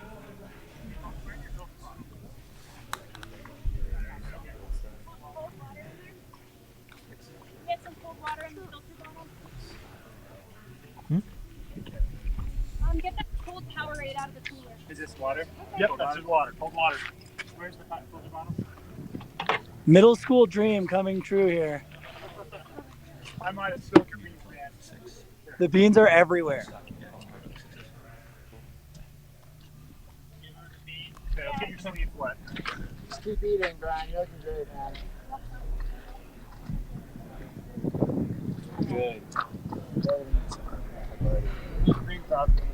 Okay. Oh, sick. I can ask. Anymore? You guys need ice. Sure. Okay. I'll go. Okay. Ice. I have no idea. No, Shove it down the sleeves. I don't think so, but I'd engineer this. Okay. Is he housing a lemon lime Powerade, it looks like. I don't know. Oh, this river, yeah. I think that's what he's talking about.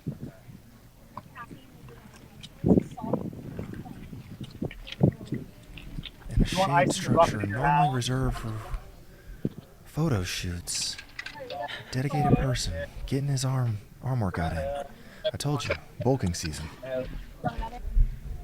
You're right. Hey, just a little secret here. He also has nutty bars, which are my second favorite Little Debbie or Hostess snack. So he's got oatmeal cream pies and nutty bars. I've got a feeling that good things are in the future. Brian's playing the long game, that's for sure. And then we took out two. Yep. We've got three in here, so yeah, those will be next time. Do you want a fourth water bottle? Nope. Okay. Okay. It's only 6 in. Four up, two down. Do you want to say anything to the world? It's like really grateful I get to spend so much time with so many amazing people out here. It's pretty awesome. Like how many friends are on my course. Gratitude, energy. All day. Come on, dude, you're doing awesome. Hell yeah, man. Arlen's great. Yeah, you guys are great.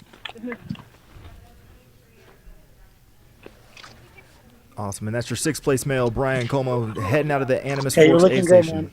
man. 44 miles into the Hardrock 100 endurance run. I was like, why does that guy look so much? Just a Good to smidge see over you. the 10-hour mark into his day. Meanwhile, in the big box, you see Beignet, 2nd place male, coming up towards Engineer Mountain. As we mentioned, coming from Animas Forks aid station to Engineer aid station, which is not at the top of Engineer Mountain. 6 miles with 2,000 feet of gain up, lose 1,200 feet down. You're seeing a bit of the up. You're also seeing a very Tour de France-esque, not team car, but car behind you situation playing out. I could go for a sticky bottle on this climb, that's for sure. Calves, I just can't get over that switchback. Calves, and back to being able to stretch the legs. All right. Our heels can touch the ground again.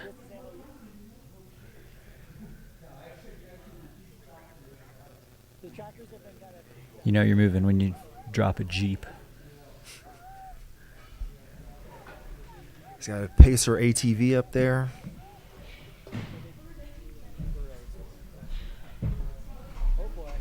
And we had seen that there was a recreational runner who came into Animas Forks shortly after he was in that aid station, or I guess while he was sitting there. And, you know, Jeff had mentioned, you know, it'll be interesting to see if he was being pushed by someone who actually wasn't in the race, being a little concerned that it actually was someone from, or who was competing in the Hardrock 100 endurance run. Now he's being pushed by a Jeep. He can't catch a break. He's not going to have any alone time out there. Animas. Yoo-hoo. Animas Forks, talk to us. Lead women coming into Animas. Was that plural? Yeah, Annalise. Singular. He's looking strong. The last time We have Annalise, Rosette, Segure Diagonal des Fous, and it was 1, 2. making their way into the Animas Forks aid station in the lead.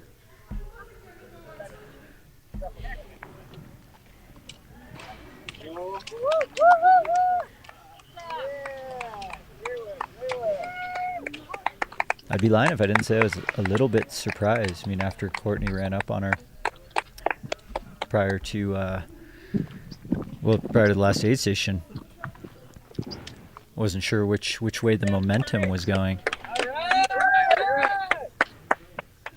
Still a lot of race left now. Absolutely. Yeah, it seems that Annalise had opened up about a half-mile gap on Courtney on the descent from Handy's to this aid station down here at Animas Forks. And it feels like Annalise's crew a little bit further up from the aid station proper than the first selection of crews that we had the opportunity to tour around.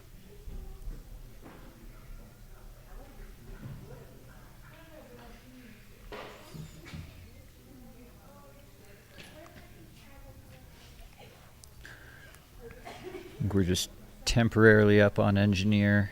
We might have lost service to Jeff and Mael over at Animas Forks. We will get back to them as soon as that coverage is restored. But for the moment, though, we'll enjoy some nice wildflowers moving back and forth in the breeze. This is the moment where everybody takes a deep breath in and out. And we're back. And now it's real. Quick breaths, quick breaths. No, we always recommend a calm aid station stop, as we see Annalise taking part in right here. Got a little sit down, some lunch.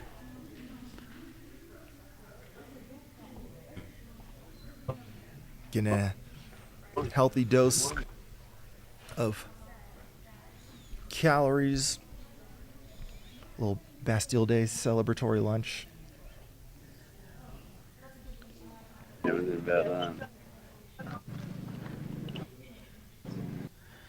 Skylar, do you prefer to fuel while you're climbing or descending? Climbing. You're a climbing fueler. It's Yes. a pretty split group. Like, there's not a right answer for that. And I find that fascinating. It's one of those things you have to train, right? Much like you have to train your gut to be able to take on calories or fluids or what have you. You have to train to be able to consume things while ascending or descending. And it's just what plays your strengths more. And for me, I don't climb particularly well. So I'm going slower. Might as well just eat then. Yeah. Yeah, that's totally fair. Okay. Billy, buddy. All right, Annalise is just taking off.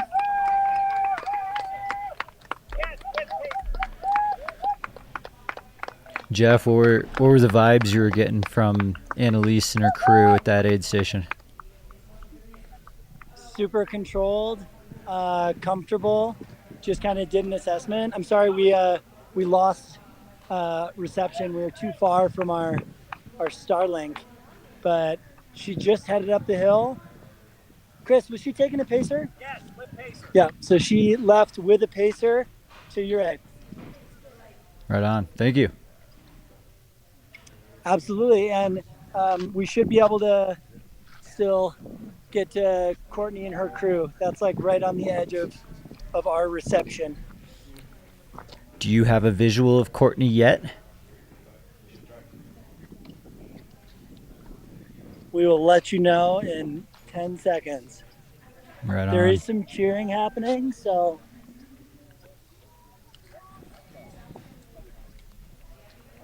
who do we got coming? There's your confirmation. We have visual on Courtney. She is running up the hill. She looks like maybe the greatest runner of all time. Love that.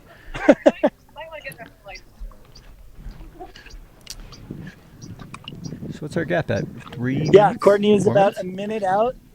So in all, probably a 5 or so minute gap between Annalise and Courtney, Yeah, Annalise had depending on just how under long she takes. Exactly. Yeah, Annalise had just under a 4-minute stop at the Animas Forks aid station here, 44 miles in, and left 1 minute and 50 seconds ago. So we'll continue to track Courtney as she comes in to be able to How you gauge that. feeling?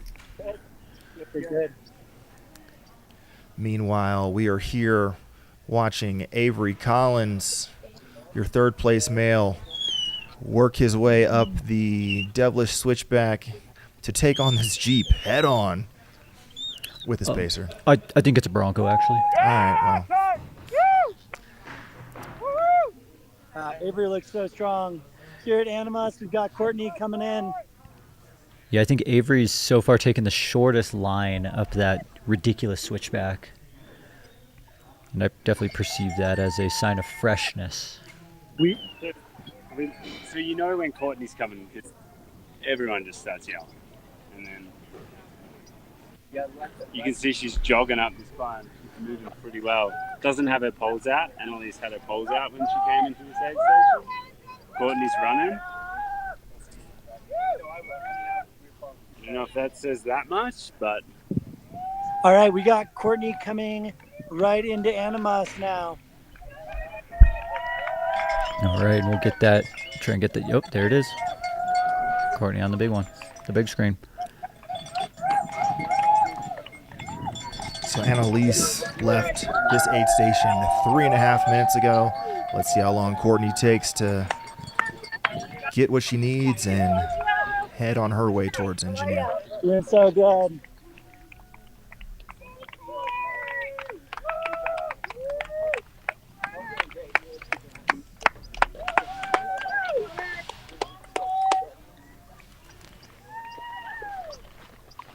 Got it.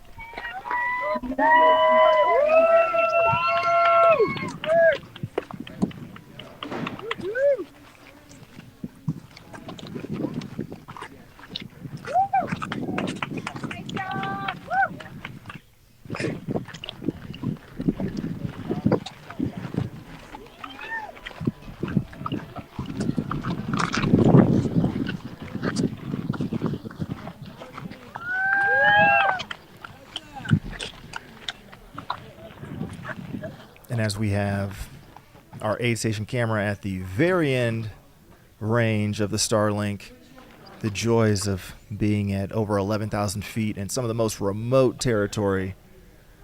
I'm going to rely on Mr. Jeff Colt to let us in on the action as Courtney is getting her grub on here in the aid station.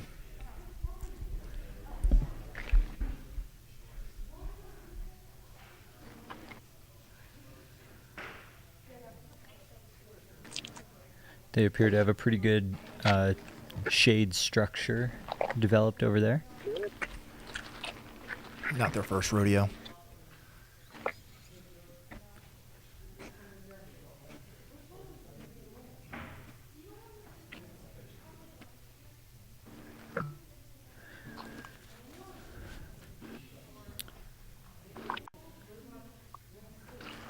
I'm afraid. See what's going on. Good. We can hear you. Okay. Yeah. It's all way more complicated than it needs to be, I believe. Yeah. The breakdown of different fly species.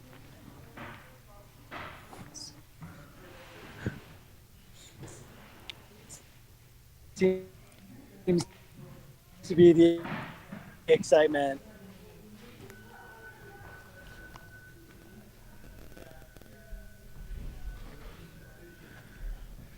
Just waiting to see if we can get a clear picture of the Animas Forks aid station.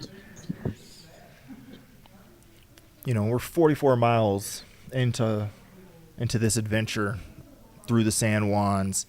You know, talking to Courtney and her husband / crew chief Kevin after the day after Western States, you know, she was good right when she finished, and she was remarking that she spent the better part of the last 4 or 5 hours on course trying to figure out if she would be able to hold on to that pace.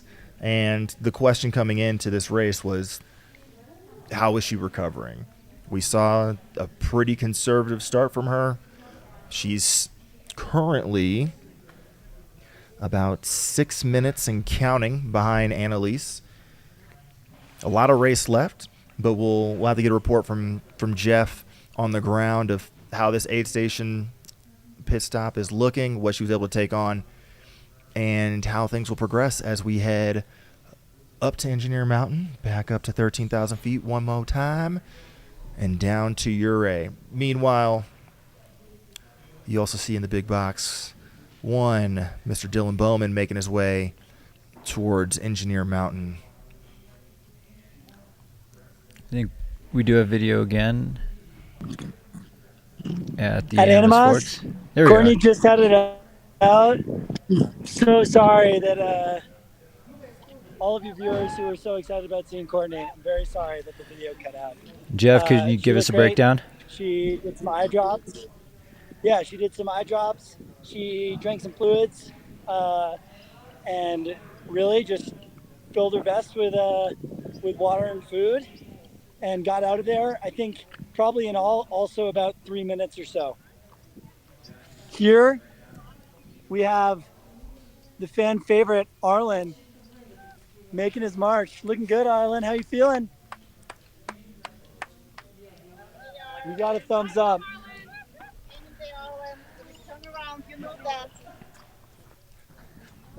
So that's Arlen Glick, another one of the Western States Hardrock competitors. Being crewed by his family, who are also his crew at Western, so a true family affair through the summer for them. This is Arlen's first Western States, and he said in his pre-race interview the other day that he wasn't afraid to take some risks. And Hardrock. That was exciting. Sorry, Hardrock. Thank you, Jeff. Always good to have an extra set of ears out there. Well, luckily for you, you're about to have a fresh set of ears coming into the studio, because I need to go hightail a vehicle over onto the course. So I'm going to make my way from the booth, but I'll see you shortly. Brett, don't get us kicked off the air. Well, you're not. You're voluntarily kicking yourself off right now. So it's been a pleasure. We will see whoever was Skylar asking later for on. feet, we've got some foot images here. Is that blood? Or maybe that's just tape. Yep, tape.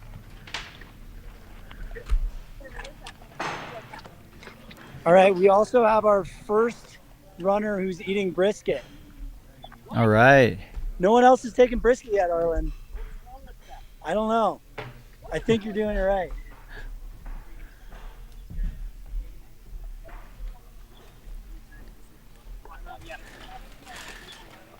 Yep, the chat's saying I get to make all the jokes I want now without you telling me to stop. False. I'll be telling you to stop. You just won't hear me. You'll be in the chat. I'll be in your conscience. Oh, that's even worse.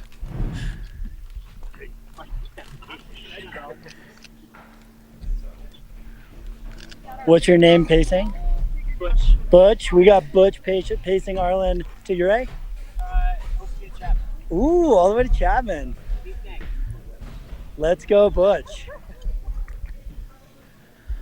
So in just a matter of moments, we're going to bring on a guest commentator that I found at the coffee shop this morning here in Silverton. I recognized there was a little window in the commentating where I was going to be solo, and I said, "Hey, you over there, you want to come into the studio and talk about Hardrock with me?" And he was like, "Yeah, why not?" So without further ado, we have Scott Trayer in the studio making his way up.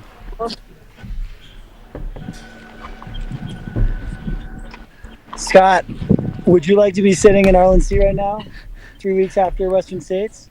Scott needs one more minute to get these headphones on. All right, Jeff, we got Scott here for you.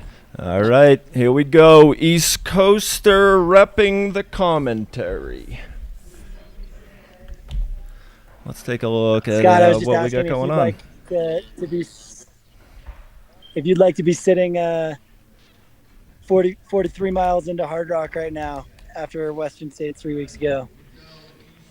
How would I like to be?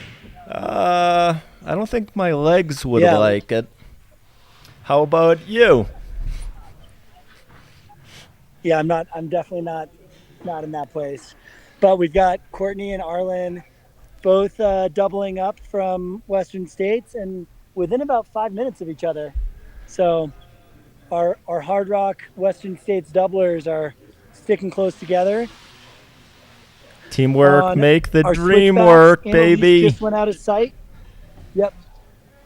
Annalise just went out of sight, and Courtney's just coming across the first switchback. So I'm sure we're these are all also things that expecting Paul Terranova to be coming in soon.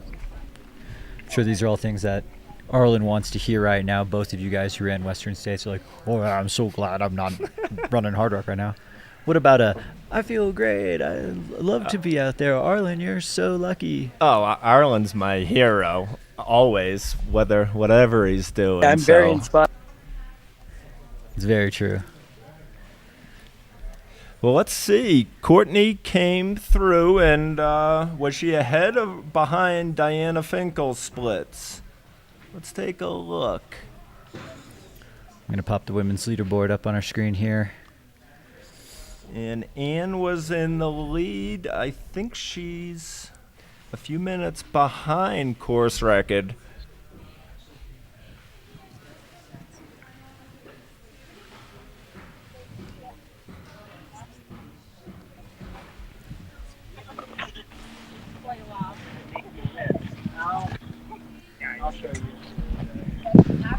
Okay, hands down, Arlen is eating more food than anyone else who's come through this aid station. You know, that's probably a good sign. You're crushing it, man. Yeah, you want that stomach to be working right now. Muffin, cup of peaches, brisket, watermelon. This is just the tip of the iceberg. Those are all some tasty things. Yeah, I don't blame them. Yeah, Gord! Woo! Woo, woo, woo! Here you go, Gord!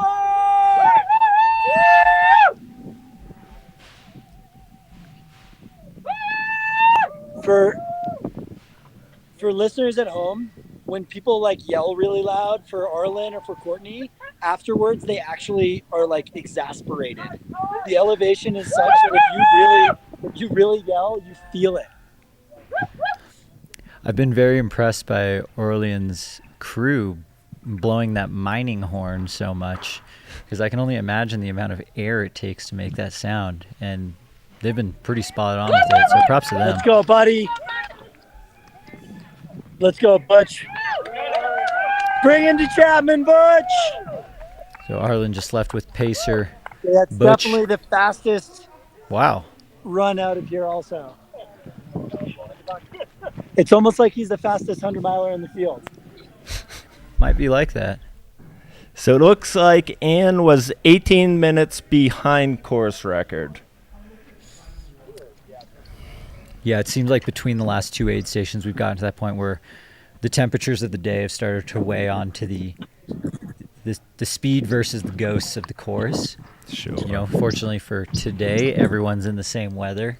It's been interesting to see the gaps kind of open and close over the course of this race. And I think at the moment we're going to cut to a quick ad break while we have a break in some of the competitors going through. Oh, we're going to wait for a sec because we just got eyes on Debo coming up over Engineer.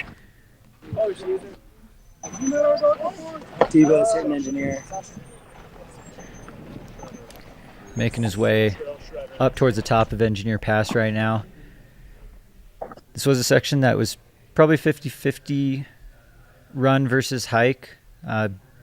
Debo might be leaning a little bit over that 50% to the hike department, but Debo is a very strong hiker, so that might not be a bad thing. Oh yeah, we're approaching the crazy switchback. We will see what kind of tangent Debo takes, because that's what we're here for. The entirety of the Hardrock 100, and we're paying attention to the tangent on one particular switchback. Hey, every mile counts. Run those tangents. See, this was a tough one, though, because we're so high, and this switchback is stupid steep. So do you take the shortest line and go, like, way on your toes? Yeah. I generally don't. I you took it go, wide. I try to keep effort lesser, so I make the hill less steep, as opposed to going up this steep and driving up intensity. Yeah, so Debo's been in the majority to take the slightly wider line, so it's not as steep. I think the only one who took the inside line was Avery Collins. Yeah. He's been on that line a few times. He's a local boy, so... Yep, he probably practiced this switchback. That was strategized, 100%. Man, I'm cheap. We talked about the heat of the day, and I know the East Coasters love to talk about real feel. It's about 78 up high at 10,000 feet. That's got to be a real feel of about 100 at sea level. It's hot. When you're at elevation and the sun's out, it feels much hotter. So East Coasters, chime in. Let us know what you think that real feel is. Is that 100? Over 100? Let us know. Fortunately, you know, we're looking at about 4:30 p.m. real time on the Hardrock course. We're just about past the peak high temps of the day, which is very fortunate because they're about to descend to the lowest point of the course. They won't be going quite as much into the inferno. As Debo starts that descent off of Engineer, we're going to take it to a quick ad break, and we will be right back. Drinking in a new experience. Chasing the sweetness of surprise. Getting one last drop of persistence. Enjoying a refreshing moment of peace. This is why we do it all. It's why we handpick the best fruits and squeeze them into pure, authentic juices. It's all we do for all you do. Natalie's. Hypoxico first joined the Hardrock community over a decade ago, and we're proud to have supported so many great athletes as they've trained for their high-altitude journey through the San Juans. Since 1995, athletes from a wide range of disciplines have been sleeping in our tents to conveniently pre-acclimatize to high altitude, as well as wearing our mask during active exercise to simulate the workload they'll be experiencing on the big day. Altitude training has even become an essential tool in the world of sea-level sports and performance. While we're best known for our home systems, Hypoxico also provides large-scale altitude and environmental solutions for Olympic training centers, sports teams, gyms, rehab centers, military, aviation, research, product development, wearable technology testing, and even medical therapy. For Hypoxico, the sky isn't the limit, it's the goal, and we're never going to stop looking up.